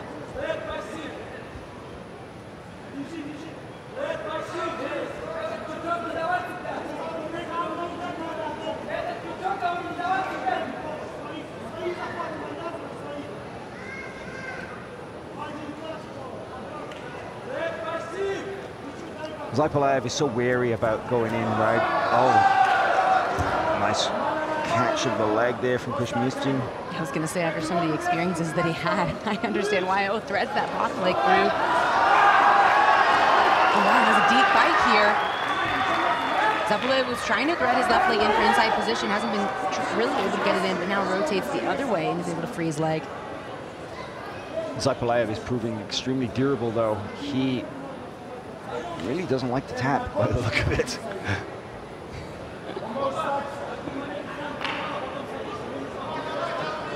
It's a real clash of styles, isn't it? You know, you've got this young, athletic, explosive athlete, Zapalaev. You've got this really crafty submission hunter in Kuchmichi who just throws up these really deep attacks from sometimes these really unexpected positions.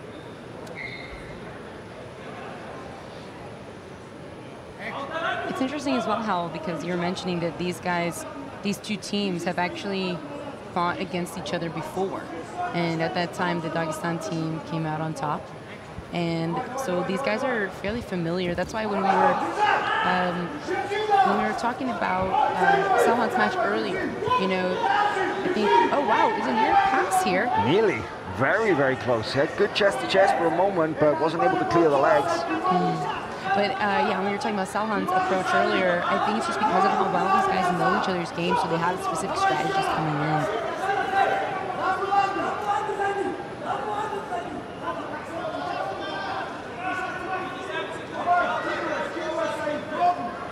Yeah, the Dagestan crew, Universal Fighters, and the Kazakhstan, primarily Kazakhstan-based Battle Force team, they do know each other very well. They've definitely competed against each other a lot in various tournaments, including AIGA and also UWW, so they're not unfamiliar with each other. Another pass attempt there, but opens his back in the process. Wow, Kushmisi is so crafty. He's got the seatbelt grip, working that left foot in. 10 seconds to go, though. I don't think he's going to be able to get anything on the board. He has the hooks in. Oh, he does? He does. The referee just nodded to the table. That's 3 points. Kushmisi takes the second round. In the final seconds, too. Man. So it's now 1 round apiece.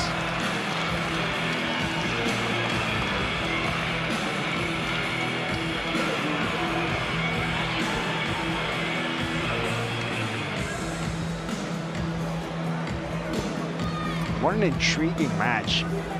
This guy, Kushmisi, has such an unorthodox style.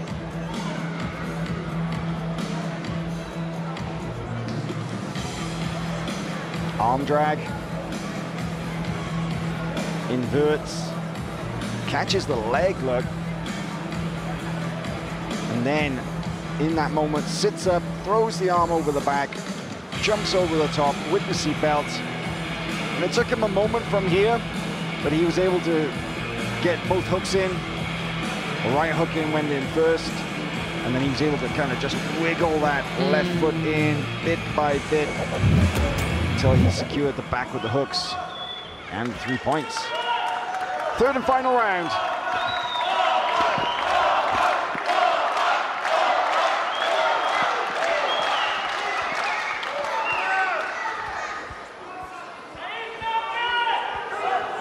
And now it's Vladimir on the early shot, slid down to his knee there.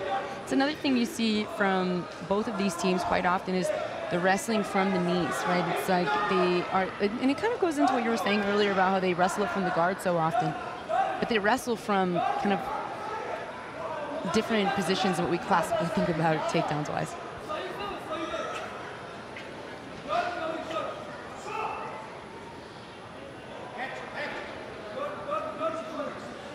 Yeah, so no hand fighting, right? Which is unusual. Yeah, there are a lot of distance shots from both of these guys. And there's a lot of telegraphing that goes on, and man, great shot from Saeed, had his head stuck for a moment, but beautiful, and that was very similar to his first takedown early on. Gets the 2. Yep. But into this now. Kushmisi wastes no time in going on the attack. Got a bit of a bite on the heel, but no isolation on the hamstrings. Nice disengagement there from Zaipulayev.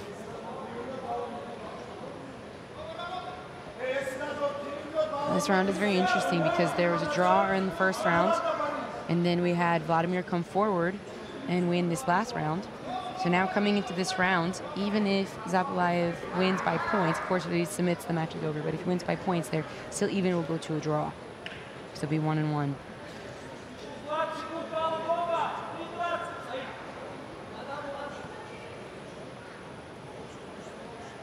Yeah, again, we see this interesting invitation into the guard approach.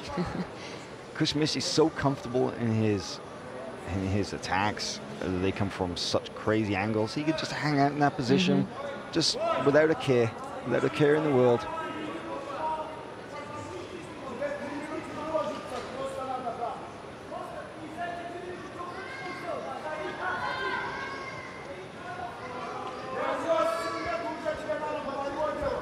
There's some Toriano action there from Zaipulayev. Had a bit of a look, but now back in the leg is Vladimir. Now he's really above the knee line. He's got some nice control. The left leg threaded over the top. And he's controlling the free leg as well. That's going to make it hard for Zaipulayev to run away now. He's definitely the deepest position. Toe hold. He's had, yeah, that one arm toe hold there Could for go just a moment. here, got like a lateral knee bar also. That's exactly what he's going for now. There it is! Zilok finish! Zaipulayev, Kushmisi.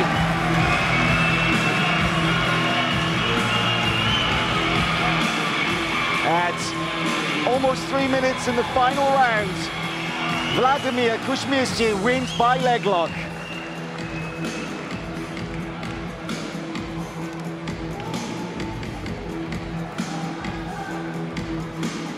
Ladies and gentlemen, the referee called to stop the contest during the third round for your winner by leg lock. Representing Battle Force, Vladimir Kuzminsky.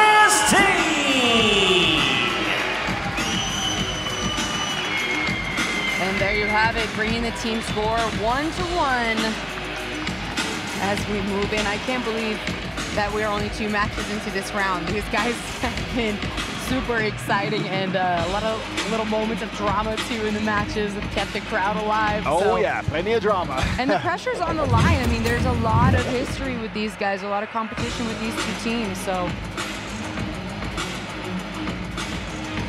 here's a bit of that finishing action. Ooh.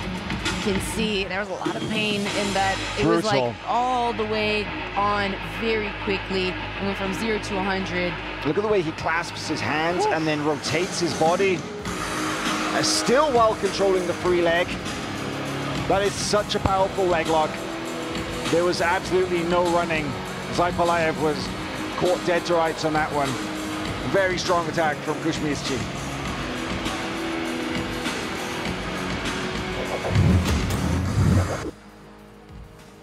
Ladies and gentlemen, after 2 contests, Universal Fighters have won, and Battle Force also have won.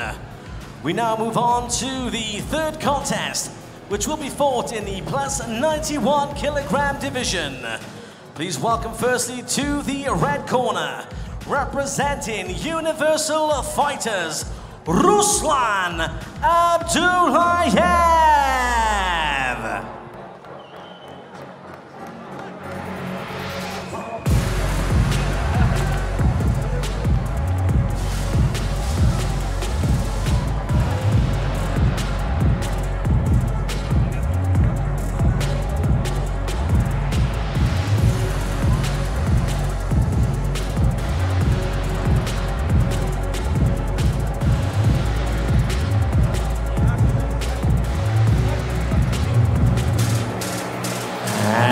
Let's now welcome his opponent into the blue corner, representing Battle Force, Anton Dimitrakov.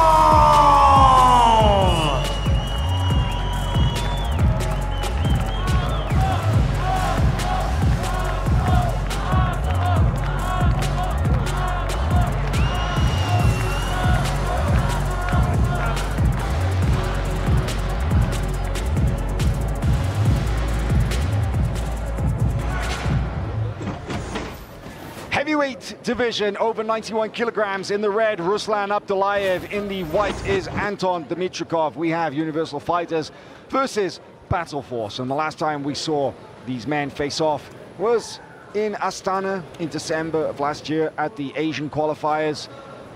And it was actually Ruslan who won via submission against Anton. And I have said this before, Kendall, I'll say it again, but not many people beat Ruslan Abdullayev, especially under these rules. He has some big wins on his resume. He's beaten Luke Griffith, he's beaten Declan Moody, he has a win over Anton Dimitrakov, as I said. He is one of the the biggest unknown talents in the heavyweight division. And also, I think, at least 10 or 12 MMA fights on his record as well. Man. Yeah. Fearsome wrestler, amazing top pressure from half guard. You'll see him enter the half guard and he drops one hip in this really interesting kind of like sprawl position, and guys just can't move him. He is just rock solid. Just like this.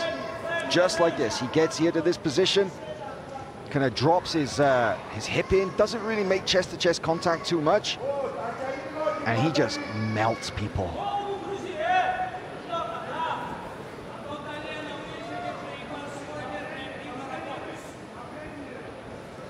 Nice head control here from Anton. And he has the head and the wrist control, which can be really telegraphing because a couple of things can play out there. Oftentimes people get annoyed with the head control, so they'll pop up and you can enter the legs or enter a body lock or butterfly. Oh, there he goes. Nice spin through. Anton is extremely mobile for a guy his size. I mean, he is larger than Abdullayev, who is a very large human. But Dimitrikov has a small man's game. You know, it's he's not like a wrestler. He's not a pressure passer. He's a guard player. He's got a very flexible guard, great hips. Oh, look at that, going high, trying to mix up the scoop of the leg with going high, but Ruslan is just rock solid. He doesn't open up his game a whole bunch. He's quite conservative and methodical in his approach. He always passes the same way, very much the same style. Shoulder crunch action here from Anton. He has the right butterfly hook. If he can go left, get some elevation and sweep left. Almost looked like he was going to come out to a closed guard, but you see the control there from Ruslan on the ankle with his left hand. Almost looked like he was going to knee cut there, trying to punch that underhook on the right side, but deep half now for Anton. Oh, but Ruslan just sucked up that far side underhook. Maybe see him go reverse armbar. Brings the knee dangerously close to passing. And still trying to hip out and potentially come into a sweeping position, but very hard to do without that left arm. I can't tell with the angle if he has an underhook on the leg or not with his right hand. Oh, he does. He has a deep hook on the leg. So even if Ruslan was able to step over to the mount, he won't be mounted.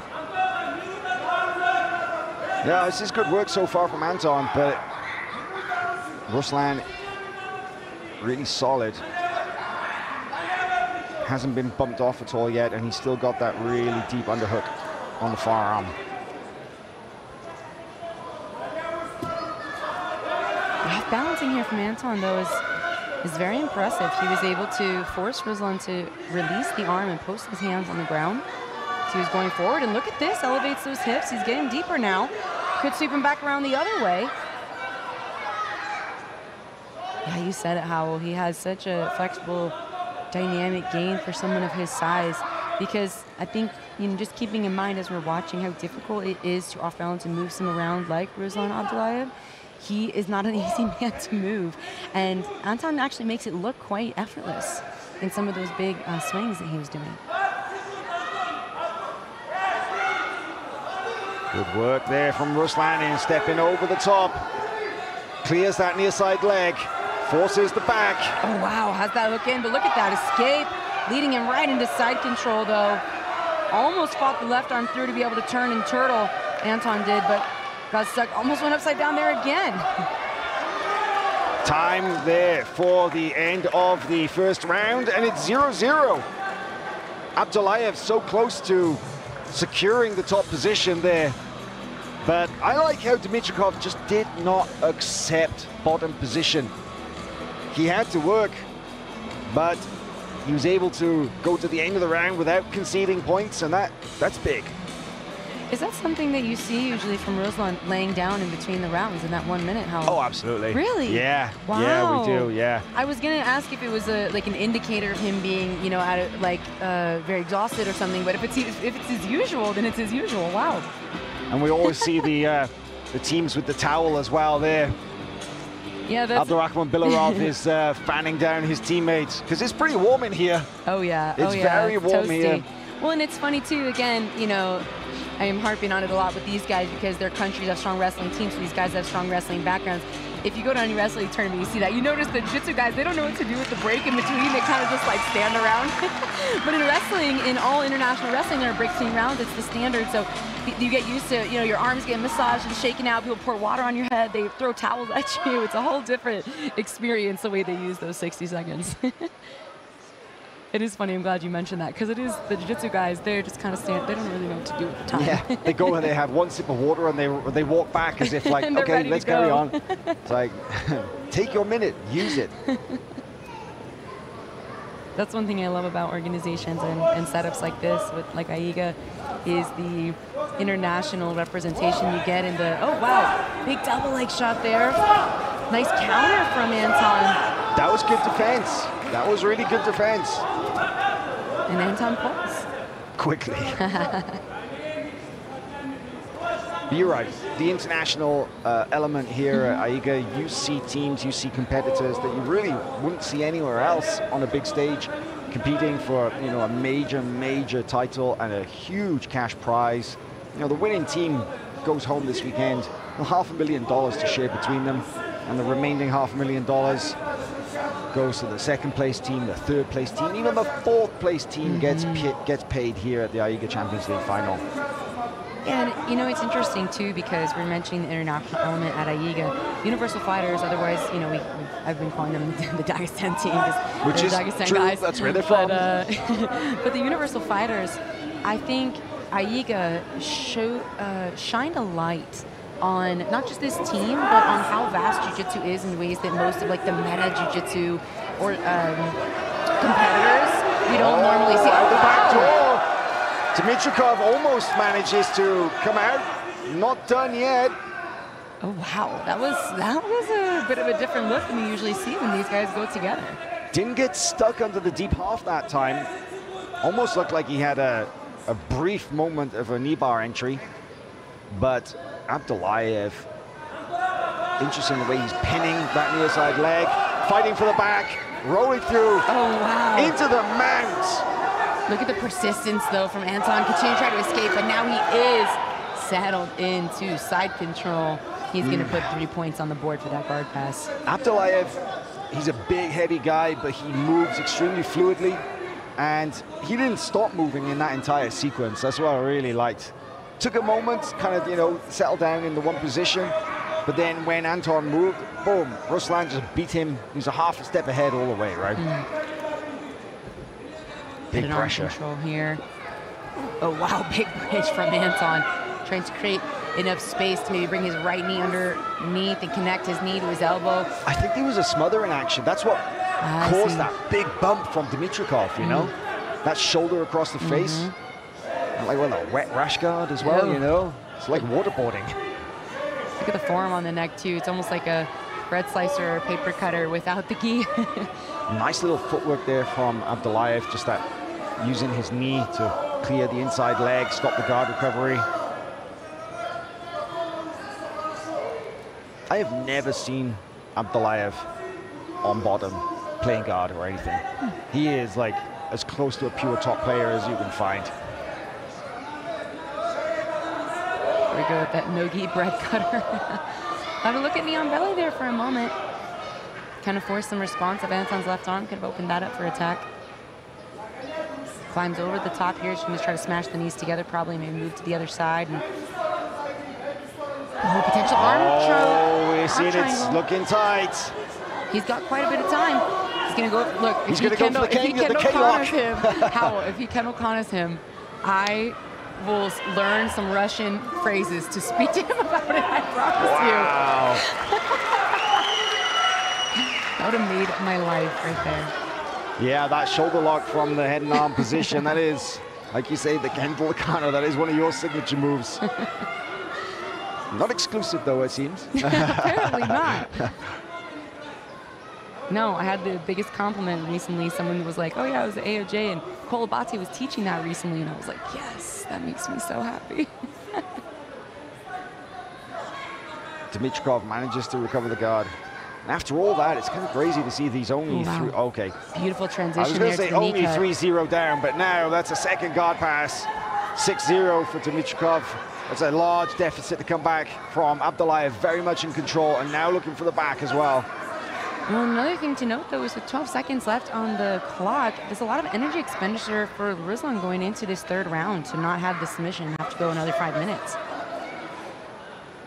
Especially after doing all that work to work your way to these dominant positions and then having to restart on the feet. That can be very frustrating. End of the second round. Yep. And another one. Oh, actually, no, the first round was 0-0. And the second round now goes 6-0, goes to Ruslan Abdullayev. You know, I was thinking earlier what I was saying about the... oh, yes, many towels. Here's a replay. Oh, wow. Mobile, very mobile for a big guy, right? The way he kind of just hops over the guard.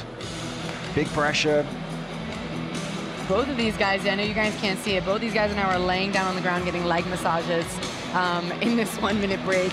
And you know what it reminds me of? It reminds me of like when a race car pulls into the pit stop and you've got the mechanic crew run out and they're all working on them. You got like 4 or 5 guys working on these athletes all at the same time. One of them's blowing a towel, the other one's giving him water, 2 of them are massaging the legs. It's great. But it's a team sport. That's what AIGA is. It's a team event. It is. It's just it's just so funny to me, like that. It's just different than what we normally see in jiu-jitsu. I love it because for me it feels like wrestling. So I'm like, yes, this is my people. These are my people. But you know, I was thinking earlier. I was talking about the light that was shown on the Dagestan team in the last couple of years, because there were some very big upsets in teams that a lot of our usual, wow, big double leg there for Ruslan. Way to start the round off with a 2-point lead. Man, close guard though for Anton, because we haven't seen his close guard yet throughout these rounds, so we could see a bit of a change of pace from him, different opportunity. That is definitely different for Dimitrov. If he can keep it closed, right? That's a hard thing to do with someone like Anton. But look at that big hip bump attempt. And he was trying to get to the close guard earlier when he had the shoulder crunch and he was in butterfly. He was trying to swing his leg out and he was stopped, and Ruslan was holding his ankle. So it'll be interesting to see how effective he can be from here. But yeah, the Dagestan team, it's such a light that was shined on it. There were so many, like, our meta fans, you know, including myself. I don't usually go to obscure parts of the world to watch people grapple. Well, except for when I'm commentating, of course. But I didn't know before. And then when the Dagestan team, I didn't even consider that they would have wins over some of these well-known competitors and well-known teams. And because they don't, you know, come to the States or some of the normal places where we see the World Championships, for example, the Pan Am Championships, Europeans even, you know, well, they Brasileiros. compete in like a... They compete in a parallel circuit, because it's very tough for a lot of these guys to get visas to go to Europe or go to the United States, you know, and so they'll compete in events in Asia, in the Middle East, and they have tons of experience in UWW. I was going to say, they do a lot of the United World Wrestling events. UWW is really big for them. They win pretty much gold medal. They almost clean sweep that kind of tournament. But they also compete in ACB tournaments, AIGA tournaments. There are a handful of federations active in this part of the world, and they also compete in the Middle East as well. You'll see them go there.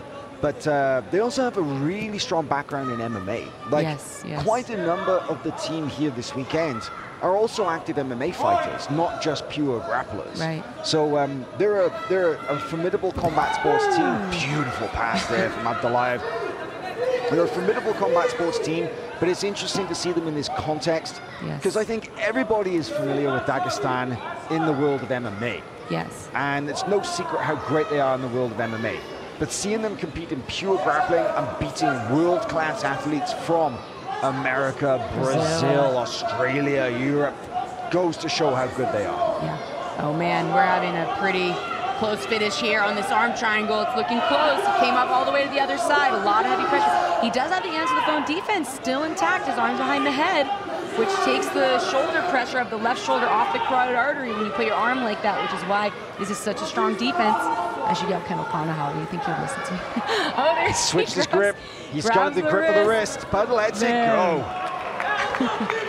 5-0 lead and a deep submission attack with 2 minutes remaining in this final round. But yeah, it's one of the reasons I love this event, AIGA, because they bring eyes to, they give a stage to the best grapplers in the world in a meta context that we don't always get to see against, you know, our most household names, the phrase I was looking for, some of the most household names. So it's really cool to see.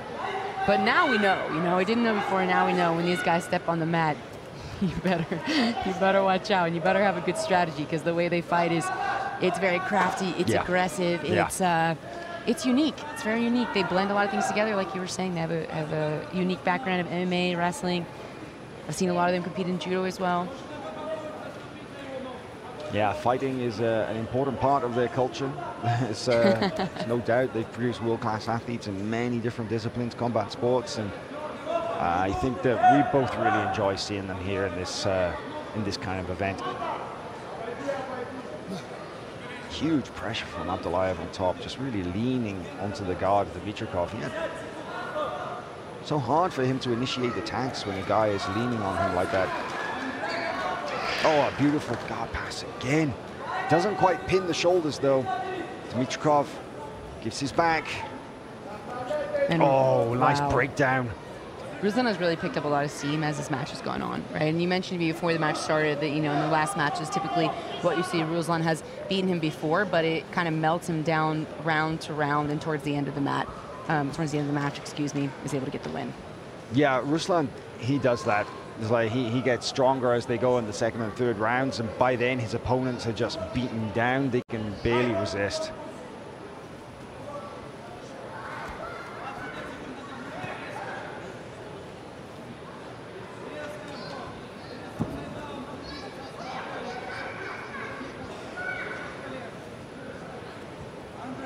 Dimitrov looks a little out of ideas at this point, and there's another guard pass.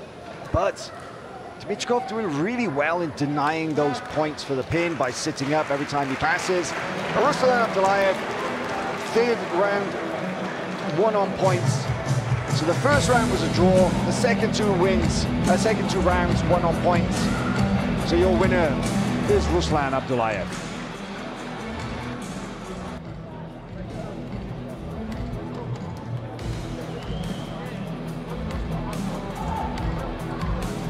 Ladies and gentlemen, after 3 rounds of action, your winner by way of points, representing Universal Fighters, Ruslan Abdullayev.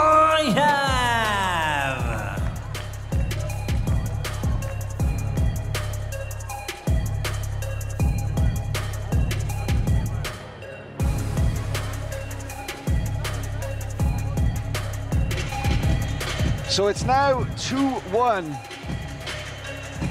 So Universal Fighters, we are 3 matches deep in this 7-match series. Next up is the under 91 kilogram division.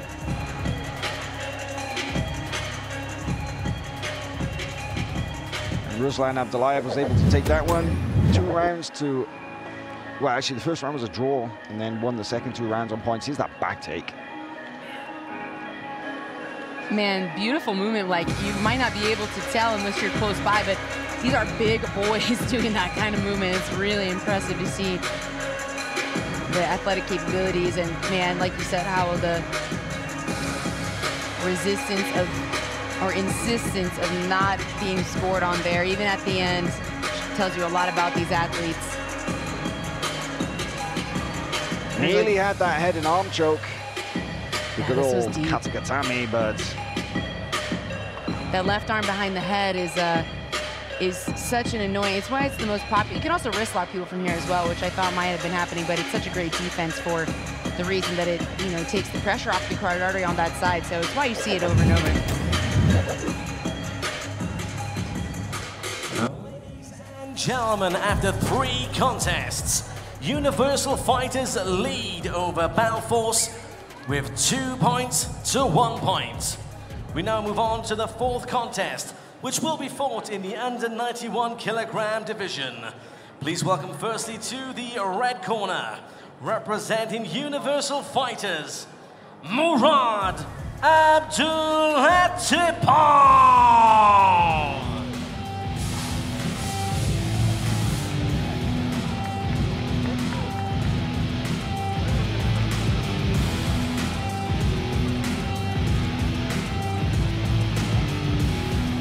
And let's welcome his opponent into the blue corner, representing Battle Force, Alibi Horzabek!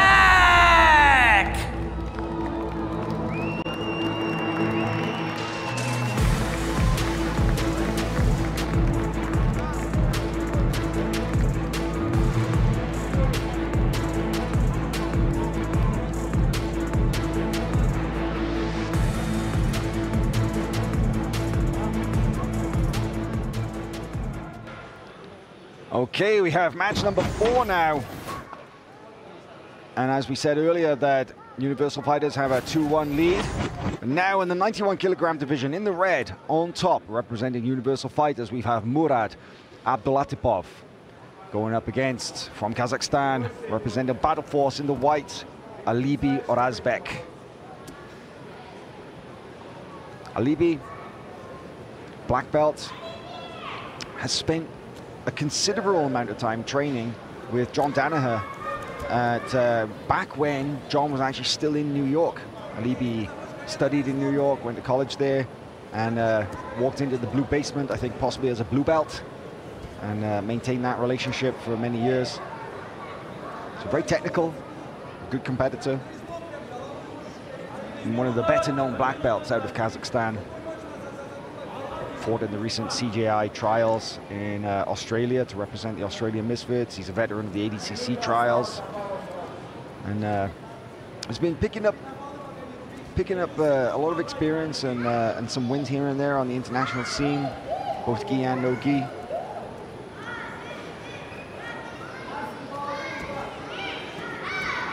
Playing an interesting kind of version of seated guard. I think Murad has a pretty, or he did for a moment, looked like he had a pretty deep grip with the head and arm control. Right. Felipe playing very, very low, kind of half guard, coyote guard style. You'll notice he brings his underhook up on the left-hand side pretty high, and then when the whizzer gets cranked down, he drops back down to the back of the knee. Maybe looking to come up to his knees and try to wrestle up on a single leg, but his head, he has to be careful with his head being in danger as well.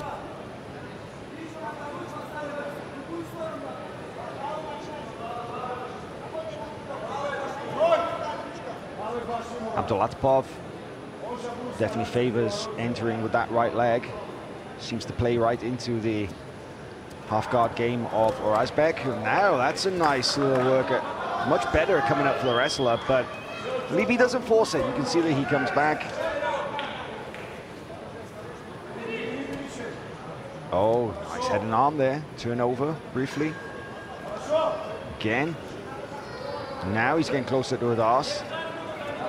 Wow, loses the head there, but back on it, right back on it. Such a strong position because depending on the defense, if your partner rolls to their back, you can use this also to expose the mount. But again, on the underhook is Alibi, very partial to this position. Ought to look at the shoulder crunch there for a moment. He uses that right foot to sweep that ankle out. Beautiful. This is very common to see from the Dagestan grapplers, especially universal fighters. They will often go to that 4-point position and really high hips to deny the guy finishing the wrestle up, you know? They've got great counters from there. They've got great attacks from that position as well. I was going to say, they'll be very offensive from the 4-point position. So they really are. Rare to see. I've studied those guys a lot, actually. You know, you have to dig real deep on YouTube to find some crazy channels, but there's a lot of those UWW matches with these guys competing, and it's quite enlightening because it really is a great synthesis of wrestling and grappling and jiu-jitsu, and you can learn a lot from watching these guys, actually. Oh, comes out on that black double. Well timed there, catches both the legs, but again, up to his feet. Wow. Abdulatipov just does not accept that. And straight back in on the counterattack. Oh, beautiful knee level. John Wayne sweep. Wow. But can't finish the hold down. Abdulatipov straight back up, but they gave him the 2, Kendall. They gave him the 2 for the sweep. I think even if he gives him the 2 for the sweep, though, there would be a 2 awarded back, if I'm not mistaken. Because they're going to take it back. I can actually hear the universal fighters were kind of complaining about the 2 for the sweep, and they're gonna look at the replay. I'm not sure they're gonna hold that 2 points up on the board for Orazbek. The truth is, though, I think even if they did, they would award 2 to Murad as returning the top position. So unless I missed, unless it was a guard pull rather than Orazbek wrestled up, manages to catch the legs briefly, puts him down, then hits the knee lever off the counter. It was the knee lever where he stabilized for a brief moment. But will they call it a counter sweep, or will they just take the 2 off from the board for not holding top position? That's exactly what they're looking at right now. Here it is. Here's the slow-mo replay. Catches both the legs. Beautiful timing. Got really some air time there even out of Murad. Doesn't hold him down long enough. Murad comes back up on top. Alibi drops the bottom. Now he's back in that half guard. He has a decent connection to his opponent at this point. So here's where he hits the knee leather. Such beautiful timing and now awareness. Holds him down briefly, but there you can see he immediately builds height, gets up to that 4-point position, kicks away. Now in my assessment, I don't think that's a 2-point sweep.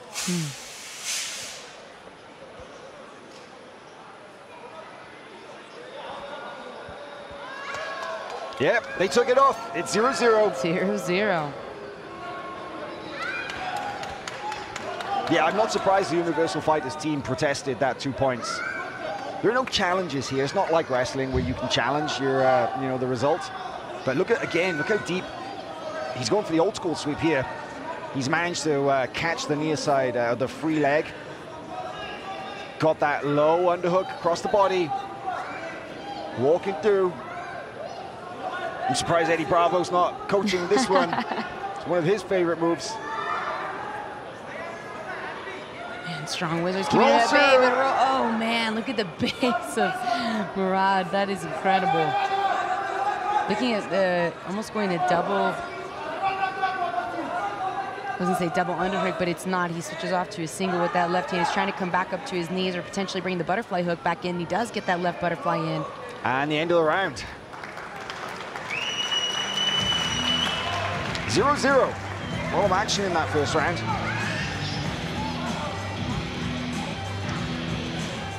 Alibi Arazbek doesn't even go back to his corner, Kendall. Stays in the center of the mat. You can hear the Kazakhstan crowd going crazy for these guys. Whereas the Universal Fighters, I love the bond that they have in their team, you know? It's never one guy just coaching, talking to the athlete. It's always 3 or 4. One guy's on the towel, one guy's with water. It's a different element you don't often see at jiu-jitsu tournaments where it's maybe 1 or 2 coaches in the corner.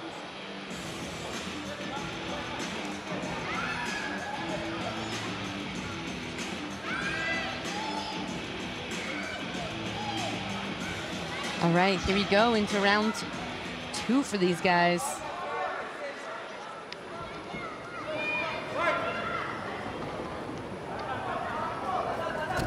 Murad with the near takedown attempt, but the moment that he gets a grip, Alibi Arazbek pulls guard and straight back into this half guard position that he seems to favor. Oh, almost kicked out the supporting leg there. Get a little creative with his attacks now, because I think it's become really obvious that it's really hard to break down Abdulatipov, right? Oh, for sure. I mean, almost impossible. We've seen so many potential sweep attacks from Alibi, almost scoring. Hasn't been able to make it happen. And now another head arm and guillotine attempt from Rod, one of many. And it's interesting because he uses this position from the turtle, but he also attacks it from the guard pass, right? So he uses it from top as well. Yeah, he's really breaking Alibi down here. That kind of front headlock. Tries to jump over the top. Tried to jump over the top, but Alibi almost used that as an attack of his own. That was awesome.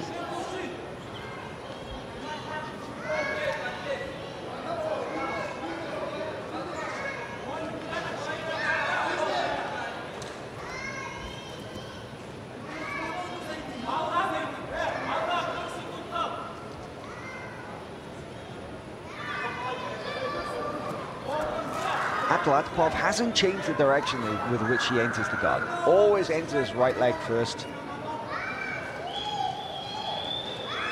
And that allows Arazbek to play this system that he has from here, limp arms out.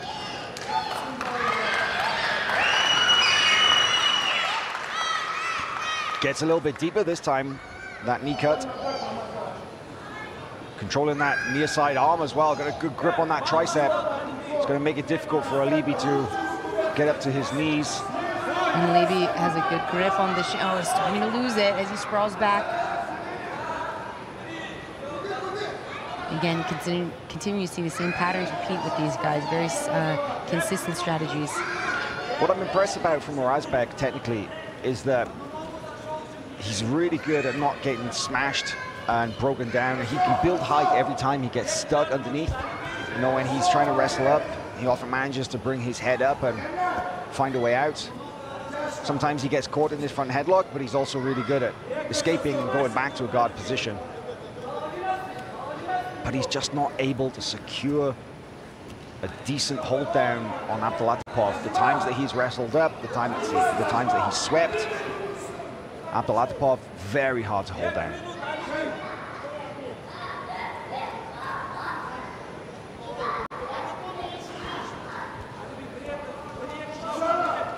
It's interesting here, we've seen this a couple of times now.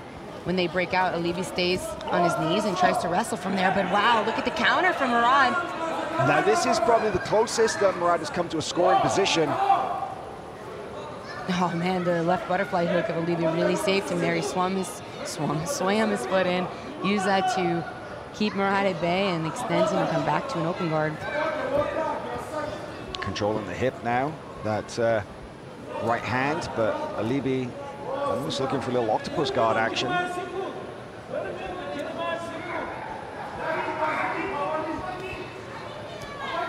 Oh, potentially was looking to use that left leg to sweep with the butterfly hook, but Murad faced back, sprawled out, and didn't put himself in too much danger to do it, but it was definitely risky there.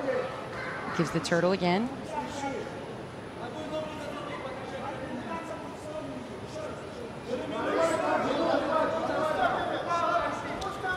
Less than 1 minute remaining now in this second round. Tried to come into a smash pass from half guard and kill that bottom leg of Alibi, but Alibi was able to bring his right knee up and regain his half guard, but oh, here we go. This is a stronger passing position now for Murad, but as I say that, Alibi was able to bring his right knee out, so that right leg is now a butterfly hook rather than being smashed underneath.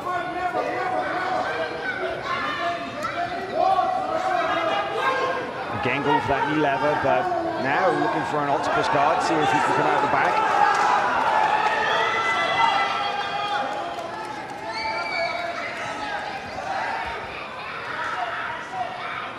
Good movement from Abdulatipov. Yeah, floats over the top there. And he's so good at catching that front headlock in these transitions, right?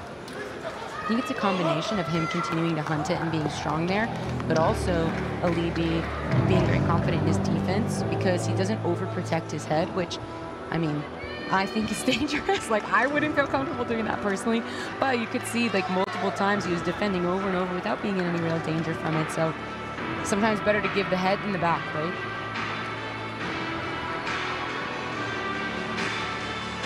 Alibi does go to his corner this time to drink water. This is the Universal Fighters Corner. Murad Abdulatipov talking to Abdulrahman Bilarov. Abdulkadirov, Mohamed Shakhvanov. Coaching their teammate. Interesting to note that Shakhvanov on the left of the screen just there, he's actually going to be representing Aurellio later on in this tournament. But in the corner of his teammates from back home.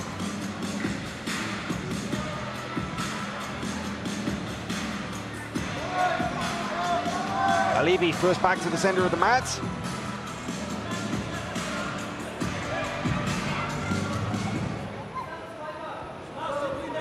Final round.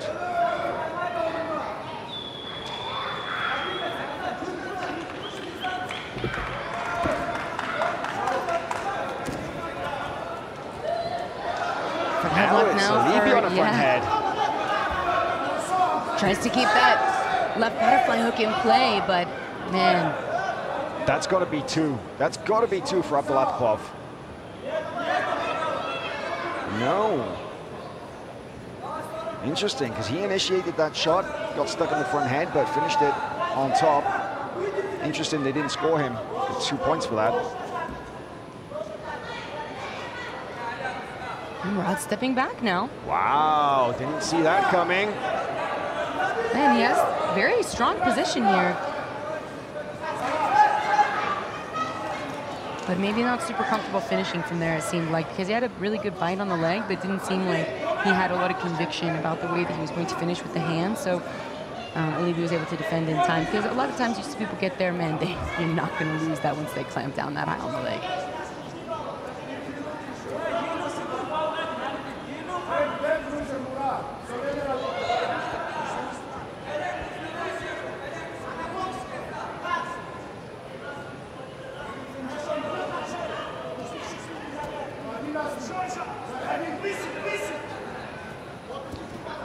Closer to the back now for Abdulatipov. It was a funny sequence. Like I kept almost saying something about the back, but then it looked like they were rotating out, and then he did have a good look, but now a nice recovery from Olivier once again. We've seen this position for these guys play out over and over, a lot of turtling, and Olivier so strong in defending this position. Murad continuously on the head and on the back, but not able to get anything solid on the board. It's proving harder for Razbek to kind of hold on to Abdulatipov in this half-guard position, though. I think as they're getting sweaty, slippery, it's easier for Abdulatipov to slide through that guard as he does again, enforcing that back exposure. No hooks, but that's like now the third time, I think, in this round so far that that's happened. Whereas previously, in the previous two rounds, Razbek was getting a lot closer to securing a wrestle-up position. Halfway through this final round now, on the single.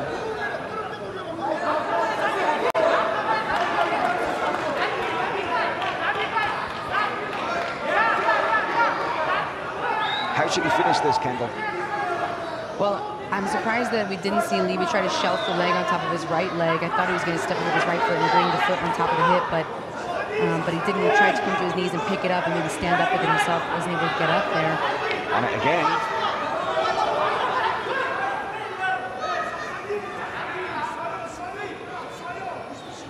Head outside single now. This is a little dangerous, right?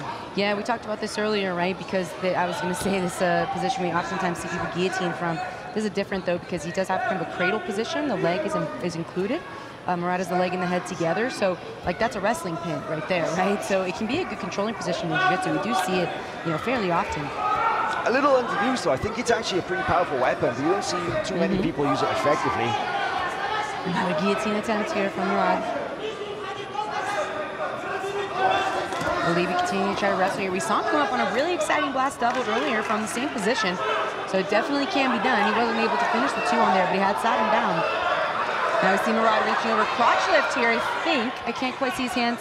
Oh, I'm sorry, they weren't connected. He was trying to lift the hand with his hamstring. He didn't have his hand connected for a crotch lift, but you notice, like, a lot of jiu-jitsu people, their only defense to shots is they sprawl back. But as people with strong wrestling backgrounds or jiu-jitsu people who learn the positions, they actually crawl over the top of somebody's body and reach for the leg on the other side and drape their weight over, and then you can kind of open the thigh, sit back, and roll your opponent over. So different approaches there to takedown defense, but you see that a lot from Murad.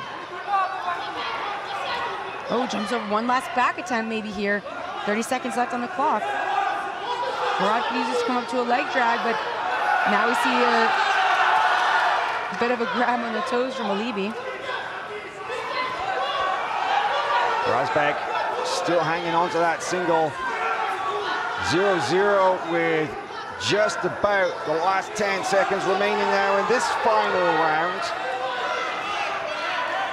One last look at the back.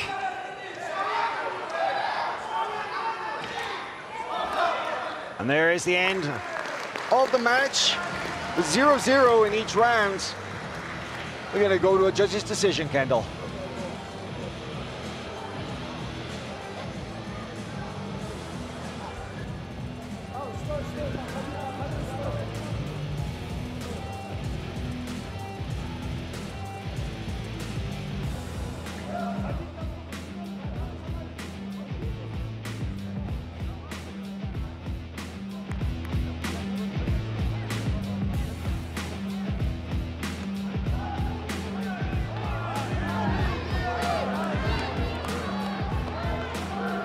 Ladies and gentlemen, after 3 rounds of action, we go to the judges' scorecards.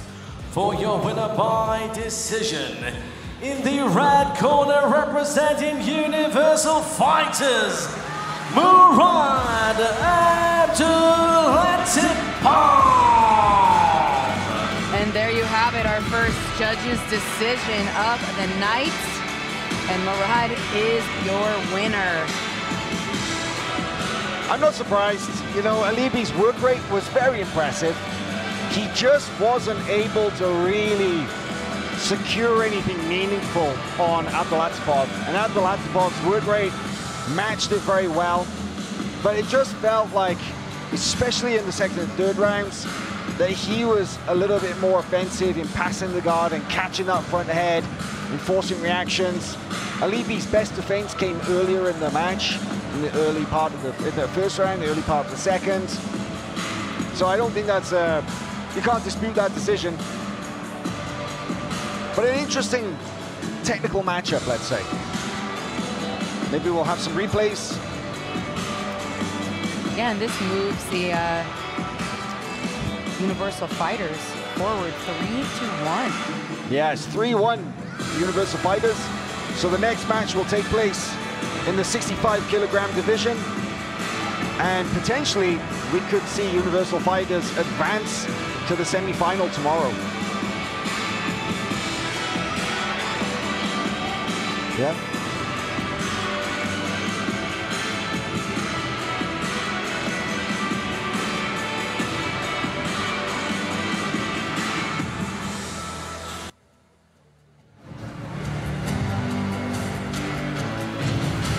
Ladies and gentlemen, after 4 contests, Universal Fighters are now a lead over Battle Force with a score of 3 points to 1, and only need 1 more point to secure victory. We now move on to the 5th contest, which will be fought in the under 65-kilogram division. Please welcome firstly into the red corner, representing Universal Fighters, Gazi Magomed Tagayev.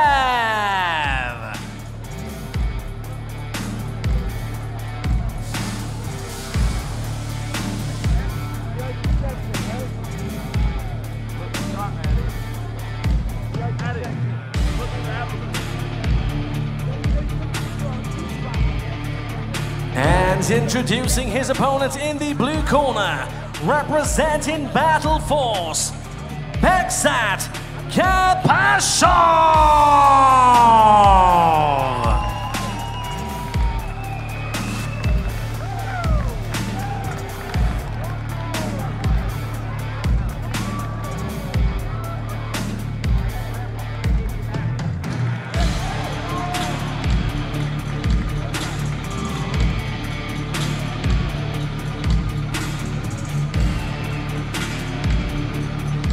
Right, here we go with match number 5 of the Universal Fighters versus Battle Force.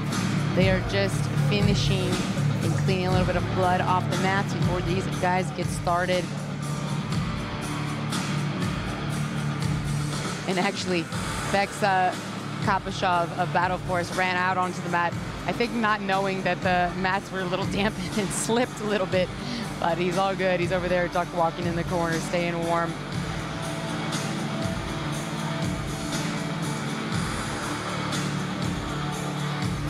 All right, and here we go. Guys are getting started. Match number 5 now is a big match because if Universal Fighters are able to win this match, they will take the 4 matches needed to move forward in the team tournament, which will push them in to the semi-finals.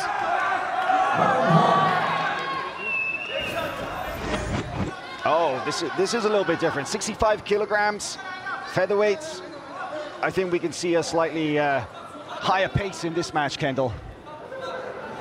Oh yeah, already a lot of level changes, a lot of snappy hand fighting here, some arm drag attempts. Yeah, last couple of matches were a little slower, obviously in those heavier weight classes. But immediately we're seeing some interesting hand fighting going on right now. Beautiful use of that 2-on-1. Goes to the double wrist. In the red, Tagaev, Gazamagomed Tagaev are Universal Fighters. In the white, Bekza Kapashov of Battle Force, 65 kilogram. And if Tagaev can win this match, that will secure Universal Fighters' place in the semi-final, which will go ahead tomorrow. Big shot there from Bekza. We can notice, man, the level changes from both of these guys are so fast. They have such an ability, strong 2-on-1 here, but you notice that Bekza's able to keep his right hand frame against Tagaev's head, so he wasn't able to get his head in the ear and have strong head position, which you really need in that 2-on-1 to be able to attack strongly. But yeah, these guys, their level changes are really strong, but also their hand and head positioning are always defending their legs. So if you notice, they're forehead to forehead, they're not ear to ear. Wow.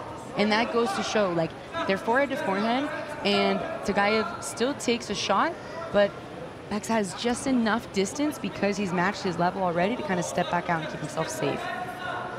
Tagaev seems to really favor like that baseball bat grip, right? Yeah, strong 2-on-1s.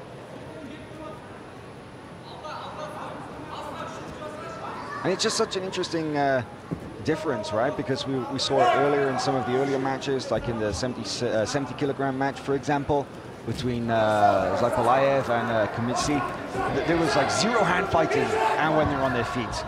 It was all shots from distance, but look at this, way different. That was a lightning fast shot and very close to finishing the position, but Bekza's resilience there and ability to continue to stay in the fight and go back to his feet was incredible. Back onto that 2-on-1. Got to be careful with that hand post on the head though, right? Yeah, it can be very nice to keep people's head positioning away when they have a 2-on-1. Oh, in on another outside single. But it can put you at risk if the arm gets cleared, then you're overextended because you're leaning forward and can open up that leg. Tagaev must have iron grips. When he gets hold of that baseball bat grip of the wrist, Kapashov doesn't seem to be able to strip it.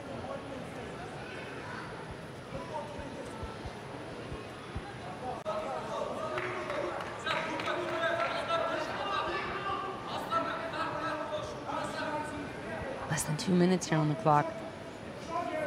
Yeah, we're deep into the points period now. Yeah, and these guys have been going non-stop since the very beginning.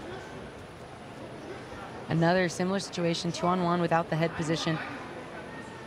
Bekza using that right hand to extend. We saw a little bit of a look at Tagaev trying to bring his right leg in. It's like an Uchimata motion. It's not necessarily an Uchimata finish when you're that separated with the head positioning, but it can off-balance your opponent and it make it easier for you to use that 2-on-1 to snap their hands down to the ground. Had a lifted single there for a moment. He was trying to tabletop and maybe bring it to the shoulder or put it in the armpit, but great balance and defense from Bekza.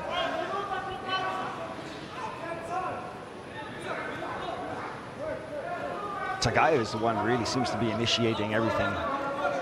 Like Kapashov has great hand fighting, great counters, great reactions, but hasn't really launched too much in the way of attack. There's another entrance.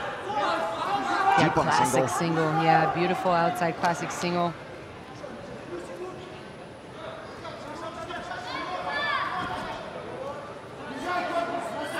Difference there is Kapashov's shot without connection, right? So it gets kind of stuffed, gets caught in this. Oh, and look at that reshot. Gets the leg high, but Kapashov able to get it out.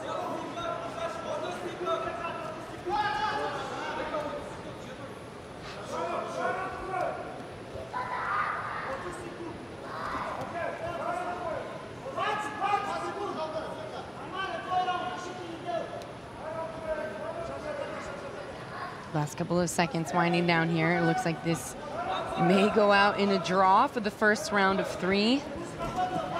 5 seconds here. Not for a lack of trying. Lots of shots being thrown by both of these guys. But man, hard to keep down. Hard to get in on deep shots and hard to keep down. There are a couple close looks, but at the end of the day, 0-0. They're going to have a draw for the first round. They're going to have a minute break. And then, of course, another 5-minute round there. Just as a reminder, if you're joining us later in tonight's show, even if there were points, the points are not consecutive. They don't carry over. So even if there was like a 2-0, they're going to reset 0-0 every single round. And there's 3 rounds of 5 minutes, and they're going for a look at a best 2 out of 3, who can win 2 out of 3 rounds. Of course, if there's submission at any time, then the match is over. It ends there. But as far as points are concerned, that's how it works.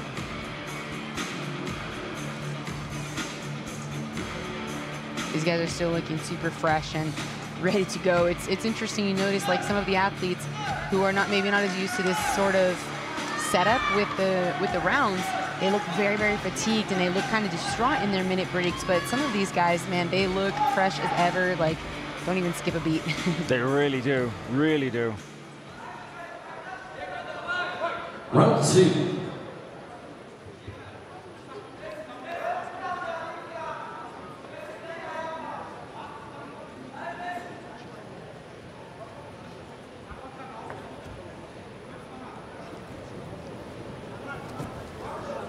Here we go, more of the same. Doesn't seem like there's too much of a change in strategy as we come into round 2. I think as they're getting a bit sweaty now, a little harder for Tagiaev to hold on to that baseball bat grip. They go in mercy grips now.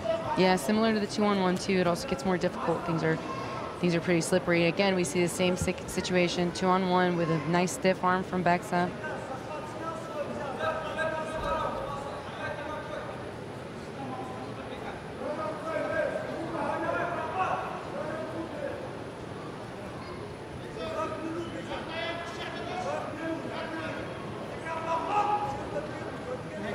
Yeah, you notice they really never go ear to ear. They do a great job of staying forehead to forehead.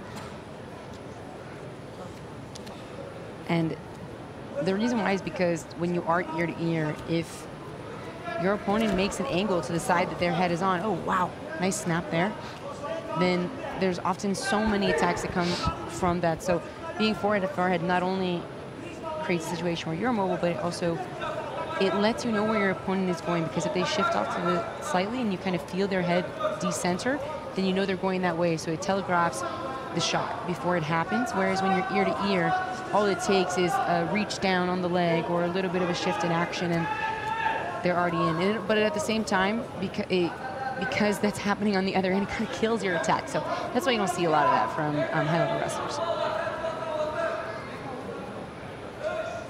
One more time on that 2-on-1 stiff arm. Sometimes you will see, you know, in Bexa's situation, you'll see people stiff arm there and then re-attack once the 2-on-1 is cleared. But Bexa seems, when he gets into that position, just looking to defend and kind of escape the 2-on-1 as a whole. Now here's this is a deep single for Tagiaev. Picks that leg up, but he's so good at just taking his leg out of that. Kapashov really, I think that's about the 5th or 6th single leg that he's defended in that way. Takedown defense on point.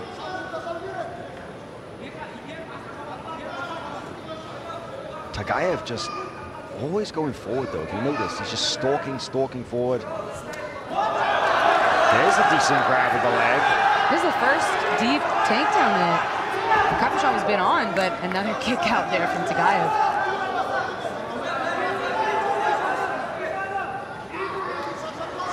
Just 2 minutes remaining in the second round. Still 0-0, so they've been 0-0 the entire way through.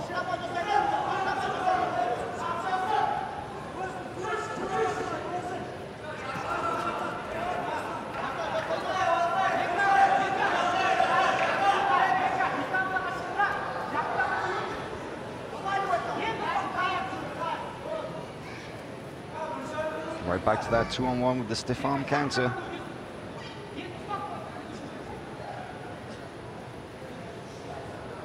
One and a half minutes remaining.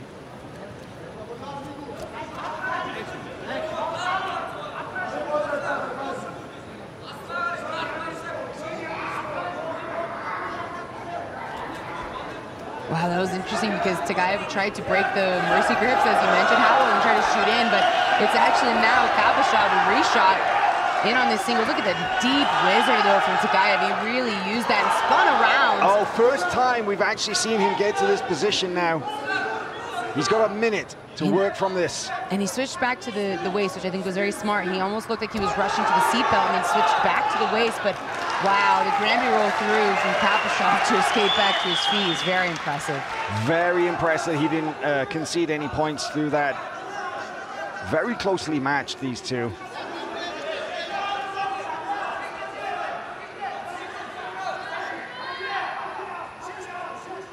Final 30 seconds now.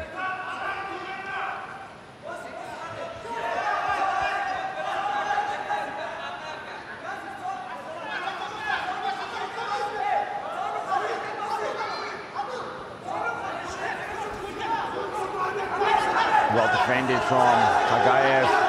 Shut that single down before he could really make contact. Kapashov, deep low change, got penetration, but once again, wasn't able to really suck up that single. End of the second round, and another round goes 0-0.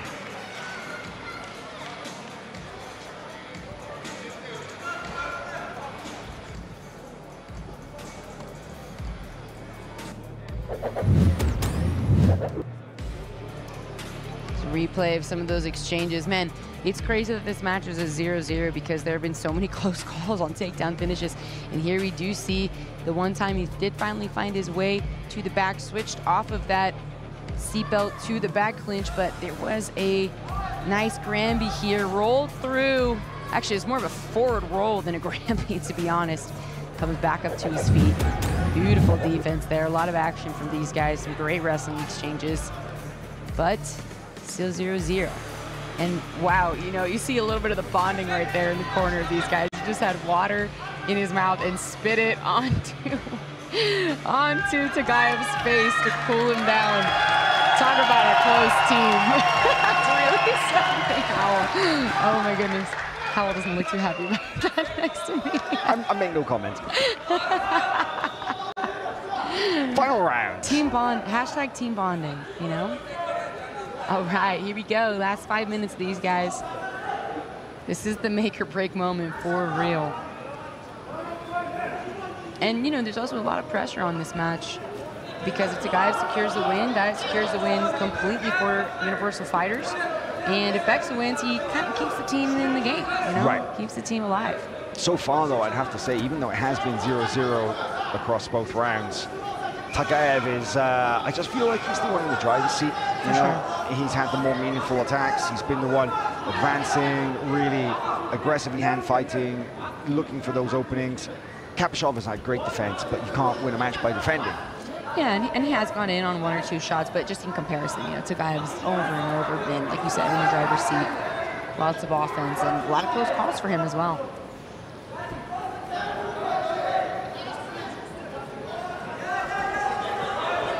So whizzer here from Tagayev and nice counter of Kapashov's underhook. We haven't seen Kapashov really be able to tie up in meaningful ways as far as underhooks, whizzers, or any body control, because every time he does, he comes right here.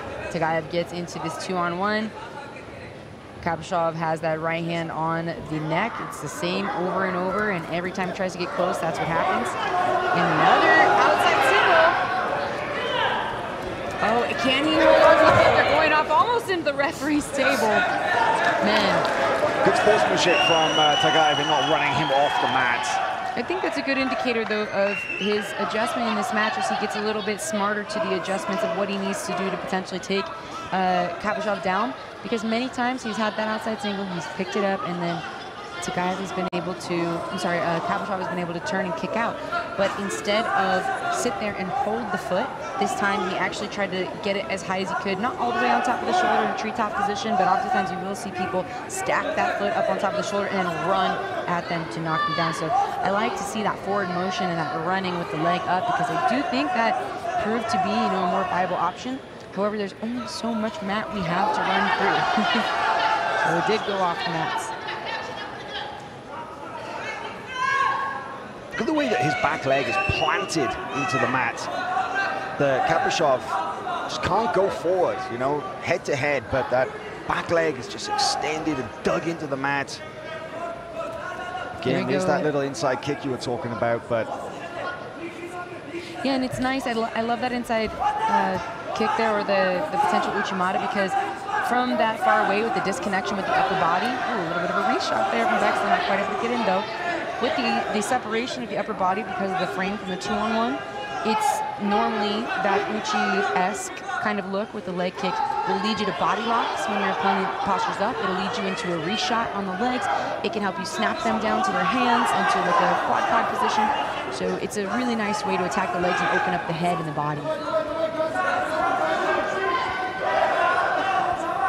And you can feel the tensity in here with the crowd rising as we inch down, because there's only 140 left on the board, and we potentially could be going to a referee's decision of a complete 0-0 all the way through these 3 rounds.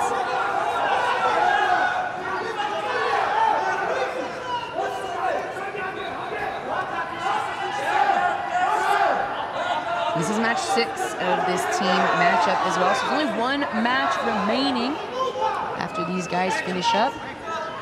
Still don't have a clear winner though. No.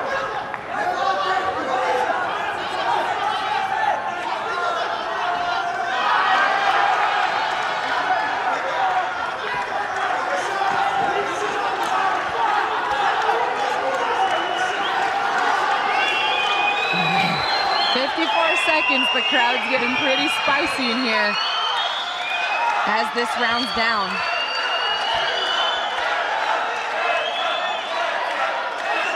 Yeah, the crowd really getting behind Kapashov, the local Kazakh crew. But they just, each shot, they're just running into a brick wall on each other. 30 seconds remaining now. Match number 5 in this series.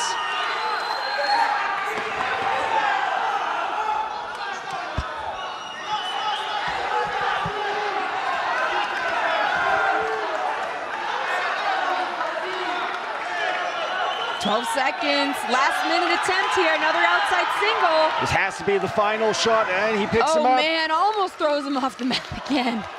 Whew. Excellent positioning by our referee to save him there. 5 seconds remaining. I don't think it's going to be possible to score, but time expires.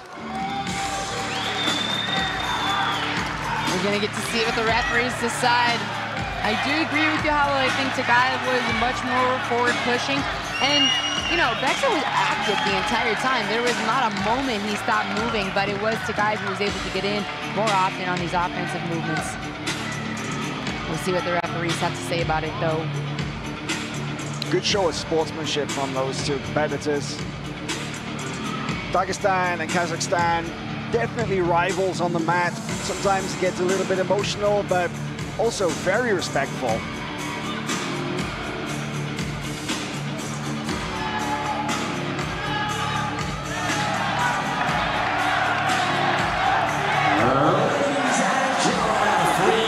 Of action, we go to the judges' scorecards. For your winner by decision in the red corner, representing Universal Fighters, Kashim advance. The Universal Fighters have secured their position in the semi-final tomorrow against the winner of Kasai and Checkmat. But we do still have 2 more matches to come in the 83 and 60 kilogram divisions. And that was a hard-fought contest. Basically a wrestling match. We didn't see any mat work. 100%.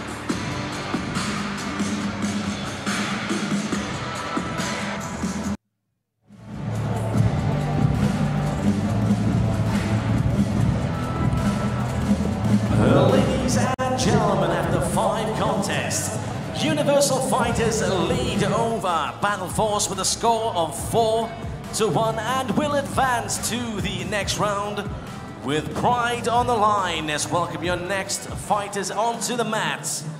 The 6 contests will be fought under 83 kilogram. Introducing first to the red corner, representing Universal Fighters, Eldar Adilov.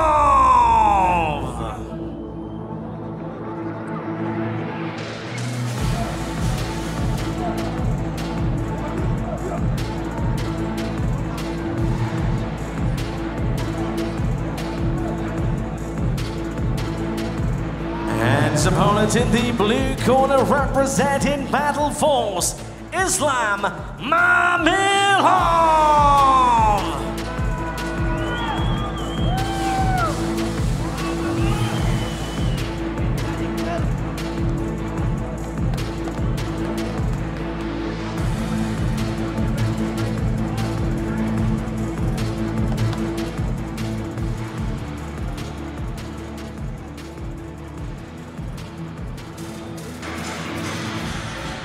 So even though their position is secured, we do have 2 more matches to go. This is now the 83-kilogram division.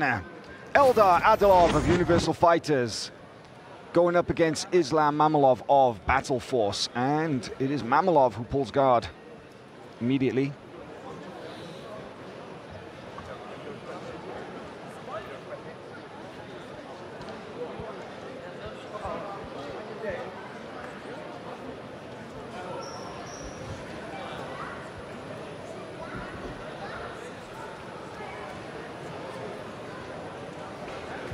See the control there from Adilov of Islam's right hand. He had that hand stapled for quite a long time. And it's hard to say, you know, if it's just for pure passing, or maybe he believes Islam is going to try to underhook the same side leg, but it's a really powerful way to approach the top position and approach the passing, is to control that bottom arm. Very difficult to attack without it.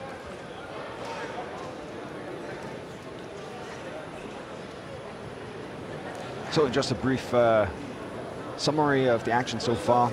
Universal Fighters have won 4 matches, 1 by submission, 1 by points, and 2 judges' decisions. Battle Force were able to win 1 match in the under 70-kilogram division with that absolutely brutal Z-lock that we saw. And even though Universal Fighters have secured their spot in the semi-final tomorrow, the 7-match series must be completed. So we have now this 83-kilogram match, and then after this we will have the 60-kilogram match.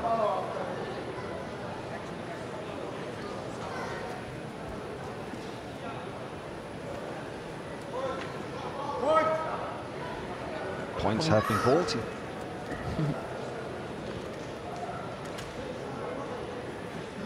Strong tricep grip here from Islam with his left hand. You can see him trying to maybe keep that elbow on the inside, and he swims his foot over the top of the bicep there.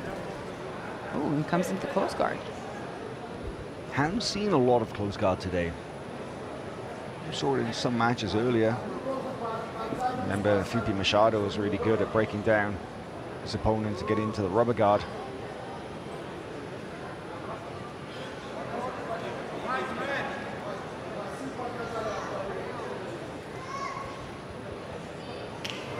Adilov's confidence reaching into the guard like that, reaching back. Oh, potential K guard here. There's a nice gable grip. Doesn't seem overly committed to it based on needing to probably clear the grip on his left leg so he can get it over. Getting a bit deeper on it now. Trying to throw that left leg over the top, but... Man, Adilov's insistence of controlling the left leg is really smart there. Really killed that opportunity. Because still here in like a 50-50, well, almost 50-50, the unfair 50-50 technically still, but because the leg is over the right shoulder rather than the left shoulder. But it could have potentially been a much different situation had he not controlled that top leg and had they gone into K guard.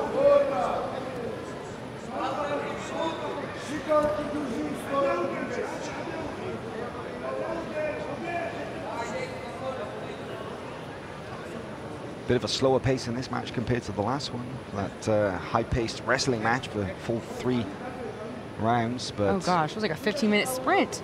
That was crazy. Yeah, you got to have a gas tank for that.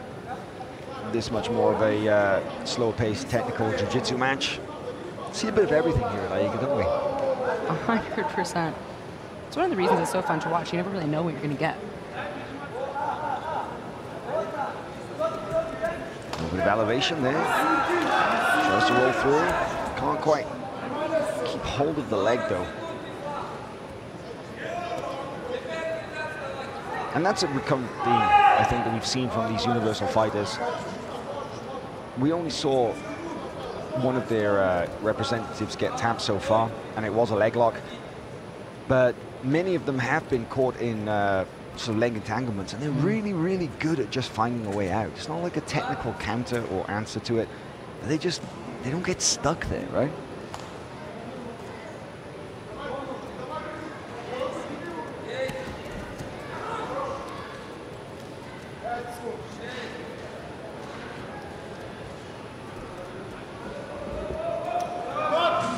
End of the first round, 0-0.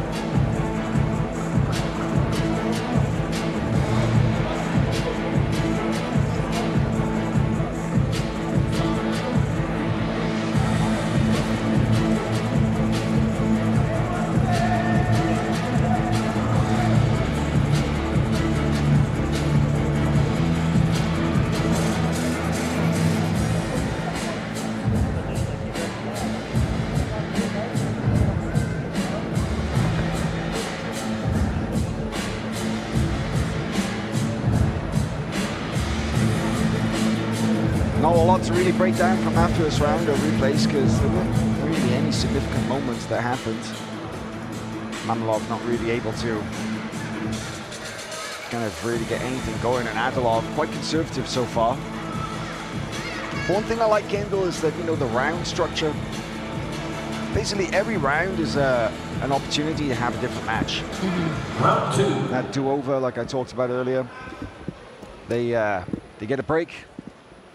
They reset, and they can either keep going with their chosen strategy and try and break down their opponent, or they can try something completely new. Mamlov seems to be sticking to his game plan, though. Slow guard pull. Adilov coming in and maintaining a really kind of cagey posture. Not entering deep with the knee cut like we saw some of his teammates. Putting a lot of weight on, more similar to what we saw from Ruslan Abdullayev against Dimitrikov. Yeah, that was a very close attempt at the guard pass. You could see him using, first it was his right elbow to get inside position, and then he switched to his right hip, had inside position, which he still does, but a bit of a different look because he had tilted his right hip down and try to climb over the knee, and he did get over it for a moment, but nice recovery there. And now you see Mamlov's right knee able to peek back up and through and create an active butterfly hook. So that's the battle there, of covering that knee if you can. If you can step over the knee and get your hips past the knee, but now a couple steps back and into the full close guard here. See a little bit of a look of frustration on Adilov's face too when that happened. I think, you know, it's so hard when, as a top player, you get close to the guard pass, you get close to like a smashing half guard style pass, and you get put all the way back in close guard. It's so frustrating.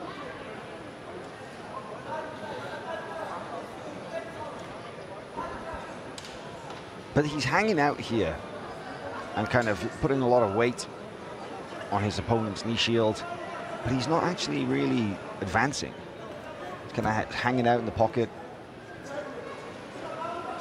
Yeah, there were a couple moments it looked like he had got past the knee line and he was about to move closer to a pass, but Mamlov's ability to bring his right knee back through each time, like you can see Adilov using his left hand to pull the head, and he's trying to keep the extension at bay, because every time that Mamlov is able to extend his upper body and kind of pull his head back, he's able to bring his right knee up to follow and kind of meet his elbow. We just saw him do that again. So now we see a bit of a different approach. Adilov is actually stapling the bottom leg for the first time.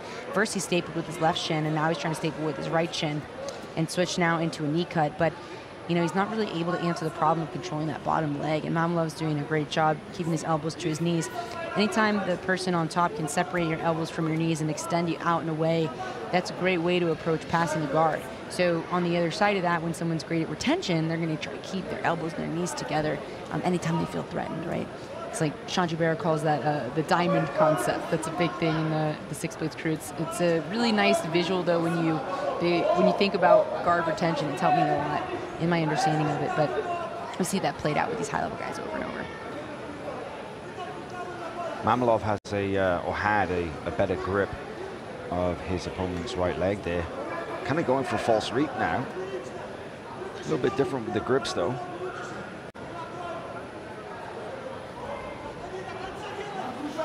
And Adilov is just staying very heavy with his hips. 2 knees on the mat.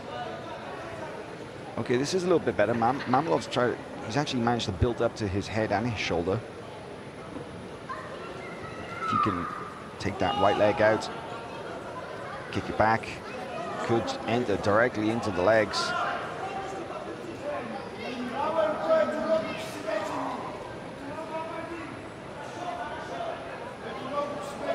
There he goes. He's got his right arm really deep though, but it should be his left if he wants to go for the false reap. Now he puts the left arm through, but the left arm is just not deep enough.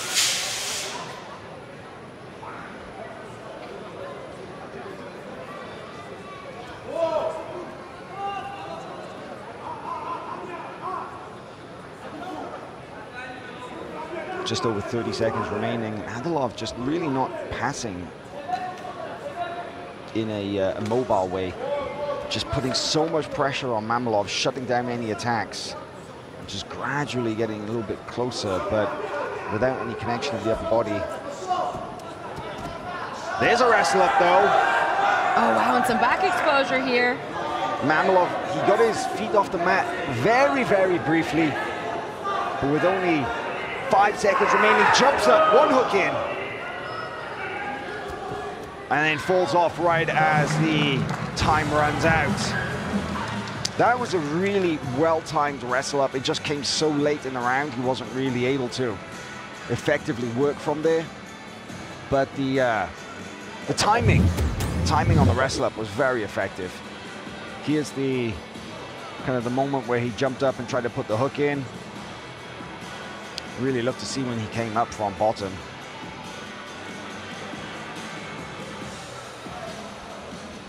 Just threw him off.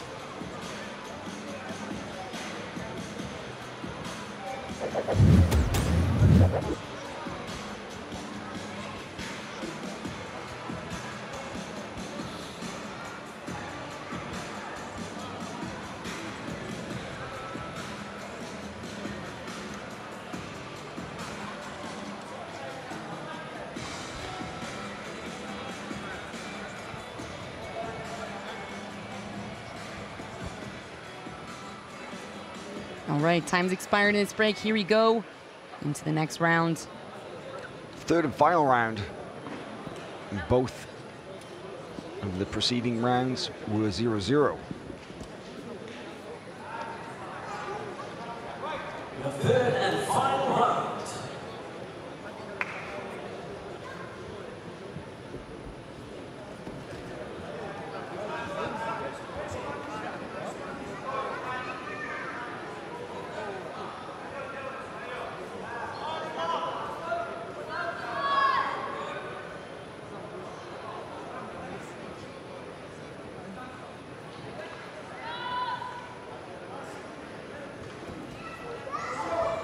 It's a little bit better passing attempt now. Running around to the other side is Adilov. Changed directions. He was insisting on going right leg first, but switched to his right direction.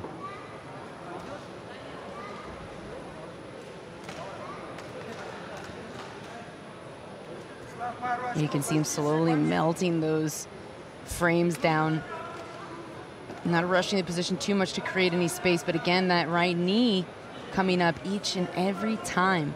It loses that knee line control. And so, because when we think about passing the guard, I think a lot of times when people begin learning jiu-jitsu, they think, oh, I have to get past the legs. But really what it is, you have to pass the hip line, right? You have to pass the hips. So even if you do get past the legs, if you can't cross the hip line without that knee coming back through, man. Those legs just come back in again, yeah. Yeah.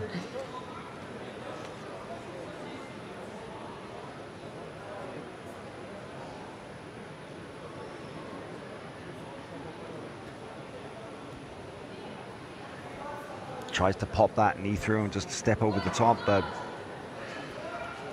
there's a little bit of elevation. Now onto a leg. Could have got his legs crossed in an interesting way, not single leg outs. And his right butterfly hook behind the knee. Got to be careful that Angelov doesn't backstep out. Spins through. Can't connect to the upper body though.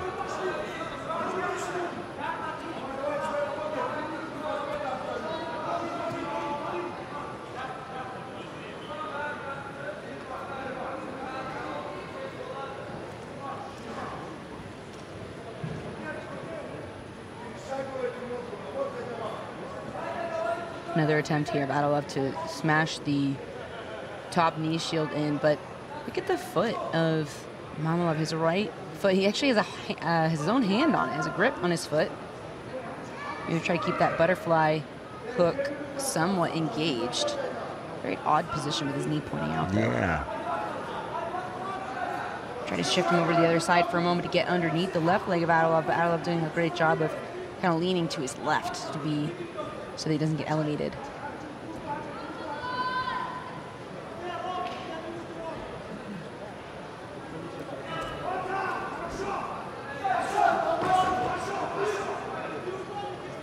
Decent underhook with that on that left arm. Can he go for a choi bar here? Mamilov's got a really good grip, gable grip over the top of that arm. It's a hard grip to break. If he can glide his right arm, right leg to the, nope, got stuck in close guard. Thought he might go triangle or choi bar. Look at the way he reaches all the way back. Just absolutely no fear of the triangle from inside the close guard.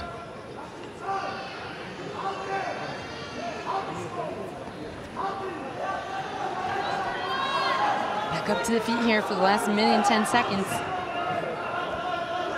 Adolov looking to dig those underhooks in for a moment. Also has a grip now on the neck. Could be looking at some snaps as Mamilov backs up. It's a dangerous position to be backing up like this with your head low. Double unders, looking for a body lock here. 45 seconds remaining.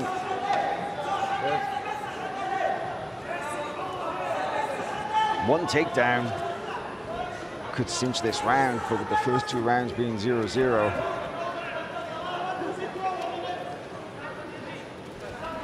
Oh wow, look at that shot counter from Mamilov. And she ends up on top for the first time. And they gave Mamilov two. Wow. Manages to use those underhooks to catch the shot as he came in and then put his opponent on bottom with 10 seconds remaining.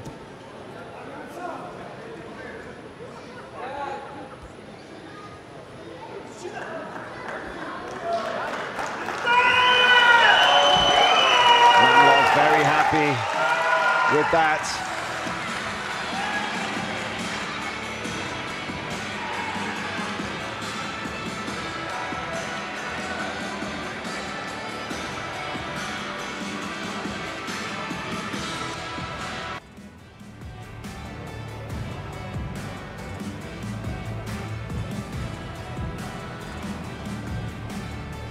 Ladies and gentlemen, after 3 rounds of action, your winner on points.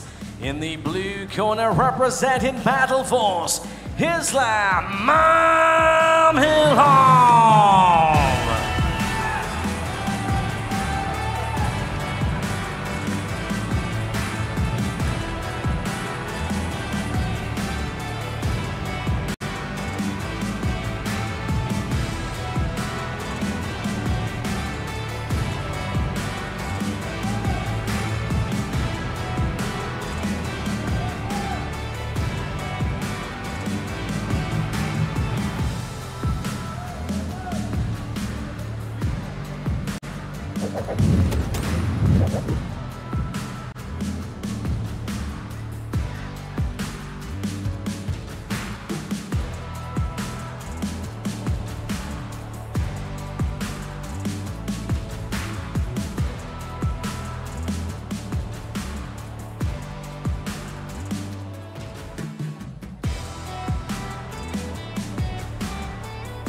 So, ladies and gentlemen, after 6 bouts, Universal Fighters lead with a score of 4, with Battle Force scoring 2.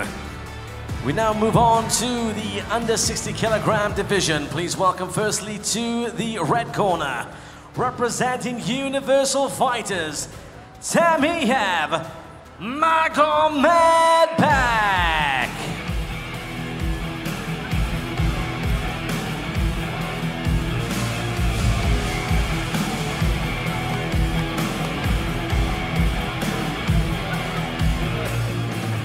And his opponent in the blue corner, representing Battle Force, Joseph Dehel.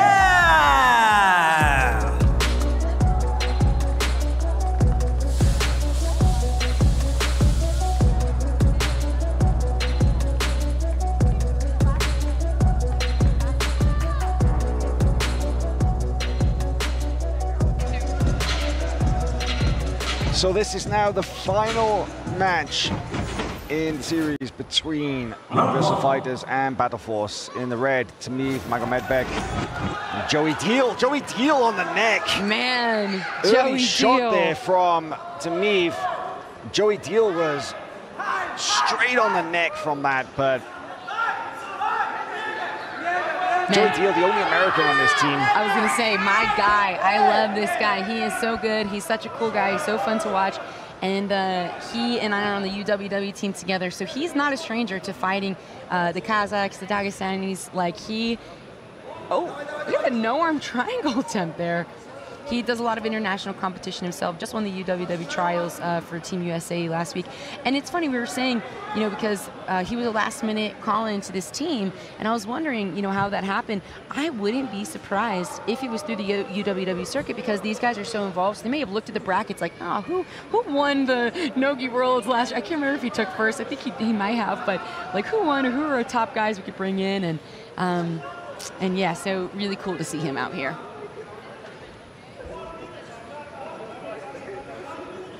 Magomedbek, Tamihab, seen him in action plenty of times here at AIGA. Lots of experience, and in this format, he's also a UWW champion. Very credentialed competitor. First time seeing Joey Deal in AIGA. And I was saying this is the final match, the 7th and final match between Universal Fighters and Battle Force. And of course, Universal Fighters will go through straight armbar. Look at that. Wow. Tamihab just picks him up and shakes him off. Absolutely no respect for that straight arm lock. But yeah, four matches have been won so far by Universal Fighters. That's them booked into the semifinals tomorrow. On the other side of that bracket, of course, you have Aurellio versus Williams elite team. And then Universal Fighters will go on to face the winner of the next team series, which will be Kasai versus Checkmate, coming up after this match.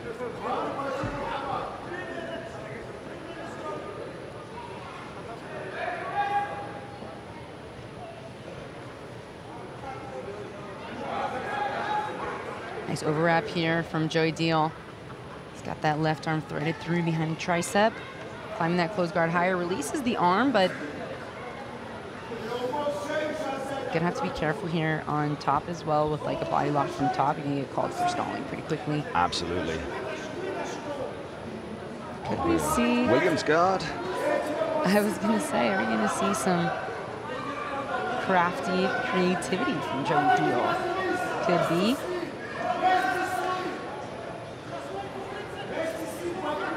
Oh, mirror lock. Man, that could be on. That is looking deep. That mirror lock is looking deep. He's going to try to stand up. Could slam out of that, but that's dangerous with your elbow stuck in there like that. He's able to peel his arm out. That was tight for a moment. So Tamihab did score 2 for the takedown that he hit very, very early in that round. Non-stop submission attacks here from Joey Deal. Okay, Joey's got an underhook on the right side. Trying to hip escape, his hips out to the left. Could be looking at an armbar here if he brings his left leg over the head. Could be an armbar in play, but we see Tamihab driving forward to try to not let the leg come around. Joey climbing that guard very high now up top of the shoulders.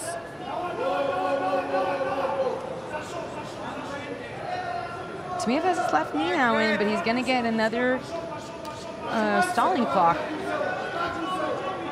And just as a reminder, the way the stalling clocks work is there will be 20 seconds that go on. You don't have to score necessarily to remove the stalling clock, but you have to increase your activity. So if you increase your activity and you get more offensive, like what just happened, then they'll call the clock off. If the clock runs down by the time, or before you have made more forward motion, you'll have a -1 against you. So it counts as like a regular 1 point as for the penalties. Joey Deal a little bit stuck here in this half guard position. That low posture. Oh, nice work from Tamiyev in adjusting his grips. Went from body lock to good old-fashioned underhook crossface, but in the process, Joey Deal gets his closed guard back.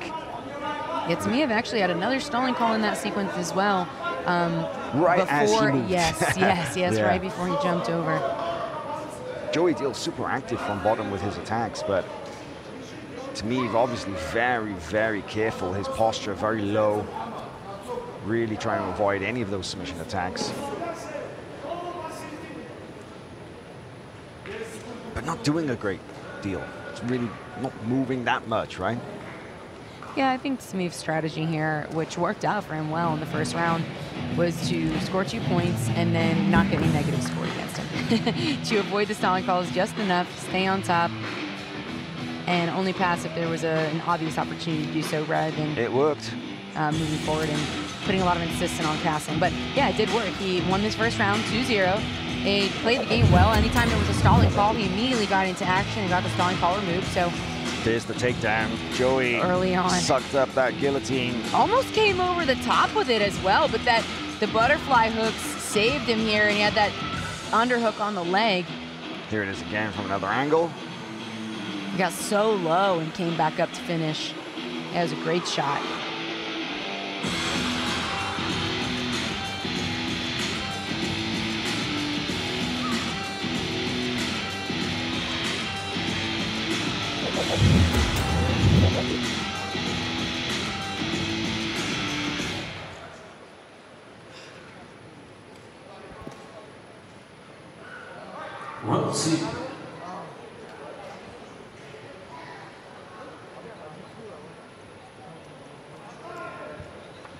Wonder if we'll see. Oh no, I was going to say if we'll see Joey Deal try to launch an attack, but a big double there from Tamiyev, and Joey actually tried to turn it into a lateral throw. Yeah, he had a little look there, but now I had to look at the legs for a moment. It's hard when you go for that lateral throw off of someone else's shot because sometimes it works out beautifully and you're able to use your momentum to come to the top position. But unfortunately, sometimes it also sticks you. And here, oh, that's a pass. we are going to see a pass. Yeah, no points here. There are only points for takedowns in the first 2 minutes of the match. But still, no one likes to get their guard passed, right? Not a good feeling. Tamiyev a lot more active from top now. Still very, very sticky from top, right? Yeah. Very, very tight, very sticky. Close guard for Joey Deal.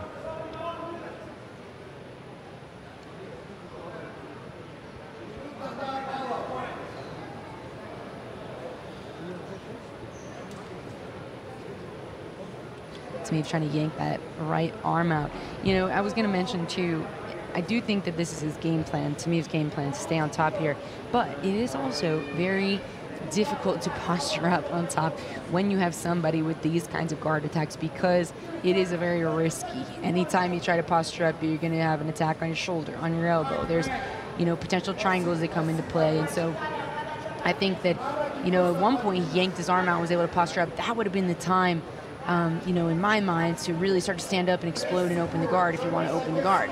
But now when his arm is trapped again, now it's very easy for it to look like he's going to continue to stall because you can't posture up without being in danger. So it puts you in a tough position. He actually did get put on the stalling clock for a moment there as well, but moved enough before the stalling clock had expired, so he didn't get a negative one. Joey Deal, very active guard from bottom, but very difficult to find any openings.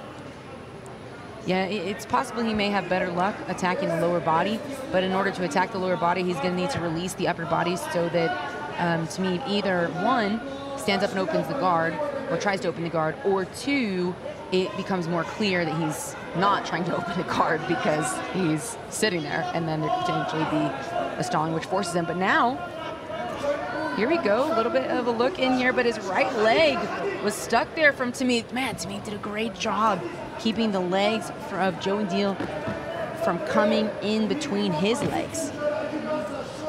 Yeah, did a great job keeping himself safe.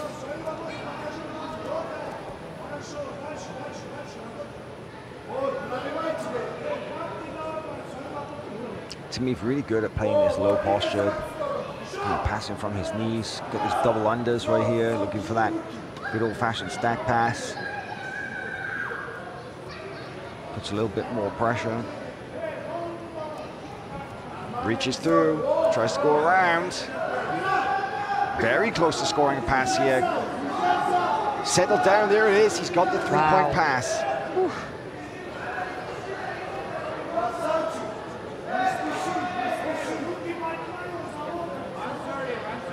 Won the first round 2-0, and now with just under 90 seconds remaining, Magomedbek Tamif has 5 points on the board. One takedown, 1 guard pass.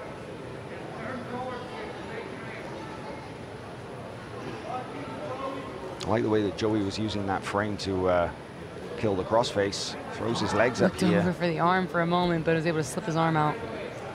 It's me passing around the other way now.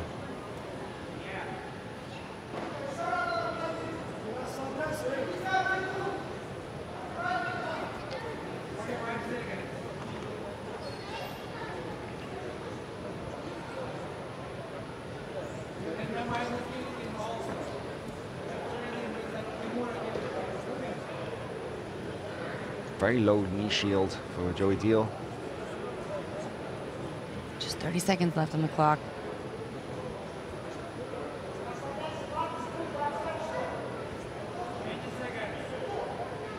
And this is the last match of these two teams' matchup.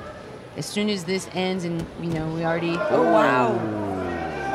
Look at another guard jump pass. Over. That was incredible, incredible work. Gets the back points as well by the look of it in the last 10. Oh man, Joey's trying to turn hard to avoid the submission here.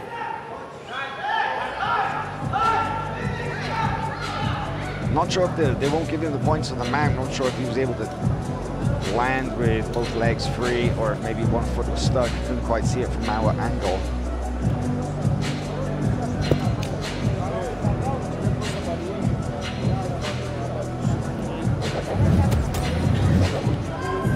Here's a look at that takedown.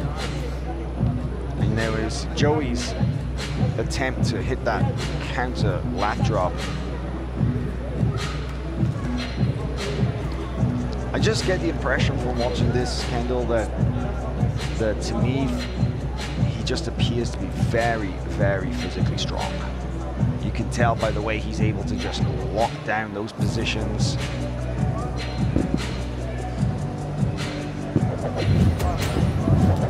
Very hard to open him up, very hard to move him.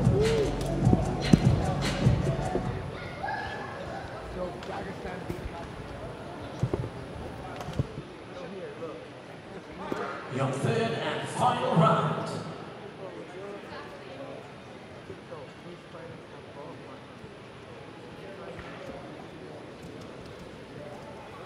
Guard pull from Deal. Oh, Tamif though, strong underhook crossface, clears the legs, passes the guard, side control, knee ride. No points for that, of course. Only takedown score in the first 2 minutes of the round. But he has got Joey Deal in a bad spot. Man, very different start to this round, right? Just over 30 seconds in, and you know, before it was very evenly matched, but we're seeing now in the third round, the 5 minutes, it's you know, Tamif's really heating up and kind of cooking Joey down over this length of time. And gives up the mount to actually jump off into the side control position, which is very, very interesting choice. Knee ride again. And you see the squeeze. He's got that underhook crossface. It's just so tight.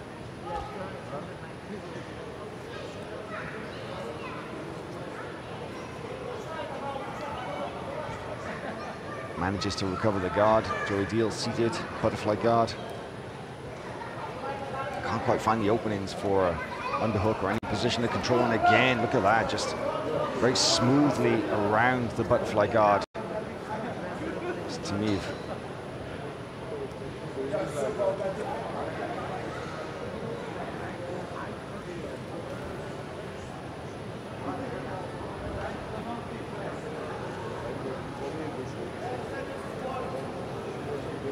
Man, good recovery here from Joey Deal. Brings his right leg out and his left leg almost got out there just a moment ago. Not quite able to bring his knee far enough to skate back out to the open, I'm sorry, to the closed guard.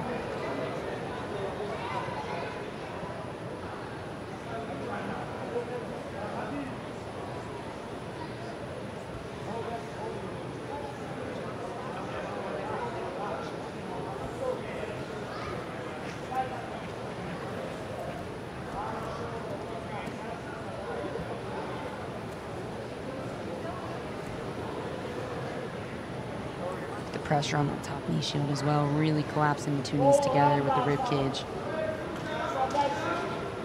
Man, Joey, for a second there, looked like he had a whizzer on the left side with that butterfly hook. He was kind of back in the game. Oh, big knee cut from timed. Tamiv. Very low knee cut, right? He was able to just make that upper body connection. Almost looked like an over-under tie-up, and then punch that knee cut through, and now into the almost into the mount. Joey's trapped an ankle. 5-0 lead for Tamiv. Less than 2 minutes remaining.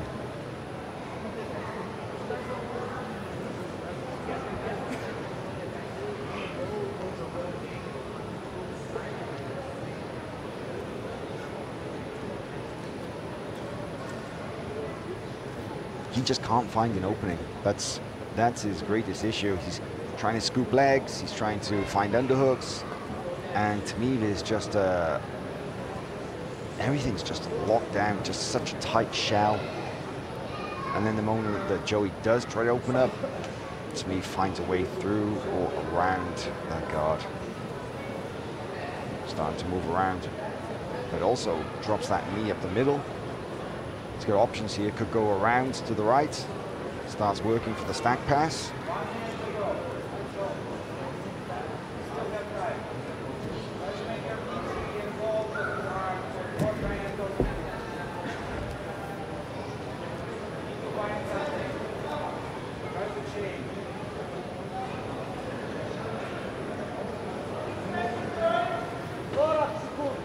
Threads that left arm through top of the thigh of Joey Deal. That's a really nice way to keep that left knee from coming back up in those nice guard recoveries. Runs around to the side. We're looking for one more pass with 25 seconds left.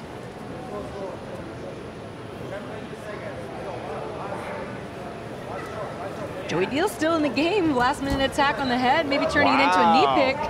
Can you believe it? Joey Deal scores that nice little knee pick, gets 2 points. Nice symbolic. Ooh, sits back on the leg as well. His only points in the match came in the last 10 seconds. Nice show of respect and sportsmanship from both guys, but what a solid performance from Magomedbek Tamiv, winning on points. Ladies and gentlemen, after 3 rounds of action, your winner by way of points. In the red corner, representing Universal Fighters, Magomedbek Tamiv. So after that final match in the 7-match series, the final tally, 5 matches to Universal Fighters, 2 matches to Battle Force. As we said, Universal Fighters will advance through to the semi-final tomorrow against the winner of Kasai and Checkmate, which is coming up next. Let's take a quick look at some of their replays. You got that beautifully timed, very low knee cut. Hit the underhook, there it is. Just slides right through. Tamiv's posture when passing the guard. Very, very defensive, really difficult for Joey Deal to get any offense going, but he did score that nice knee pick right there in the very end of the final round. Great match.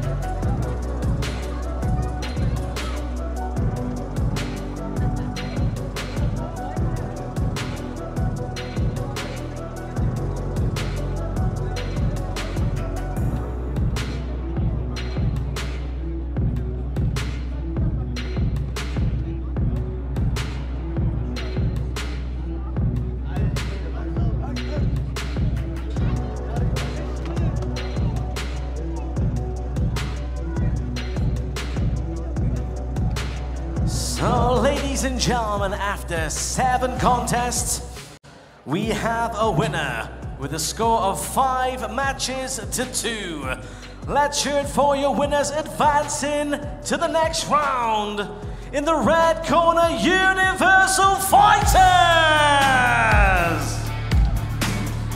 And let's cheer for your runner-up, Battle Force! I now invite both sets of fighters to shake hands.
Just to look at some of the best moments from that 7-match series, Universal Fighters versus Battle Force. A really close matched encounter, 5 matches to 2 in the end for the Dagestan team. A lot of wrestling, a couple of submissions. Very closely matched. No real sort of shutout or blowout in that particular series right there. And some interesting jiu-jitsu. Universal Fighters will return tomorrow in the semi-final against the winner of this next series, Kasai versus Checkmat Team.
So, ladies and gentlemen, we now move on to our next 7 matches. We have Kasai versus Checkmat. So, ladies and gentlemen, let's welcome Kasai down to the mat. Firstly, in the under 60 kilogram division, Juni Okeso.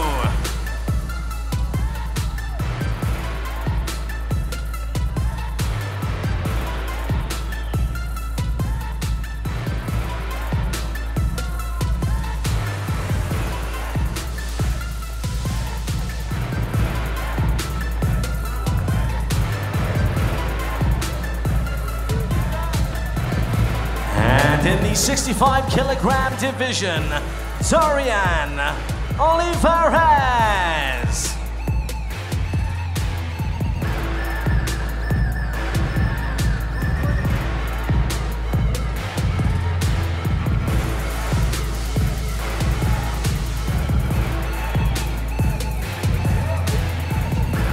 And in the under 70 kilogram division, Diego Pato.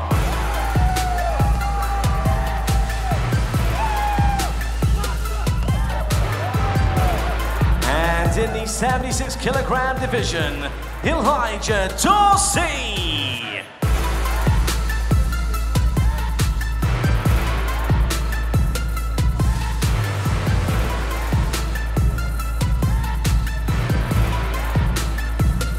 And in the 83 kilogram division, Pedro Marino.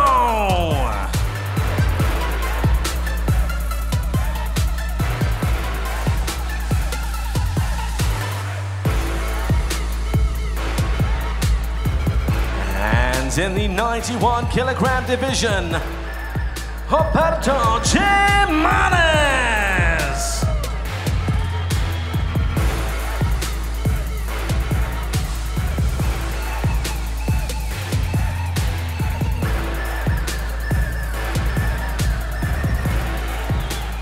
And in the plus 91 kilogram division, Kenan Duarte.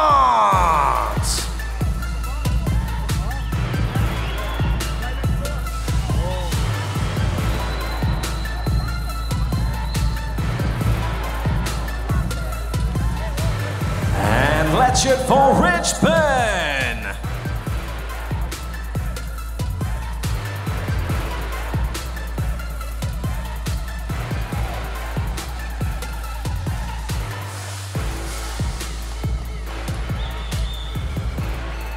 Ladies and gentlemen, let's hear it for your red corner team, Kasai.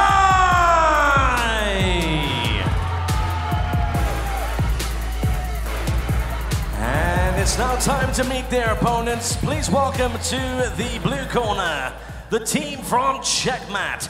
Firstly, in the under 60 kilogram division, Nathannael Joseph Fernandes.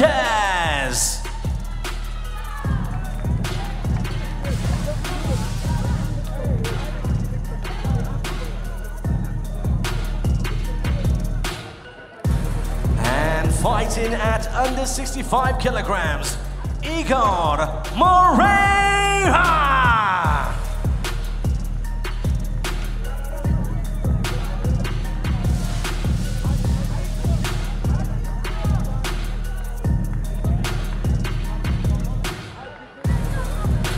And fighting at under 70 kilograms, Idris Tamerlan.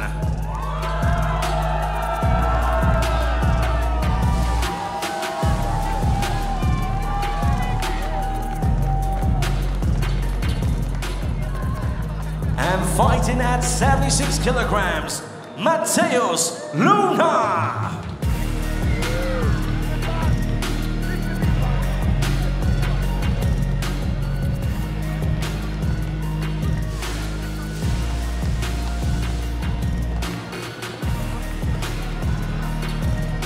And fighting at 83 kilograms, Carl Pegas.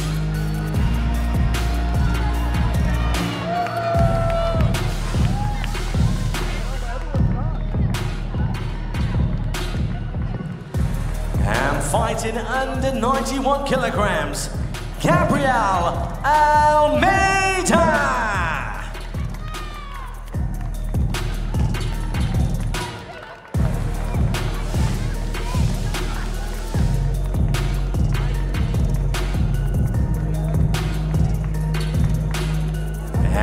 Representing at plus 91 kilograms, Arnaldo Maidana.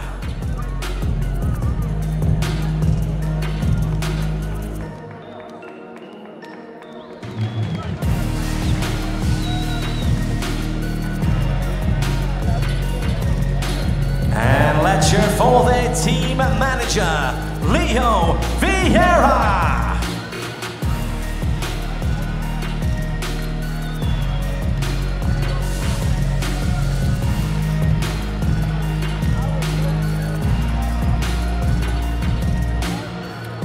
Ladies and gentlemen, I'd like to welcome back head official Oljas Dojanov and both team captains to the center for the official draw.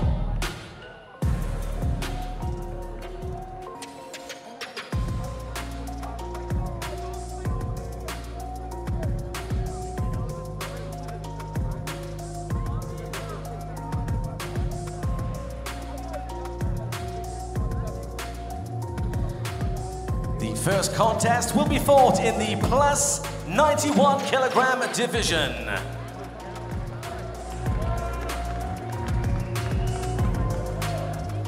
The next contest will be fought under 76 kilograms.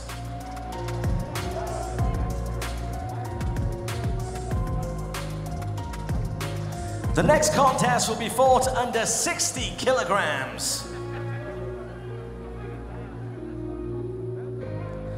The next contest will be fought under 91 kilograms. And the next contest will be fought under 83 kilograms. Your penultimate contest will be fought under 65 kilograms. And your final contest will be fought under 70 kilograms. Ladies and gentlemen, I'd like to invite all the fighters to meet in the middle and shake each other's hands. And as the athletes make their way to the back, please could the plus 91 kilograms fighters remain on the mats.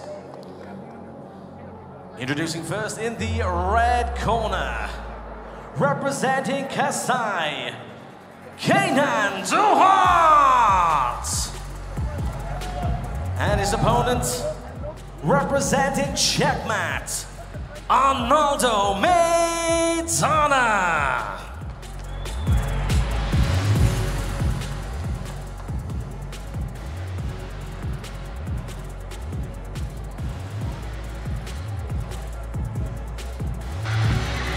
All right, so now the team introductions have been made. We have Kasai versus Checkmat. The order of the matches have been determined. And our first match is in the over 91 kilogram, the heavyweight division. Kenan Duhart of Kasai team in the black and red, going up against Arnaldo Maidana in the black and white. Two-time ADCC champion Kenan Duhart. Man, up here against we go. no-gi world champion Arnaldo Maidana. Here we go. We are in the last bracketed match of the evening. This is going to decide who moves forward into the next semifinal. Yeah, and they'll take on the Universal Fighters in the semifinal tomorrow. So we've got Alioni team going up against Williams Elite team on one side of the bracket, and then Universal Fighters from Dagestan will take on this super team Kasai, which is made up of, well, you've got American, you've got Brazilian. A lot of superstars on both sides of these teams. And yeah, man, I got to tell you, Alioni is a very, very tough team. But I would say if you asked around, did some polls, Kasai was, you know, right up there. Like Williams and Kasai are kind of the top two teams that people are talking about right now. And the reason I mentioned that, oh, big single there from Arnaldo, but Kenan uses it to take top position. But I got to tell you that we were talking to the Dagestani team yesterday, and they wanted to make it known, make it a point to say, oh no, we are here to beat Kasai.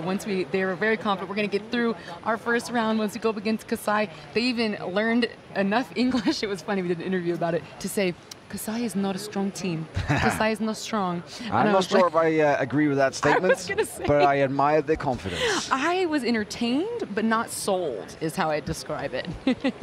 I mean, look at that corner. You got Pedro Marinho right there. Mateus Lutas is managing the team.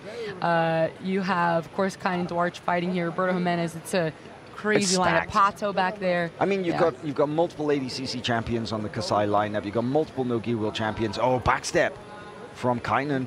Doesn't quite manage to suck up the leg, though. Arnaldo manages to hide that. Kynan riding a 2-point lead off that takedown. And now points are active. So if Kynan is to pass, he could score. If Arnaldo could sweep, he will score.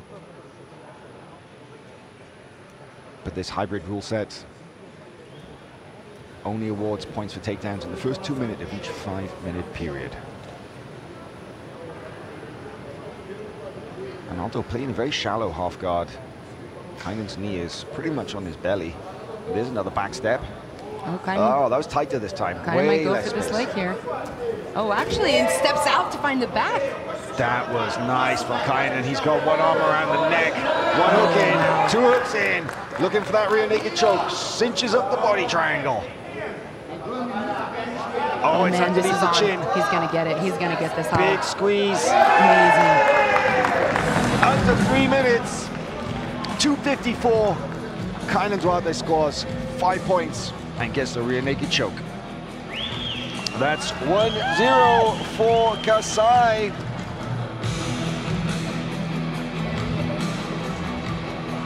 Ladies and gentlemen, referee calls for the action during the first round for your winner by rear naked choke, representing Kasai, Kynan Duarte.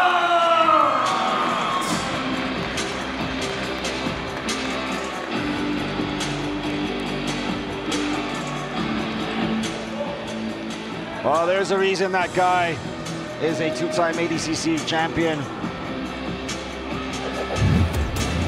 And it's because of performances like this. Big snap down.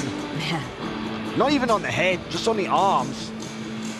Took Arnaldo all the way down to his knees and then forced that half guard. And this was so cool because I thought he was going to sit back to the leg, but he actually used it to open the back. And even though they were on the side without the bottom hook, you can see Arnaldo tried to scoot his hips out. Kynan was able to twist him over just enough with his left knee as a lever to pop that hook in. And then here he got a very quick rear naked choke finish. Super dominant performance, opening up a win for Team Kasai is Kynan Duarte. And they're off to some good momentum.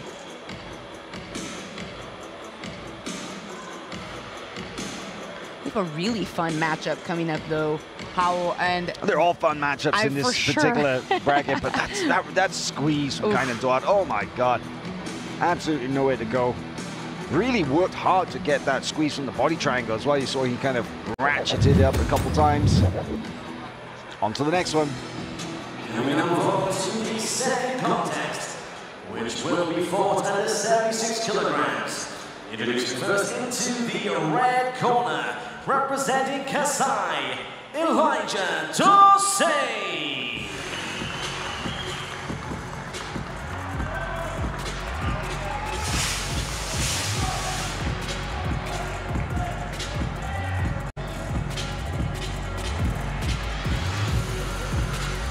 And introducing his opponent into the blue corner, representing Checkmat, Mateus Luna.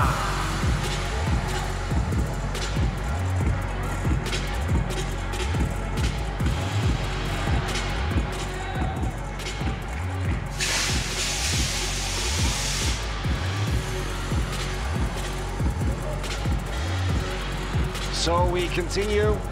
Second match between Kasai and Checkmat, and this is the 76 kilogram division in the black and red. Representing Kasai is Elijah Dosei. In the black and white from Checkmat, Mateus Luna. Elijah Dorsey won the ADCC East Coast Trials to confirm his participation at last year's ADCC. Had some great matches en route to winning that particular event. He's really been doing well on the no-gi scene. Man, he's also just so fun to watch. Such a early knee pick there. The question is, can he finish it? Wow, Luna was really fighting hard to try to come back up, but that was a beautiful finish there from Dorsey, and still trying to come back up. Dorsey chases him off the mat. My goodness. Gets the two for the takedown. Yeah, did have the 2 awarded, but it almost looked like for a moment that Luna was going to get out before. I actually thought it almost looked like he was going to clear the guard and settle down into the top position from the takedown, which could be a clean takedown, because that's just something we haven't seen yet today. But takedowns are 2 points, but if you take somebody down into side control or mount, then that's actually a 4-point takedown. And I'm glad that our referee, Max, is positioning himself in a way to catch these guys should they come our way, because they're so explosive. Did you just try to jinx us? You just jinxed us, Howell. Thank you for bringing those guys. We got our announcer, Ricky, right. I trust him to save us. That's Elijah's game, though. I think it's so impressive to watch. You know, he has a great work rate. He has great setups. Luna, though, Luna is a great competitor, really scrappy. Not the guy that you should underestimate at all, right, Kendall? Absolutely not. Man, off the mats again on the other side. Even a mat this big can't contain them.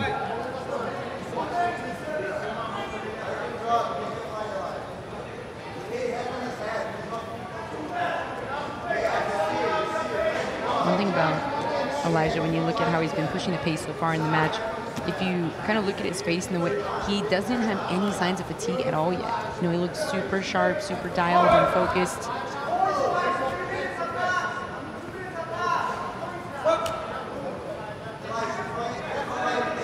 We're hearing a little bit of the Kasai group. They are trying to, you know, they're mentioning to the referee that Luna has to engage and move forward. He's only moving back. And it's funny because it is true that Elijah's being more offensive, but also Elijah's like a train coming at you. It's hard to not go to the edge of the mat when you have that much pressure coming in. Luna's doing a great job, too, of trying to swim for inside position, it seems, because Elijah comes in very, very heavy with those big collar ties. And a lot of times when you have someone get frustrated and kind of try to swim to the outside to clear those, that's when you see a lot of shots on the legs, opens up the legs, opens up body locks. So very smart to try to swim back inside and recover inside position when that happens.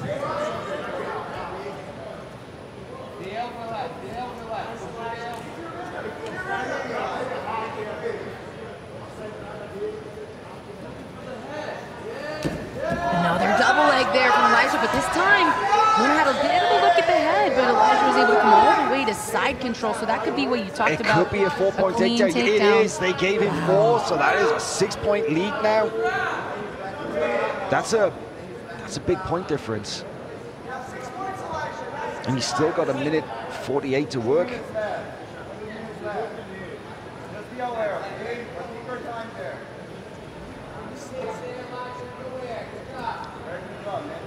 Based out of Camp Springs, Maryland, training at Team Lloyd Irving is Elijah Dorsey. He's a product of the system that they have, from white belt to black belt in the same gym with the same instructors and the same team, homegrown. And that great generation of American grapplers that we have right now. It's great to see him competing on the international stage like this. Look at the pressure he's putting on. Luna can't get that right leg back in between them. Dorsey was just driving his left knee down.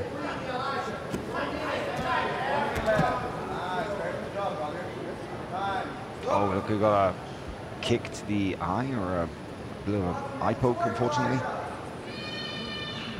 Hopefully nothing too serious.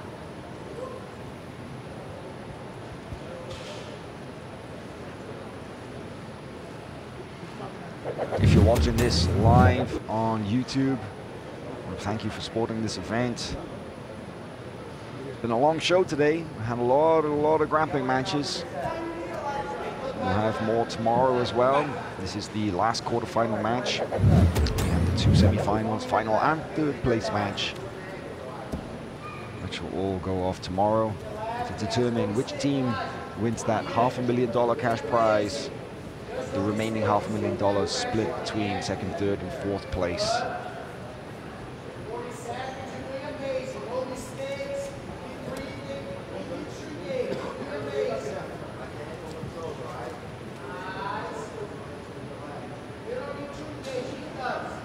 Just 30 seconds left here. Interesting to see what Luna's approach is with such short time. And if they do go to the next round, which is looking likely to go into the next 5 minutes, you know, I wonder if we'll see another wrestling battle like we have for the first 5. I wonder if, you know, now that we've got this 5 minute, well, sorry, the end of this 5 minutes is coming up and we've got this 1 minute break, I wonder if Leo Vieira, who's in the corner and is the team manager for Checkmat, if he'll say to Luna, hey, listen, no more wrestling. Like, you dropped 6 points in that first period just from takedowns. So maybe he'll be like, hey, you got to pull guard, you got to work from bottom. Or maybe not. Maybe he's seen an opening that Mateus hasn't. Leo's a great mind for jiu-jitsu, right? Here he is, right there. Glad he could make it out to the finals here in Kazakhstan. There was that first early takedown. Chased him off the mat to get this one. He got his 2 right here, and then Luna actually popped back up again. We saw a lot of resilience on his end, and then he chased him down again. And here's that second double leg. There was a clean takedown all the way into side control. Luna tried to have a look at a guillotine, but to no avail. That earned him 4 points, giving him a 6-point lead in that first round.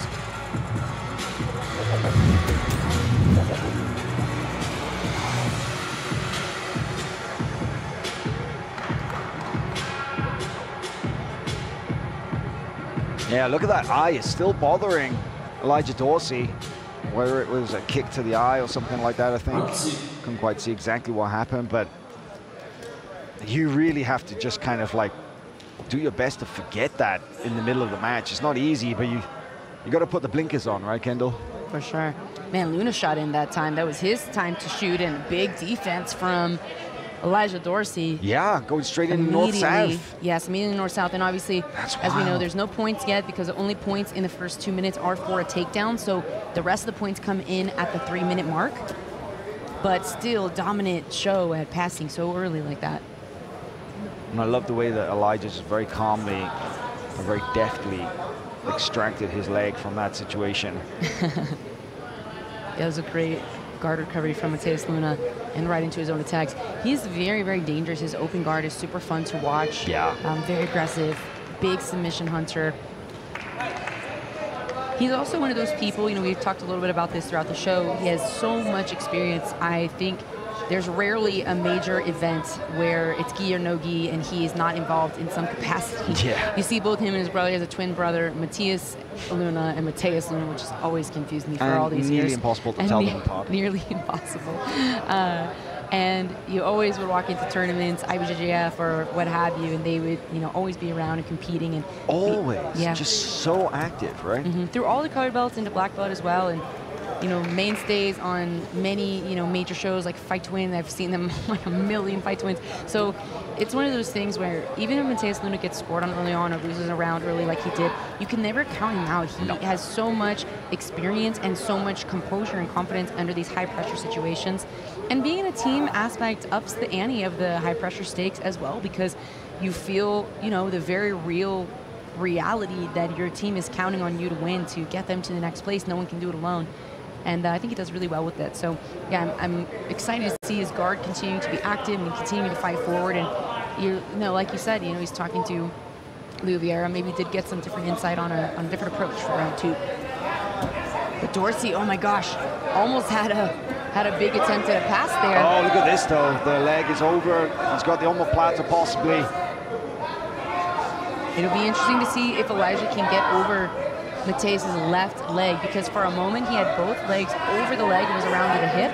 So then, even though the arm can be annoying, it's less detrimental. But where we're at now, after stepping over the knee, he's in much more danger. Oh, this could be a full Machado or back to close guard for Luna.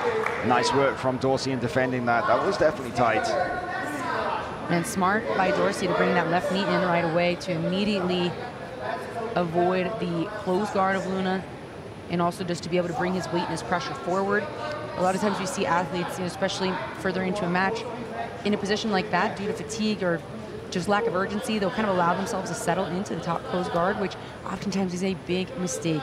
Top close guard is not a safe place to be. It can look neutral from the outside or even dominant to someone who doesn't understand jiu-jitsu, but there is nothing positive about being inside the close guard. And I remember learning this lesson the hard way myself, because out of fatigue, K-guard entry here for Luna. Oh, my that's not bad. That's not bad. That knee is pretty stuck. Oh, Elijah's out. He's just manages to clear it, yeah. Look at the faces of the Kasai team. They're so focused and concerned in those kind of positions. You know, I was going to mention about the Kasai team, and I noticed this about the Williams team as well earlier. They're all very invested in every single match of the duel setup. Like, they all are in the corner together. They're not hanging back. They're very engaged, and you can tell that the team chemistry is really strong. When I was interviewing Kynan about this the other day, 2 days ago, he was actually mentioning that although many of them haven't known each other for super long, even just this week they've bonded very, very quickly. And even though many of them competed against each other before. Toe hold there from Luna. Dorsey's firing back with something of his own here, looking for a toe hold too, but got a bit of a shootout here. Now Luna's on top for the first time. And a bit of danger Not in a great here, spot though, yeah. Yeah, both of his legs controlled. Legs are somewhat compromised. Oh, now we're in the reverse close guard. A lot of options for Dorsey here. He's looking for it. Looking for that toe hold. Mateus has just got to hold on 25 more seconds. Yeah, this is tough because it's nearly impossible to submit someone from here. You'll see people grab the feet, but because you don't have any isolation of one leg, it's very difficult to get any torque. But for the top person as well, difficult to escape without putting yourself in some serious danger, because if you reach back to open the guard, for example, you can be put in a rear triangle, and there's so many ways you can get in trouble here. There really is. Well, the time's going to run out. And Luna's going to run out the clock, and that match ends 0-0. This round ends 0-0.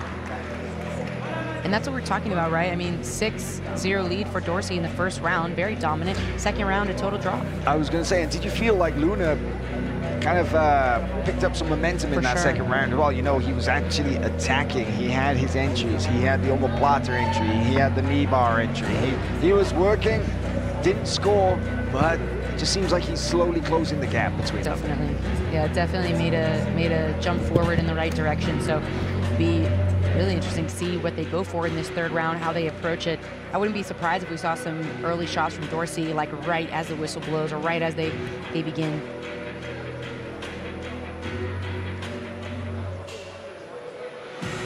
Honestly, you know, if you look at Dorsey's face, like, still looks very fresh, looks very composed, even after 10 minutes of the match, looks really ready to go.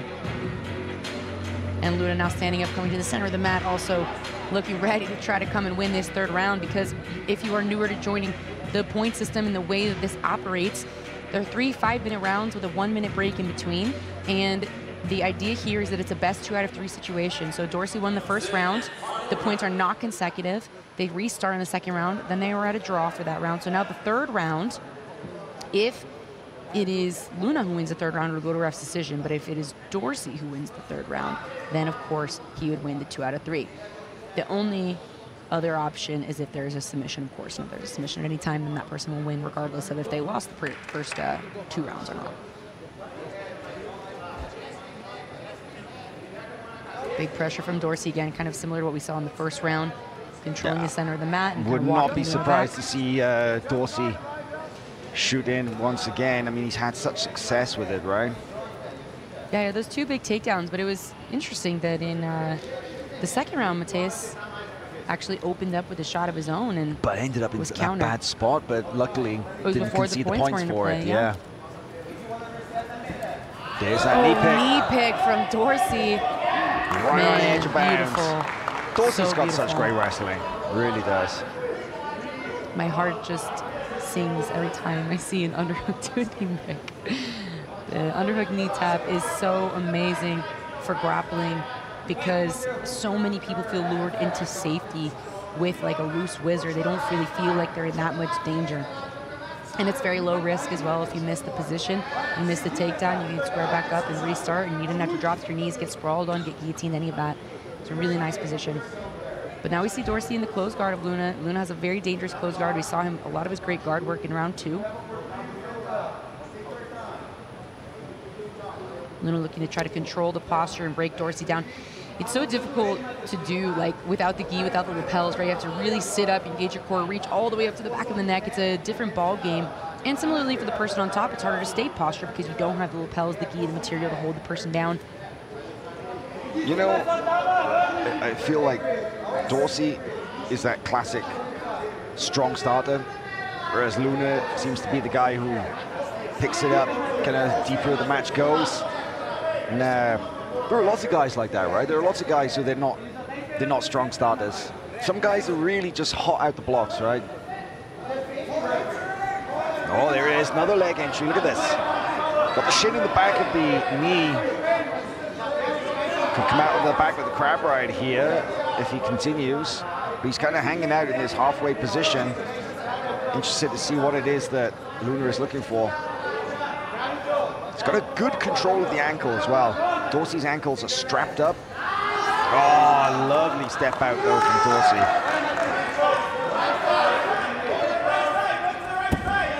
Two and a half minutes remaining now in this final round. Dorsey's got a 2-0 lead.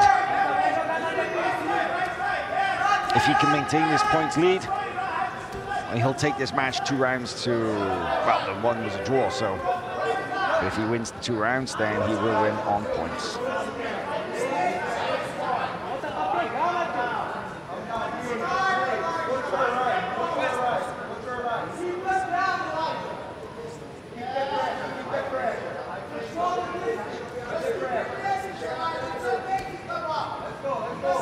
So look at a knee cut there from Elijah, but not able to get very deep. Luna's guard retention really showing. Again, controlling the posture of the head. You see Luna trying to underhook potentially the right leg, but switches back. Actually has his right foot threaded over the top of Dorsey's potential underhook. That was very interesting. You can hear the Kasai corner urging Dorsey to circle on the pass before he closes the distance.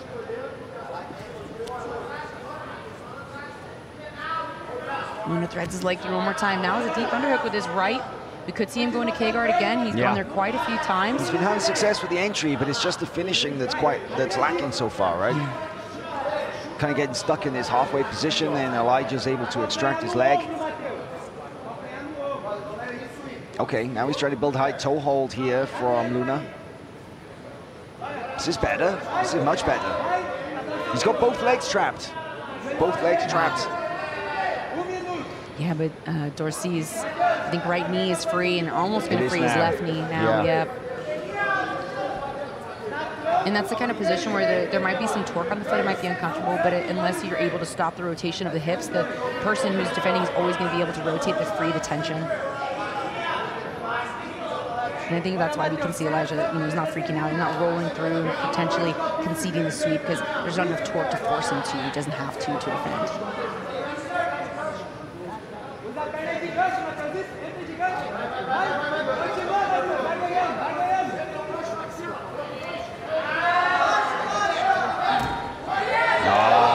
Look at that. Dorsey lands just over the knees, not quite into the mount. Past the knees, on top of the thighs, with less than 20 seconds remaining. Not scoring mount points because he's not straddling the torso, but he will end that match. Oh, end that round 2-0. So your winner by points is Elijah Dorsey, making it 2-0 for Kasai.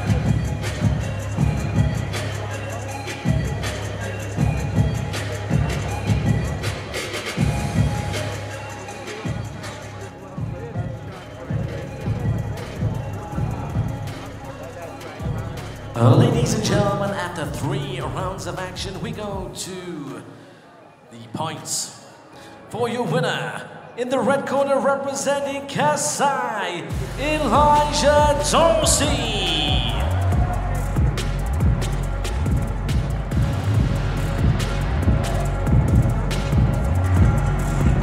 Solid win there for Elijah Dorsey in that 76-kilogram matchup against Mateus Luna,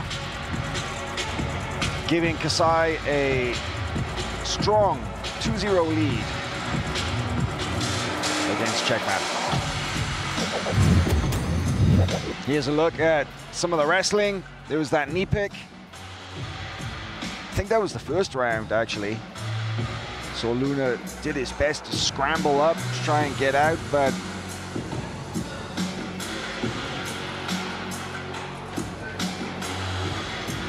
that was the double leg that landed him past the guard. Clean takedown, 4-point takedown. Again, the knee pick. Third round, 2-point takedown. Great performance from Elijah Dorsey. Ladies and gentlemen, after 2 bouts, Kasai lead with a score of 2-0 over Checkmat. Our third contest will be fought under the 60-kilogram division. Please welcome firstly to the red corner, representing Kasai, Gianni.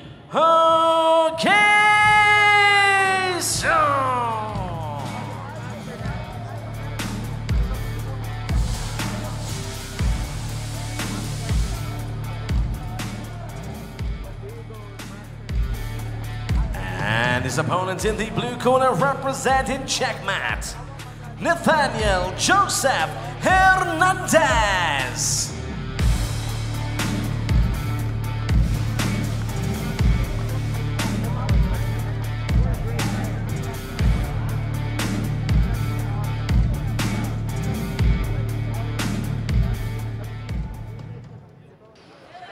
Round 1 in this 60-kilogram match between Kasai and Checkmat. Gianni Ocasio up against Nathannael Fernandes. Otherwise known as the caveman. Yeah. That's the caveman right there. We had a long talk about. Hey, that's brave. Look at that. Ooh. Hernandez straight onto a leg attack against Gianni. Gianni, one of the best leg blockers in his division. Man, getting some good extension there too with both feet on the hip. Gianni able to pop that top leg down and kind of clear some of that pressure, but he's still on it. Oh, there we go. Now Gianni starts to rotate out. Might be in on attack of his own. Wouldn't be surprised. Didn't see where the penalty came from against Ocasio.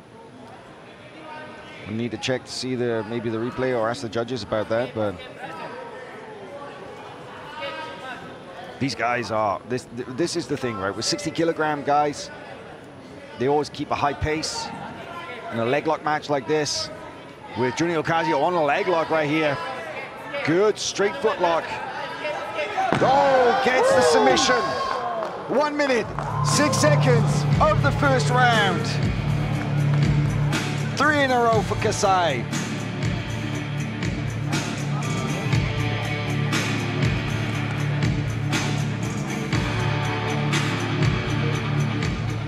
Gianni Ocasio, one of the best leg lockers in the game, and exactly what he used to win that match.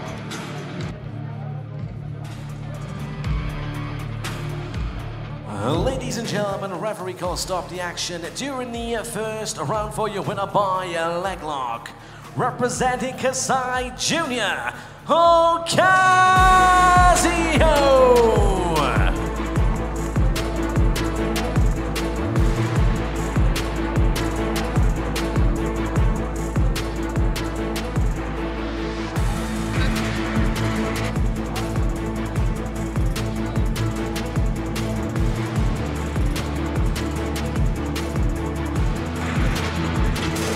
Well, I did say I thought it was a brave strategy from Nathannael Fernandes to go after Gianni's legs.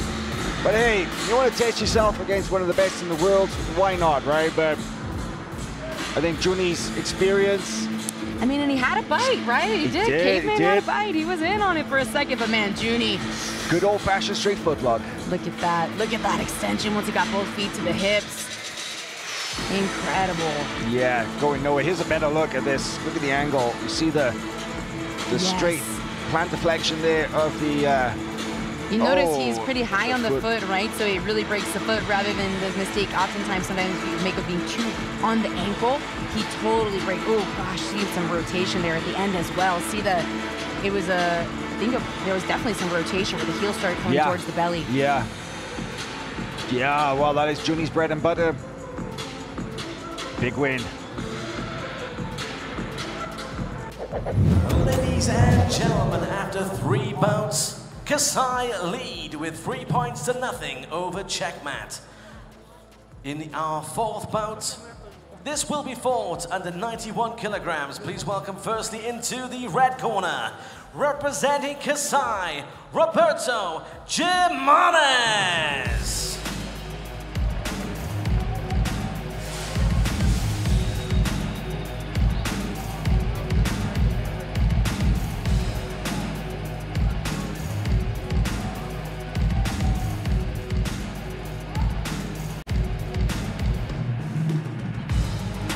And his opponent in the blue corner representing Checkmat, Gabriel Almeida.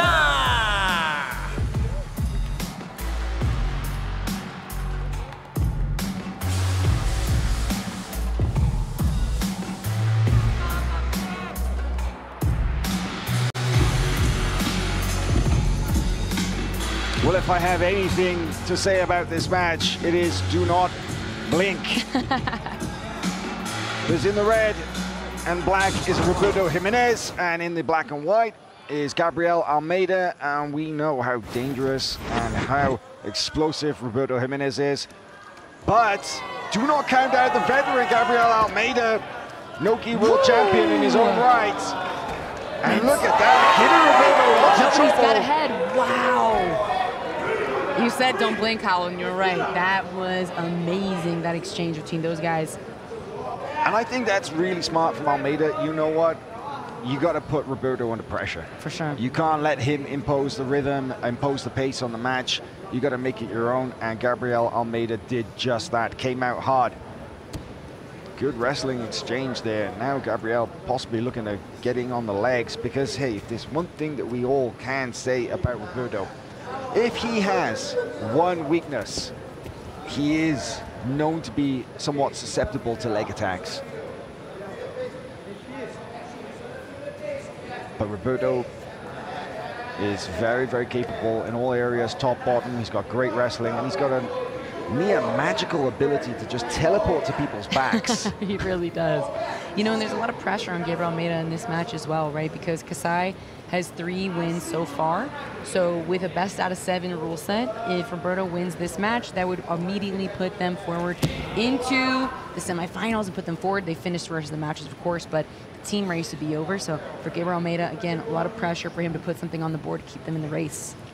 You're absolutely right. You know, every match is significant here in the AIGA Champions League. It means something. It's not just about representing your your team, your teammates, but it is about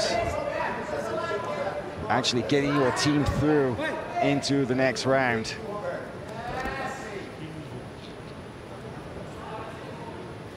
So a lot of flying armbar! Gabriel Turns into a Almeida Plata. goes high. Roberto cartwheels out. Man, what an amazing attack. What a beautiful attack for Gabriel.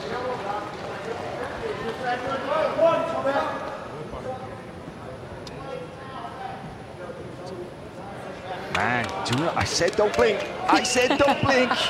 Man, Howell with the call of the evening. That is for sure. I gave you all fair warning. But I'll be honest, I didn't expect Gabriel Almeida to be throwing up flying attacks like that. That was something of a surprise. Man, that was beautiful the way that he threw that up. It was very tight as well. Great rotation from Roberto Jimenez, turned it into an omoplata and then cartwheeled over the top of that. But here we go. So you mentioned leg locks, and it is true. Roberto has been leg locked from time to time. We've seen that as an area that may have struggled going for one of his own to defend, but he's actually on the offense now. And he has a really great cross-ashi position. It's very deep. He's going to be reaching back now with this left arm to see if he can hook the heel here. And he's had some extension there for a moment. Yeah. Gabriel had used his right leg to swim back inside to kick out and create some space. Yeah, he just managed to slip the heel, I think, but that was interesting. You don't often see Roberto attack legs like that, that's for sure.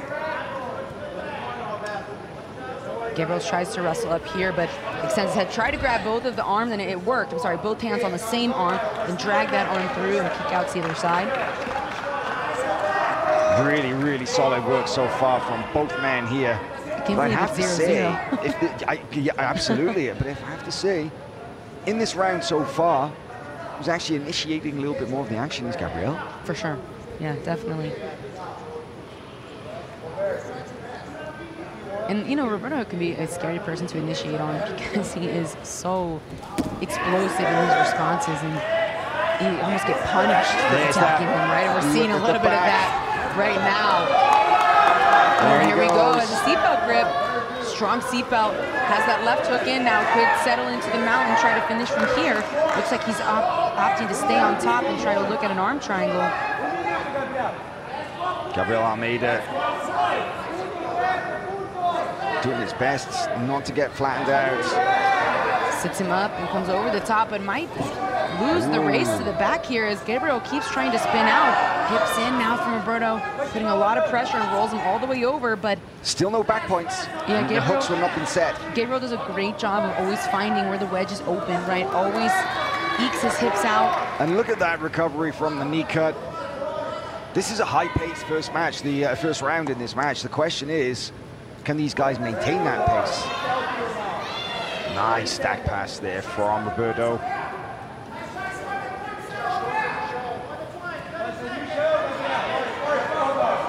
.30 seconds remaining. Oh, it looks like Roberto's got the track. Yep, back points awarded. 3-0 for Jimenez. Oh, and he's got the arm trapped. Oh, this is bad news. This is bad news. Gabriel Almeida, very, very dangerous. Wow. Only 11 seconds left in the very first round. Roberto Jimenez punches Kasai's ticket into the semi-finals against Universal Fighters with a submission win.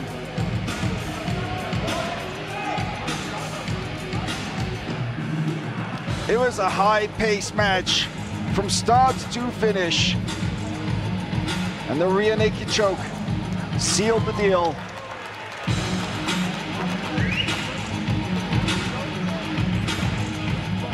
Ladies and gentlemen, the referee comes on the action during the first round for you winner by a rear naked choke, Roberto Jimenez.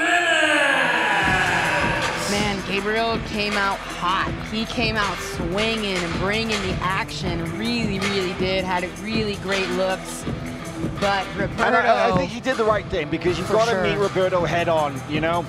Of course, it's not always going to work out in your favor, but all credit to Gabriel Almeida. For sure. That was one of the best performances I've seen out of Gabriel Almeida, even though he didn't come out with a win. Some of those exchanges, he looked the best I've seen him in some of these exchanges. Look at that initial takedown. Man, that was awesome. Man, and the counters from Roberto here as well were just incredible. Always fighting forward. The flying armbar, what an amazing setup that was. Didn't even actually get the lockout on the arm. It actually went all the way over straight into the omoplata. Well, Roberto, it was interesting. You could see during the flying armbar, he rotated his arm to the omoplata instinctively, probably. That's high level awareness. Yeah, that was great. Because otherwise, it was so tight. It was so deep. And then here's the match-ending submission. Man, locked up that body triangle over the top of the arm here.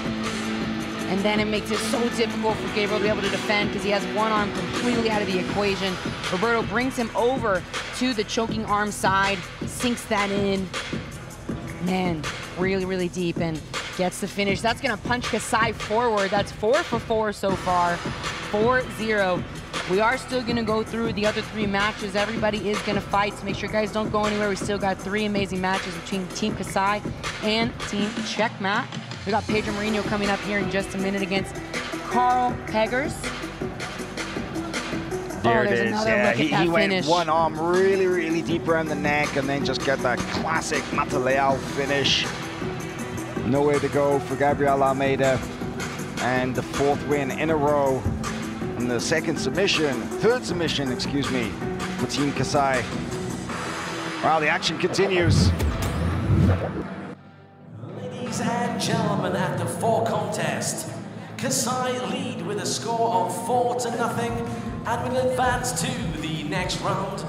But we still have 3 bouts left, and with pride on the line, please welcome next into the red corner representing Kasai, Pedro Marino.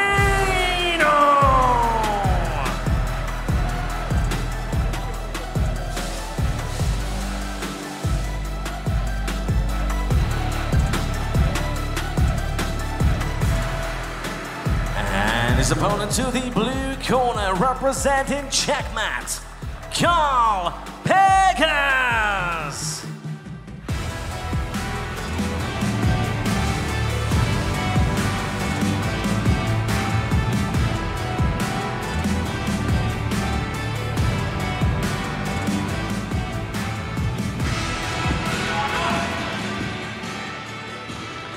Well, there's no slowing down here, even though it is 4-0 to Checkmat.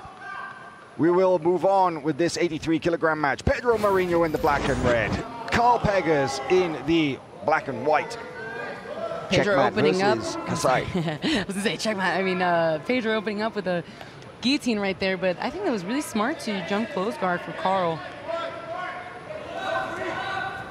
Yeah, I mean, you do not want to shoot on Pedro Marino.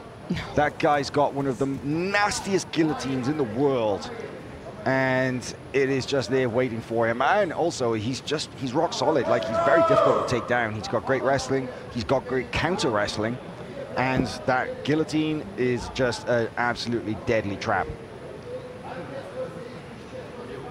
I mean, Pedro, he's a Who's Number One champion. He's a veteran of pretty much every major event, and that is a beautiful knee cut. Carl, though, bringing his left leg over the top. Looking at his arm. Carl is looking at Pedro's arm here. Pedro has the arm, though. Oh, there we go. Now settles in north-south. No point scored, of course.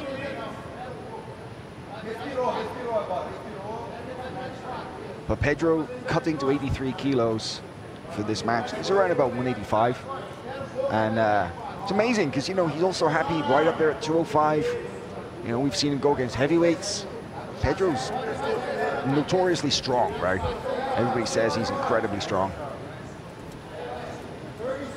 Training there at Gracie Barra in Houston with Opiano Malakias, who is actually part of the Kasai team in the corner. Here's with the support staff. You've got, obviously, the team president, Rich Byrne, and you've got team manager, Matthias Lutz. And Opiano also here, helping out the team, strategizing, studying their opponents. It's been paying off. Yes, for 4 sure. wins in a row so far. Yeah, Kasai's had a very dominant start to this tournament, that is for sure. Carl Pegas from Scandinavia, actually from Sweden, and joined the Checkmat team for this competition. He got his black belt a couple of years ago, being pretty active on the European circuit recently. Oh, look at that stack from Pedro, just putting that foot on the floor. Testing Pegas' flexibility. You can see Pegas had to like extend his leg all the way out to try to swivel his ankle away from Pedro's grip. Pedro passing that knee underneath as well with his left hand. And then we've seen this quite a lot throughout this tournament, back to trapping that near side wrist, but now to the other side, switching over, and he does get chest connection there, but that Carl's was a nice able, switch. Oh, there's that guillotine. Carl was able to turn for a moment, but opened up his head in the process. Now, he does have Pedro's leg stuck here on the left side, but that is a very tight bite on the head. And look how Pedro doesn't just squeeze the neck, but he forces Pegas' head like towards his knees. Massive compression through the spine as well. Makes it hard to breathe when you can't free your lower body without opening the guard. Yeah, it's one of the things. Oh, there it is. There wow. it is. In just over 3.5 minutes, Pedro Marino with the submission win via guillotine. Yeah, one of the things about Pedro's guillotines is he folds people in half, like you were saying. He really bends the head down and he cranks the neck down in a way that compresses the airway so brutally. 3:19 was the official time of round 1 for that first round guillotine win.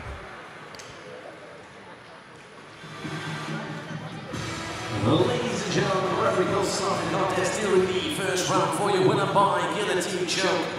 Representing Kasai, Pedro Moreno. 5 in a row. I mean, Kasai came in here with high hopes. I talked to them in the lead up to this competition, and they said that they were absolutely hoping for a clean sweep. And I thought, well, I'm not going to argue with you, but I do feel that it was very confident. But they're proving that that's exactly what they're aiming for. Clean sweep almost, 5 in a row. Man, you really see the compression of the neck and the head here. Pedro's right arm and lat really compressing in here. Wow. Was able to get the finish. I need to ask Pedro what he does to get that guillotine so tight. Because he's got obviously some details there, because you don't often see people tap to guillotines from bottom half guard like that, right? It's true. They're oftentimes used to threaten enough to get the pass, but you don't see finishes from there too often at all. Interesting. Brings him up. Pegas is more on his side rather than flat. And then Pedro with a little bit of a slow burn. But the pressure. Wow. Even Pegas smiles like, yeah, you got me. That was a good one. Great sportsmanship. We love to see it. Moving on. Ladies and gentlemen, after 5 contests, Kasai lead with a score of 5-0. Please welcome into the 65-kilogram division in our 6th bout. In the red corner representing Kasai, Dorian Olivares.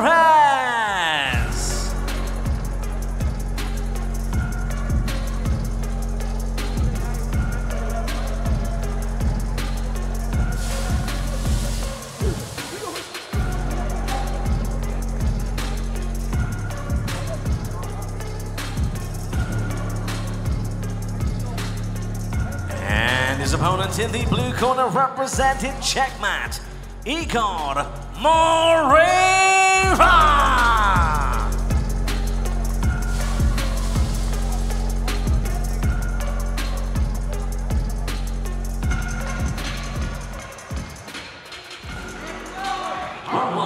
Match number 6 now.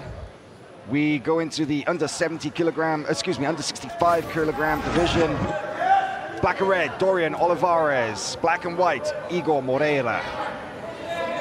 Dorian Olivares, recently promoted to black belt by John Danaher and his father, Mike Olivares.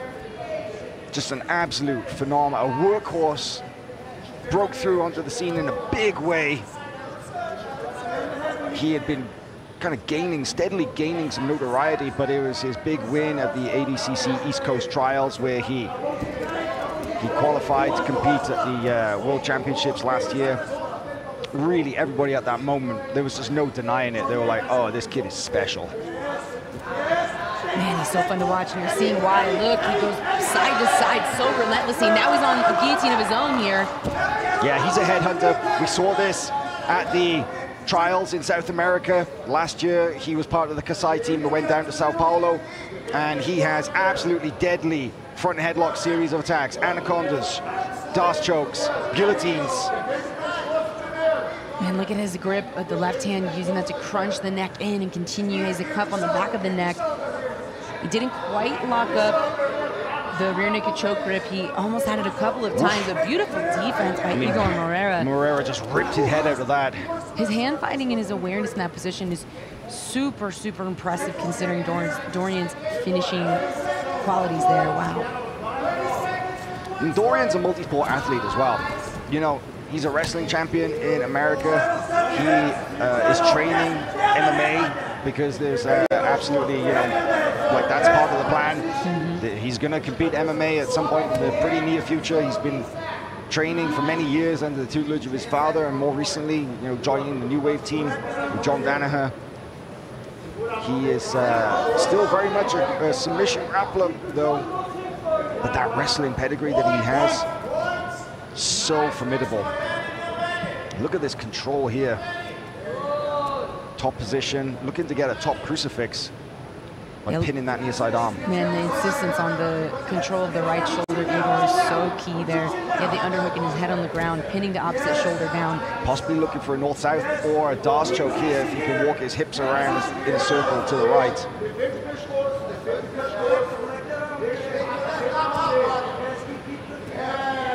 Yeah, I think there you go, you see him. See, the arm is really deep. Yeah, oftentimes we see here the right hand can thread through and make a grip on the lat where the armpit is. You can keep sliding north and start to go belly down. But the beautiful thing about that position is that if they do rotate, you can switch to other finishes as well. Yeah, that arm is really deep. His right arm really, really deep around the head and neck. Now he's got options of possibly Kimura, because that right arm of, there it is, there's the Kimura grip, tries to whip it out. Man, look at the defense of Igor Moreira is insane. Insane the way he's transitioning through defending these positions. His ability to rotate his hips, his dexterity, his mat awareness, incredible. But look at the way that Dorian just doesn't stop, you know, he's that dog on a bone, he's ripping on that Kimura, he gives it up, he's now on the back, one hook in, looking for that choke, rips the jaw up. Yes. That's such a great way to enter the choke if you can get your hand on the jaw and lift the elbow or lift the chin up. And he gets underneath, gets the finish. Wow, he was relentless from the second they started, Howell. 3 minutes 38 of the first round. And Dorian Olivares wins with a rear naked choke.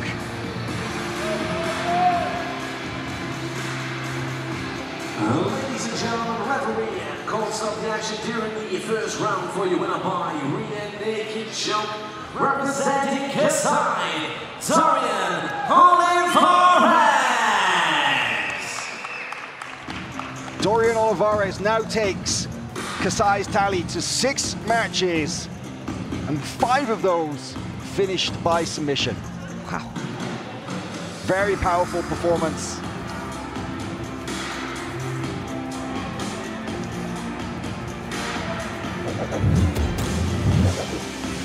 There's the replay. Man, was over the jaw for a moment and then actually at the very end was able to get his forearm under the chin, and that's really when the squeeze came on undeniably. He had such a great control here. In the beginning, he had actually used his hand to lift the chin up and slide his other arm underneath.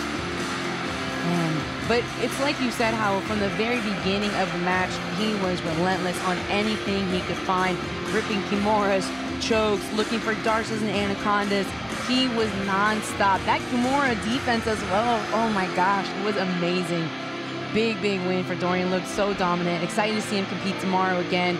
He's definitely in a good position to boost Kasai's chance to be at the top of the pile. Ladies and gentlemen, after 6 contests, Kasai lead with a score of 6-0. We go to our final match, which will be fought in the 70-kilogram division. Please welcome into the red corner, representing Kasai, Diego Pato.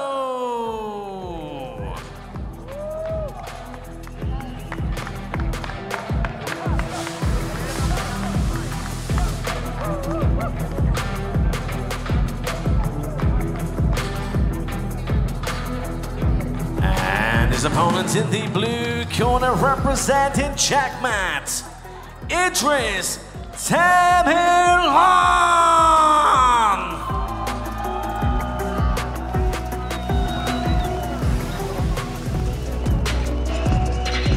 Our final match between Kasai and Checkmat, and this is actually our final match of this evening. The local Kazakh competitor, Tamirlan Idris, representing Checkmat, standing across from him, In the black and red is the very well-known Diego Pato. Diego Pato, one of the best-known featherweights in the world, multiple-time ADCC medalist, no-gi world champion. Who's #1 champion? By all accounts, one of the pound-for-pound strongest competitors on the scene. Great finisher as well, really technical, but has recently, in the last couple of years, really developed his leg lock game and has his no-gi quite formidable. We don't know too much about Idris. Something of a oh, look at that full sweep entry! Full sweep entry from Idris.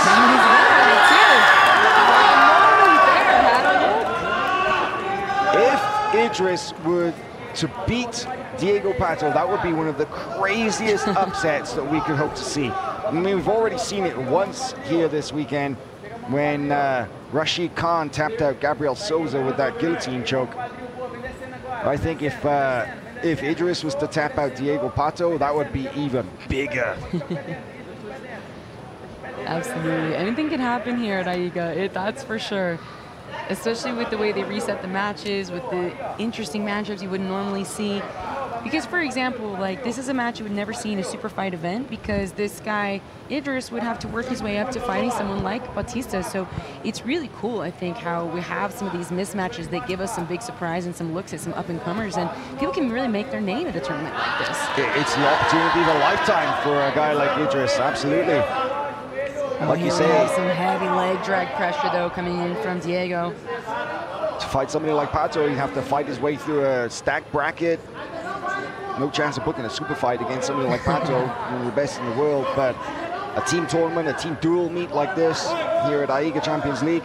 Oh, beautiful footwork there from Pato. Look at the way he stripped that to move around into side control, and actually right as points are active as well. So locks up this. Oh, and he gets the tap. Locks up that rear naked choke grip, gets the tap. Kasai is celebrating, going 7 for 7 here in their opening round with 6 submissions as well.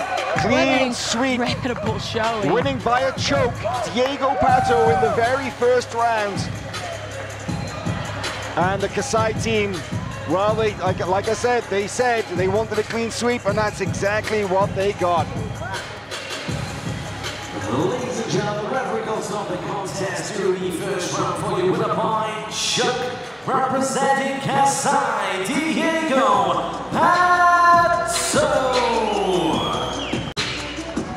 There we have it, the official call. Last match of this round and last match of the evening here at AIGA. Man, our semifinals are set now. Remember what I said about the Dagestan team. They were like, Kasai is not that strong. Now I know they were also saying that for a fact, especially for social media, but they're gonna have to go and see how strong Kasai is tomorrow in the semifinals, because this, I mean, look at the dominance that these guys had. This was the finish right here. You don't often see head and arms done on the same side that you hit the guard pass. No. The way he passes the arm across from this position, but and then locks it in. It's very reminiscent of finishing from the back. It's almost a similar angle when you lock it up from the back, because it's as if he was starting to turn away from Pato. Pato could have kept the lock on the arms and jumped on the back and put hooks in, but instead, right there, but instead he was like, no, I'm gonna finish this right here. It's over for me. Big squeeze, big win. Very happy Diego Pato, who runs to celebrate with his Kasai teammates.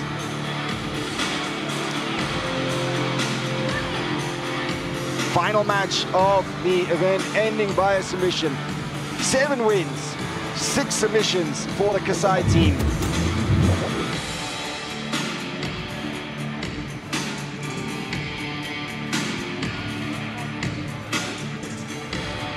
So, ladies and gentlemen, it's time to announce the final result. Your winners with a score of 7 points to 0. Let's cheer for Kasai! And let's cheer for your runner-up, the team from Checkmat!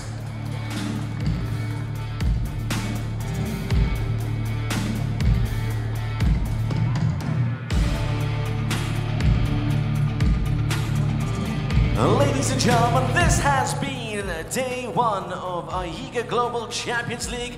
Please join us here tomorrow for the next round. Well, that's it for today. Let's take a look at some of the highlights from the best of the action between Kasai and Team Checkmat.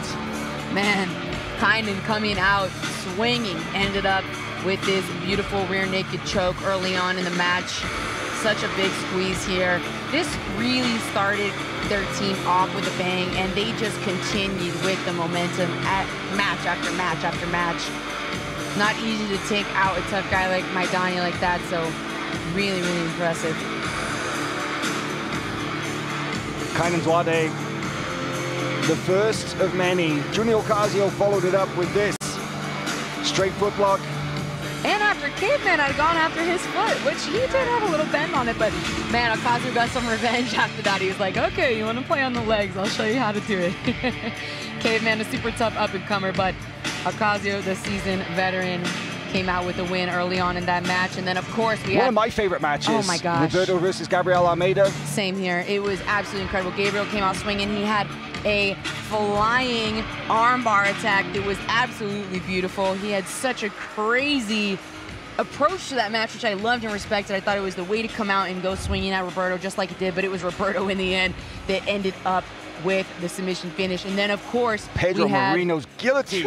Ouch. He folded him in half. It was so brutal. Really, really impressed by Pedro's ability to finish from that position that not many people finish from in top half guard.